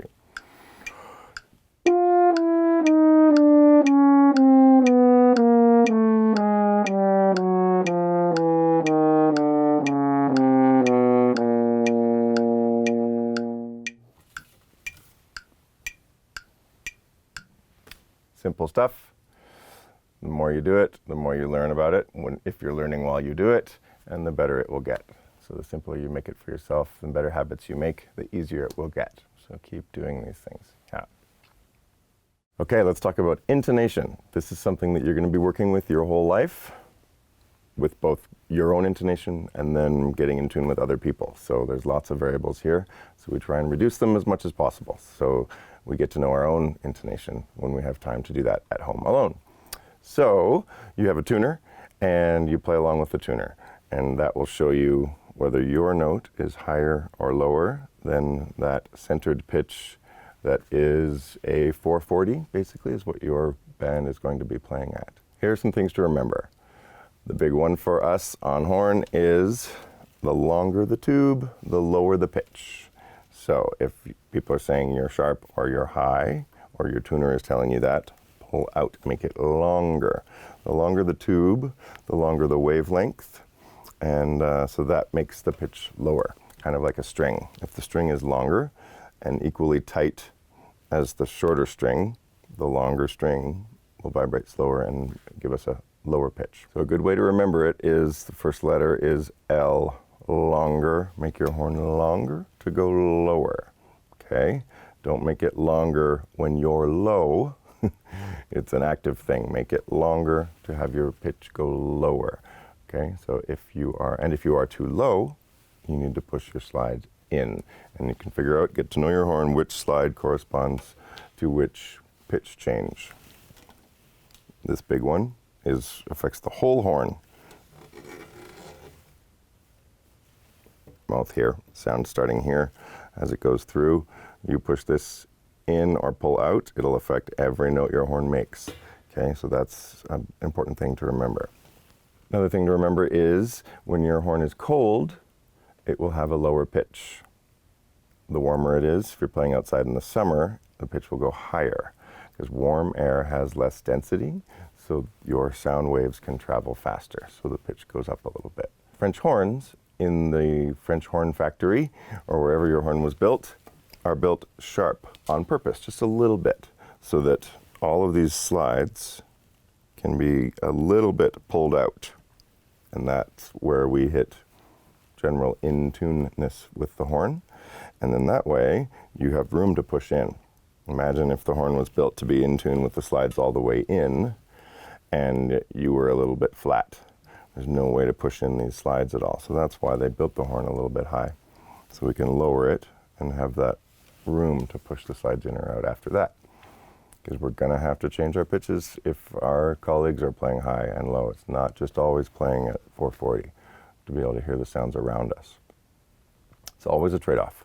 So if one note is in tune and really in tune really well, another note might be a bit sharp or flat or something else. So just remember that it's a real trade-off game with this many slides and this many variables in the instrument.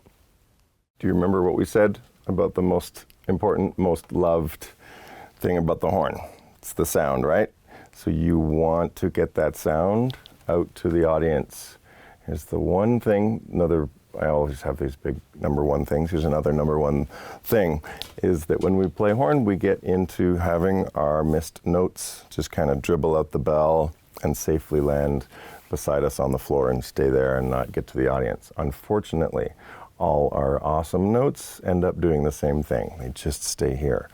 So the way I transcend that and do the opposite is to think, want to be heard, want to be heard. This is the French horn. It's the only brass instrument pointed the right direction, the nice, polite Canadian direction, away from the audience. But we can still send our sound forward. So think forward and just want to be heard. When you're doing these practice sessions, also, we get locked into playing it better and critiquing and knowing what we did wrong, all of these things. Also, let's just play for fun. So for now, play for fun, make some noise. I'm going to do it here. This is kind of what I mean.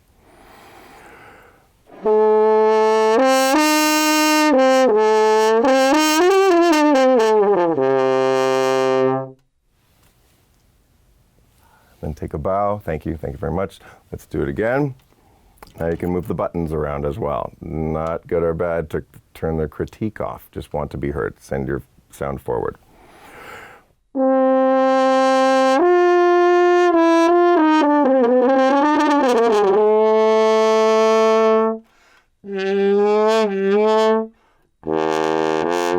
Anything but want to be heard and play for fun.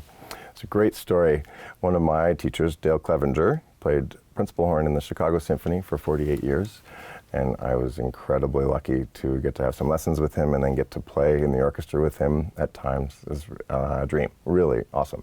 So I heard a story about him, and it was told by someone who wasn't sure they liked actually what he did, what Dale did. But here's the story. Anyway, you can have this in your mind when you're playing for fun, especially. No rules.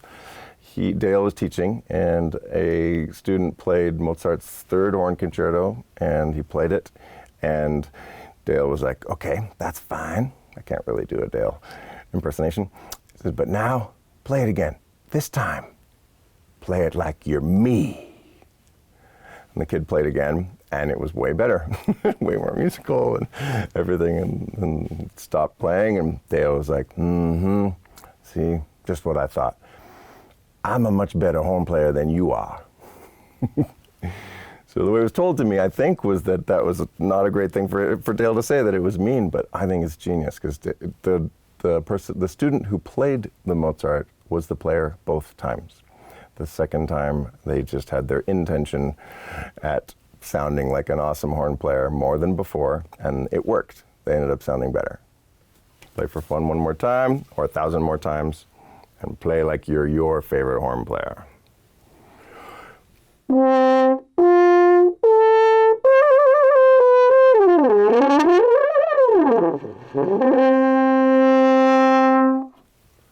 yes. Thank you. Nice job. I'm going to tell you a little bit about this complicated looking instrument. The history is kind of interesting. Horns been around forever. Whenever there was danger for humans, they could blow in the end of a conch shell, that woo-hoo, that kind of sound for danger. Then that evolved into calling people for dinner, and then it evolved into us getting dinner. We had to hunt. So the horn was used on the front horse, the horse that was closest to whatever they were hunting, and they had different signals for different animals. So the horn was basically what the lips hit, one tube around, or two or three, and then out. There was none of this stuff in the middle. And so the bell pointed that way so that the guy or woman riding the horse could signal to the other hunters behind that there's a fox over here or there's whatever over here. So that's why it points this way. And then there was a thing used in concert halls called the natural horn. And that's that same thing, no valves, no buttons, just something that played these notes.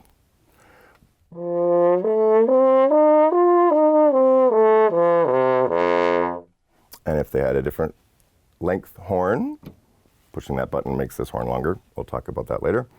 It's the same notes, same distance between each note. So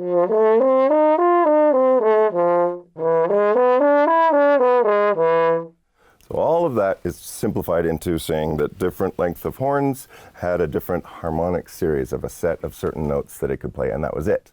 Around Mozart's time, a few hundred years ago, they developed what was called hand horn, and it's natural horn where they moved the hand. So from the notes we could play. We're going to talk about how to do that later.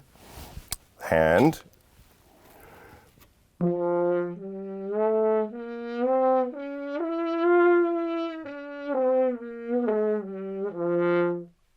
More possibilities. So the horn could play more notes and play more what they call melodies. Before that, we were playing a lot of the timpani lines. Boom, beam, boom, those notes that we could play. So the horn has survived history, much like trumpet, trombone, and tuba, euphonium, these brass instruments that we see, because it is unique. There are a ton of instruments similar to the French horn and trumpet. We can see them in history books and see them around, but not as much as these instruments, and it's because of each of the instruments' unique sound. Trumpet does its thing, trombone does its thing, tuba, they are needed for their unique sounds. So are we on horn. So let's keep that in mind when we're learning all this stuff, to keep that not that higher sound is what a trumpet does. But our history is based in this really, really long instrument.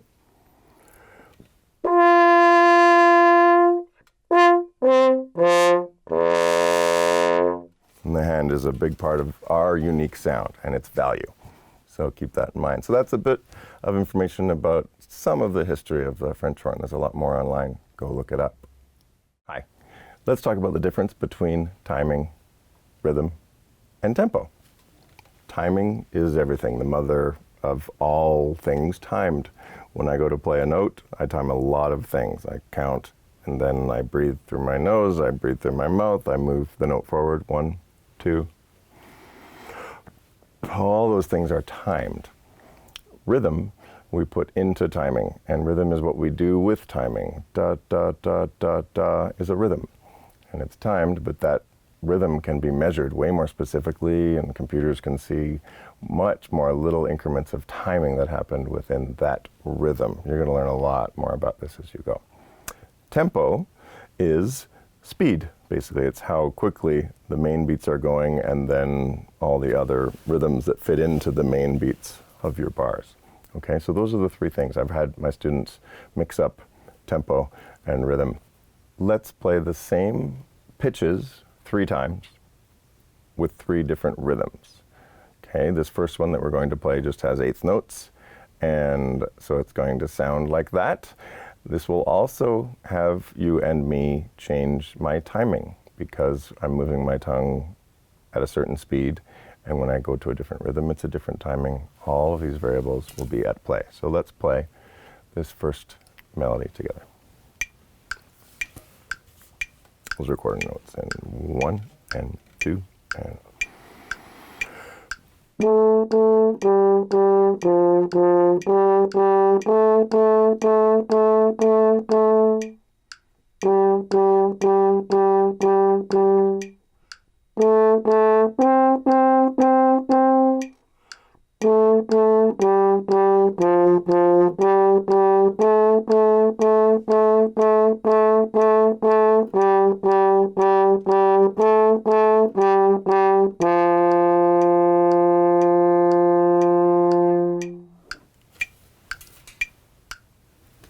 okay, now let's go to the next one, triplets.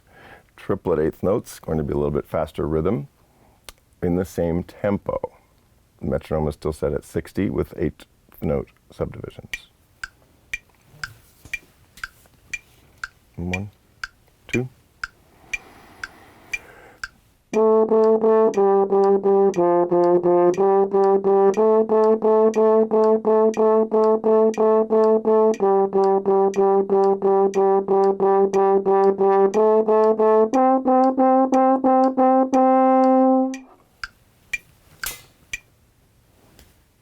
And now 16th notes, even faster rhythm, or more complex rhythm, or more notes per beat rhythm. And so the notes happen faster, but the same tempo. It's not a faster tempo. 1, 2.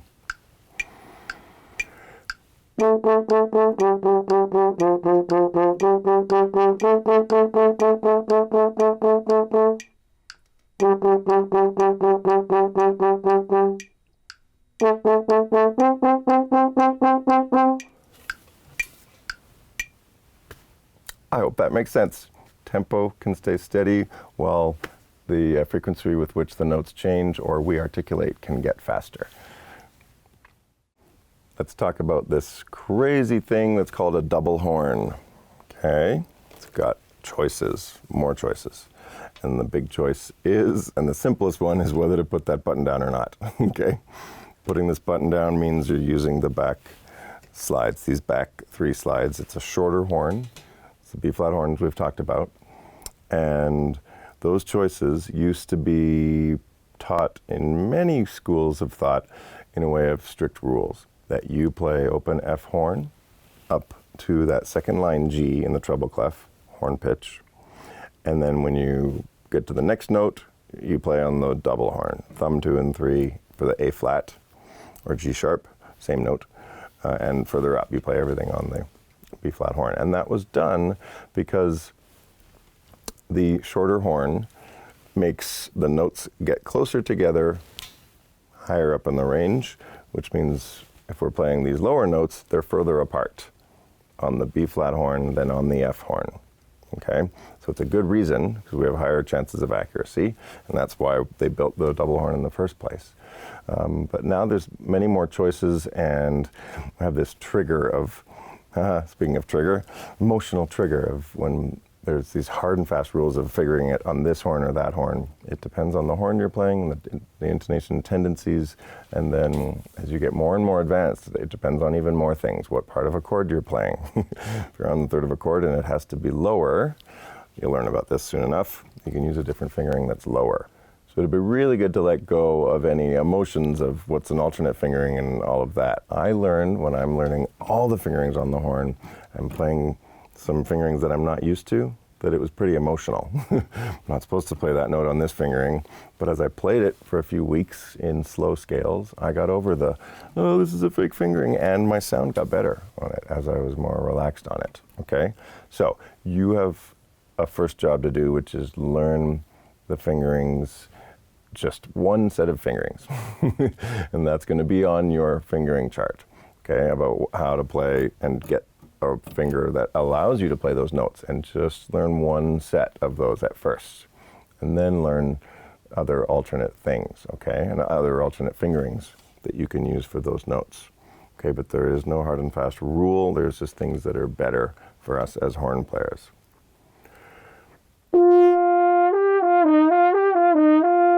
It's on the F horn. That's on the B horn.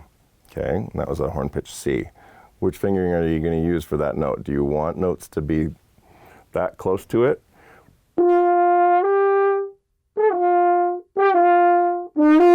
Or you want the notes further away from the note you're going for so that you have a higher chance of being accurate? I definitely want that. So that's why I use B horn on everything above G. That's why I do it, but I also use the B horn on a lot of notes in the low range.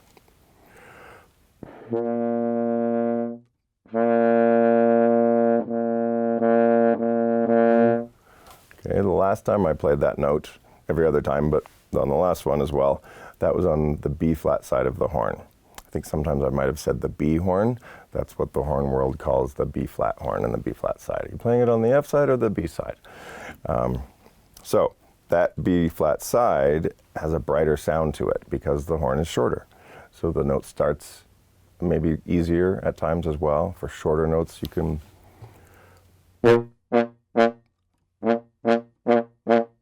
the double horn affords you a lot of different options for fingering and for sounds. And you can get to know it over years and years and years, and I'm still learning some of those options. But don't let the double horn be daunting for you or confusing, or that you have to know all the combinations, all that. You don't have to. You can experiment and then write it in your part and figure it out, okay, along the way. There's then what is called a triple horn, which has 2 thumb valves and a third set of slides that are even shorter than the B horn. So it makes even super high notes further apart. And I'd try them every so often, but I was scared of them. And I was like, I don't know everything about it. I don't know what I'm doing, you know, but I've been figuring it out since. So don't let this double horn be emotional either for you. Just figure out what you can and write it in your part. And have fun with these buttons. Okay. Speaking of fundamentals, here's a fun one. Play your mouthpiece. Play the mouthpiece, okay? Don't buzz the mouthpiece. That has way less potential connection to what we're doing on the horn. This is buzzing. Right? Not very connected.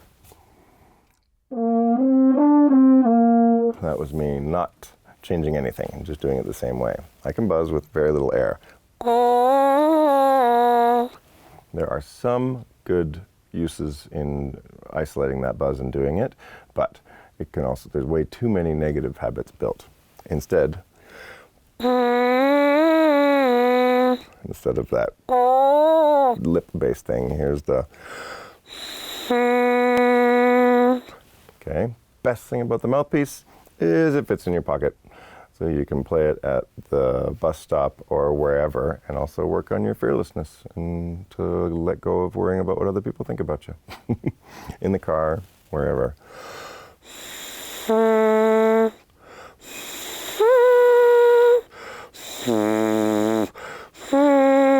Just all these sounds, trying to keep them nice and open while watching TV, anything. You can also play along with themes on TV, play along to your favorite songs, radio, Spotify, wherever you're playing them. And then practice going up and down. And down and up. Okay. One exercise I did on the mouthpiece quite a bit just while watching TV. Start on a high note, try and go down to a low note, and connect all the notes in between. There's things called breaks. That's what the brass world calls it. I'd prefer to call it an overlap, where your teeth and lips have to shift between certain notes and the sound stops. So I was trying to connect all those. Here's me not managing my breaks.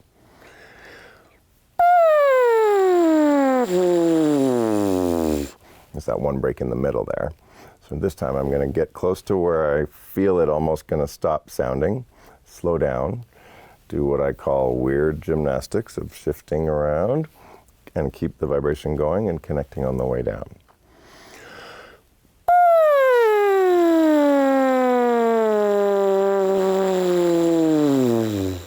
And then keep going on the way down.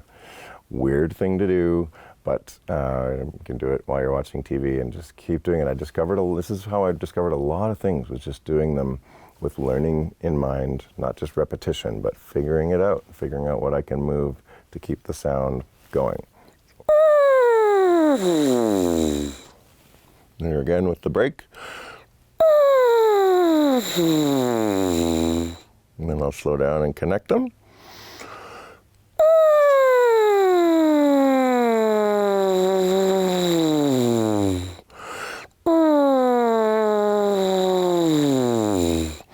Get that feel of what it feels like to keep the sound going while descending in pitch. That's how I learned, is just experimentation with good ideas about learning in mind.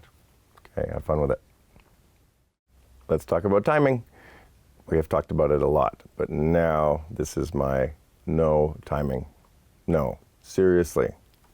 Look at your timing. I taught my first few years at Indiana University in a room that had no windows, and I just remember it sitting there, and I kind of recall every single lesson pretty much could have been the same thing of going, okay, great, after they played, what could be better? Rhymes with rhyming, yes, your timing, see you next week. Hi, what could be better? Rhymes with rhyming, yes, your timing, see you next week. If you get on this now, you're going to be way ahead of a lot of other musicians and horn players, because they rush their long notes, they cut them, and they could just count better, all of this timing. So my colleague at IU, Dale Clevenger, says, this is not a suggestion. If you do it really well, right now, as well as you can, you're going to build those habits that are going to have you more accurate and doing all the other timing things that are into technique that are way beyond just rhythm. There's accuracy and other things, and calmness to go, I up my timing, I have a higher percentage of accuracy, and I'm calmer when I'm going to play the next one, which ups my percentage of accuracy on the next one. Okay? This is all stuff that you need to work on so that you have your own sense of timing. Okay? This work just has to be done. Daniel Pink wrote a book called Drive, The Mysterious Truth About What Motivates Us, or The Curious Truth. And he outlined the paradigm of why we do things. And the old paradigm was we did things for the carrot or the stick, to either win the prize, the carrot, or avoid the stick. But then he outlined this new paradigm that I just love, and it's we do things for these three things. For mastery, to get good at something. Meaning, to add to it, add to the world and contribute and put your own stories into it. And autonomy, to be self-sufficient, to be able to do it on your own. Okay? And this is what performance is a great outlet for us to share how good we are at those three things. It's either a test or an opportunity. Work on having it be an opportunity. And then how good are you at it?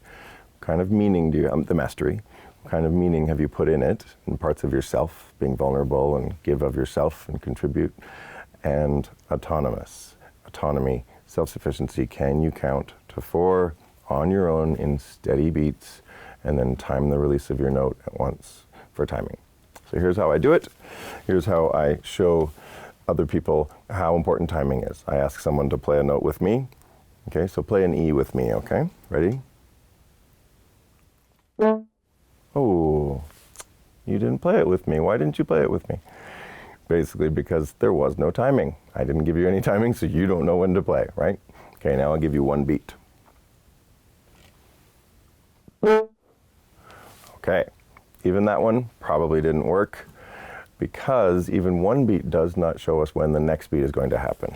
And so if I'm about to play and someone goes like that, I go, oop, I guess I'm supposed to be breathing, you know, so I sit actually half full of air a lot of the time before first notes.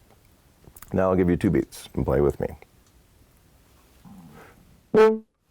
Yay! That one worked, right? Why? Because there's timing and relative timing. 1, 2, 3, 4. That whole grid comes up of where we put things. Okay, so timing is really important for our section, the other people we're playing with, the rest of our band, our conductor, that connection, and our audience to be able to understand things. But most importantly, hear this really loudly, your timing is really important for you. So you know when to move your stuff, to change notes, to release notes, to crescendo, to do all those things. Why crescendoing da is good, but not as good as when we're doing those heart-beating exercises. Da, da, da, da, da. Now I have 5 increments and I can make my symmetry a lot better, just like a TV. If we have those big dots, it's not very good, not a very sharp picture. If there's those little dots, 4K or whatever the new TV is, it looks amazing because there's more dots per beat, more sense of timing, more accurate. Okay, obsess about this. So this is a question I get a lot. What is a horn? Okay, I don't get that question a lot. I get the question of what kind of horn do you play? This is the only horn, this is it, okay? Some people can call a saxophone a horn or a trumpet. That's okay, that's cool, but this is the horn. Historically, it's what it's called, the horn. International Horn Society said that that will be the only name for it, that it will not be called a French horn. And that's also because the French horn is German. And we'll go into that later. But this is the horn. And one of the unique things about this horn is that it is conical as opposed to cylindrical. So a con, if you think about a conical thing, it's like an ice cream cone, where it's a cone. So it starts a certain diameter or width of its center round part, and then it gets longer and wider and wider. As it gets longer, it gets wider and wider and goes out like this. Trumpets do that as well, but the main part of their instrument is a cylinder, so it stays the same size. A horn is a lot more of a cone. And so yeah, we blow into the little part here, the loud part's the other end. And yeah, some of the pieces of equipment are, this is called the mouthpiece, and that's this. And that's the part that your lips go into and your air goes into. The mouthpiece goes into what we call the lead pipe, and that's the main pipe here. And it's really important when they build these horns, this part gets small and then wide, and then that conical stuff starts happening throughout the horn.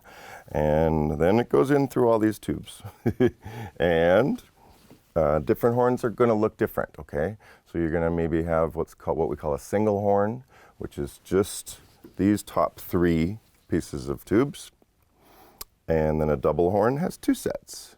Now these tubes decide how long your horn is and which sets of notes that you can get off of these different harmonic series that I played in the other video.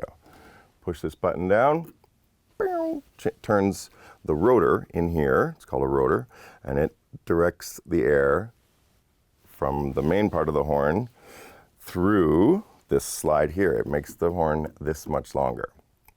This one makes the horn this much longer. And this one makes it this much longer.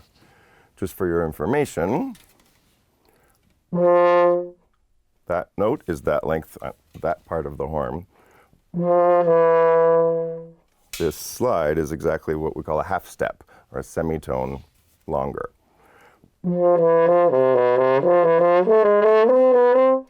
Okay? And then this one is twice as long as this one. So this is 2 half steps or 1 whole step. You hear how that note there is a bit lower than that note.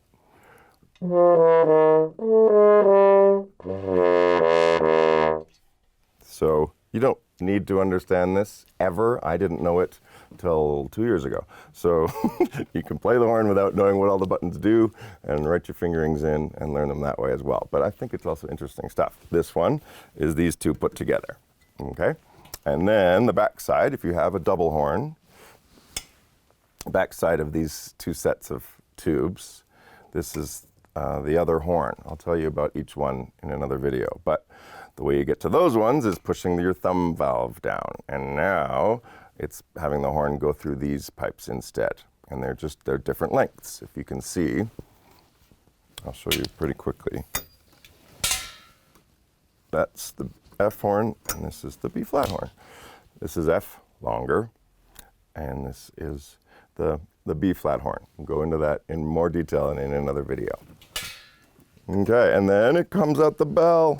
That's the last kind of important part of your French horn, this bell here. Comes out there, another very important part of the horn. These are called the levers, or levers, the valve levers, and that's what we use to push and move the valves.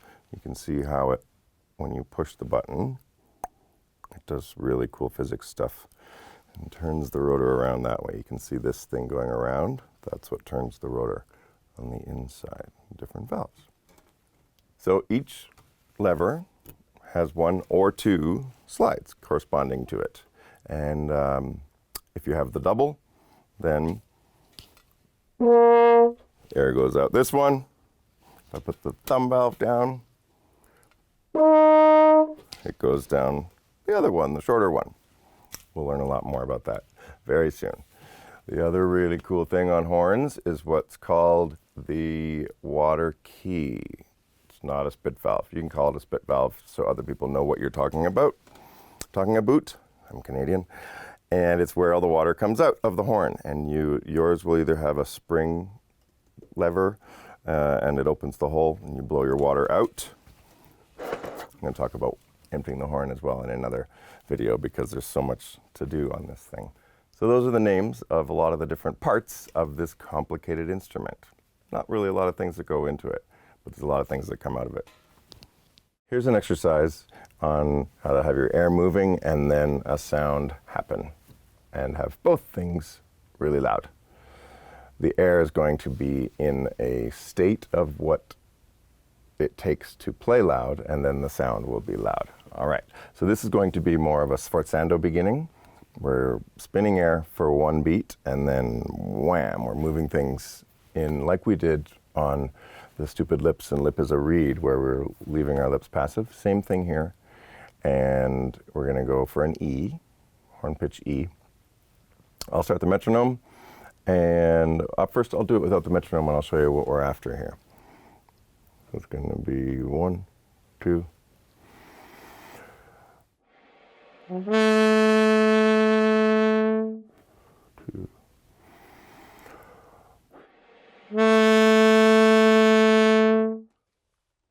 And there's no way we can get that really loud full sound at the beginning unless my lips are quite relaxed. And again, remind you, a tight muscle is a slow muscle as far as changing notes, but also as far as vibrating. And there's a lot of quick vibration on a loud note. So you want your lips to be passive.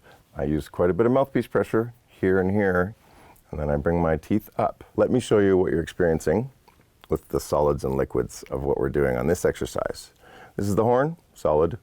Your bottom lip, liquid. Your bottom teeth, solid.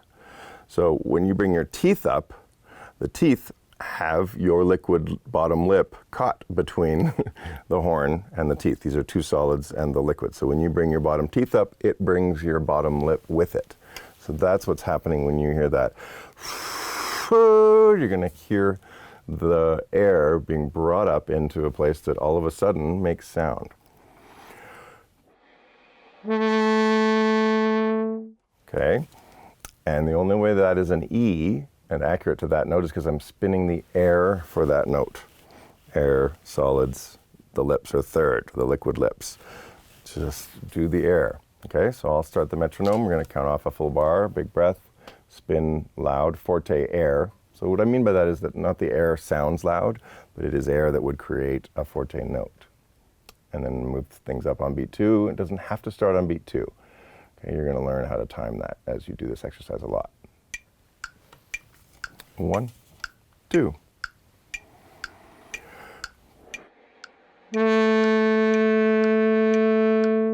Again, 2.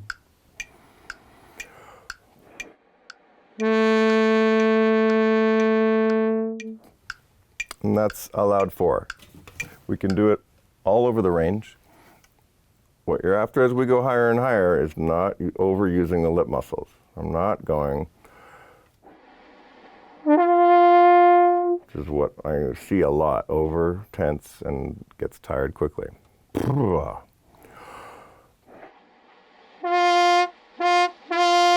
And then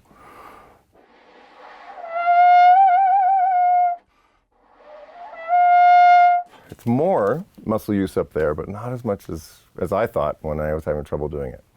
So this exercise can expand your range all the way up. In the previous video, we were doing loud 4s and varying the jaw and bringing it up to have sound come out your bell. Now we're going to vary the other solid, which is the mouthpiece, the horn, mouthpiece pressure. And this is really great because you can experience relaxing your lips as you bring the horn off your face. There's not a lot of ways to experience that to that level because we're not supposed to let notes stop. We're not supposed to pull off our horn and do all these things, but let's do it now. Right now we're going to more bring it on, and then I have another exercise where it can come on and off. So I'll show you.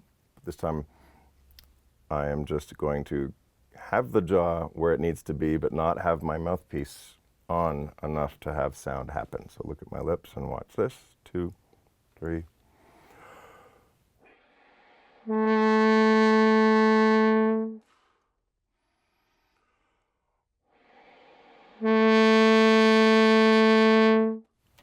Cool, eh? Isn't that interesting? I'll do on and offs too to show you the.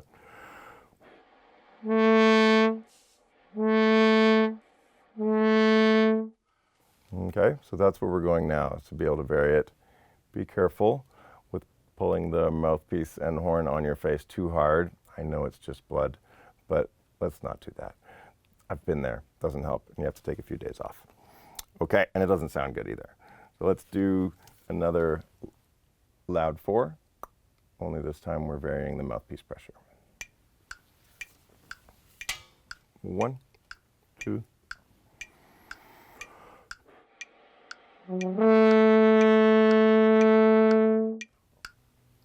Uh-oh, I missed. This is a very good teaching moment because I missed too low. So what I'm going to do is improve my air and aim my air a little bit higher. I am not going to improve my lips. My lips will end up improving and I'll get a better result, but I have my mind on just spinning a more accurate stream of air. Okay, let's do it again. 1, 2.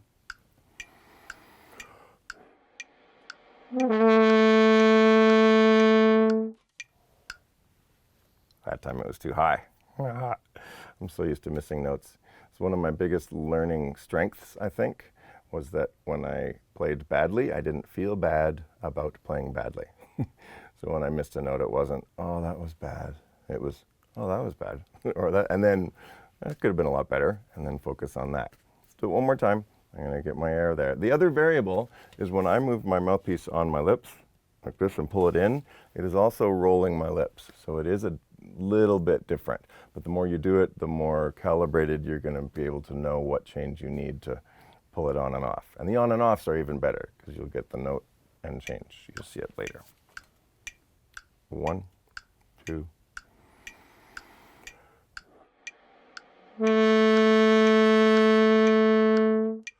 Phew. Got it. And it was louder. I was using the same air. It was just more centered and in that center. It's wild. Can't explain it. You don't have to explain it. You just have to understand it enough to feel it and make those sounds, most importantly, to your audience. Thank you for joining me in learning about horn fundamentals. It's a pretty cool instrument, eh? Yeah, I think so too. Some of the things we talked about was why it looks so cool, right? How it started without all this middle stuff, and the history of the horn, and how we led hunts and all that fun stuff. And then we got into the orchestra and started getting more respected and used more. And then we got to play more notes, moving our hand in the bell, and then a lot of techniques on how to do it, right? And starting notes, changing notes, high, low, loud, soft, fast, and slow. But we also talked a lot about the mental game and how you can become a better learner and keep improving on not just how you play the technique and what you know about music, but who you are, what your choices are, and learning better as you go. So, thanks a lot for coming, and I'm just going to challenge you to keep going and let go of your mistakes. Don't feel bad about it, and you'll be well on your way to becoming a great musician and great at other things too. I'm Jeff Nielsen with Musician's Toolkit.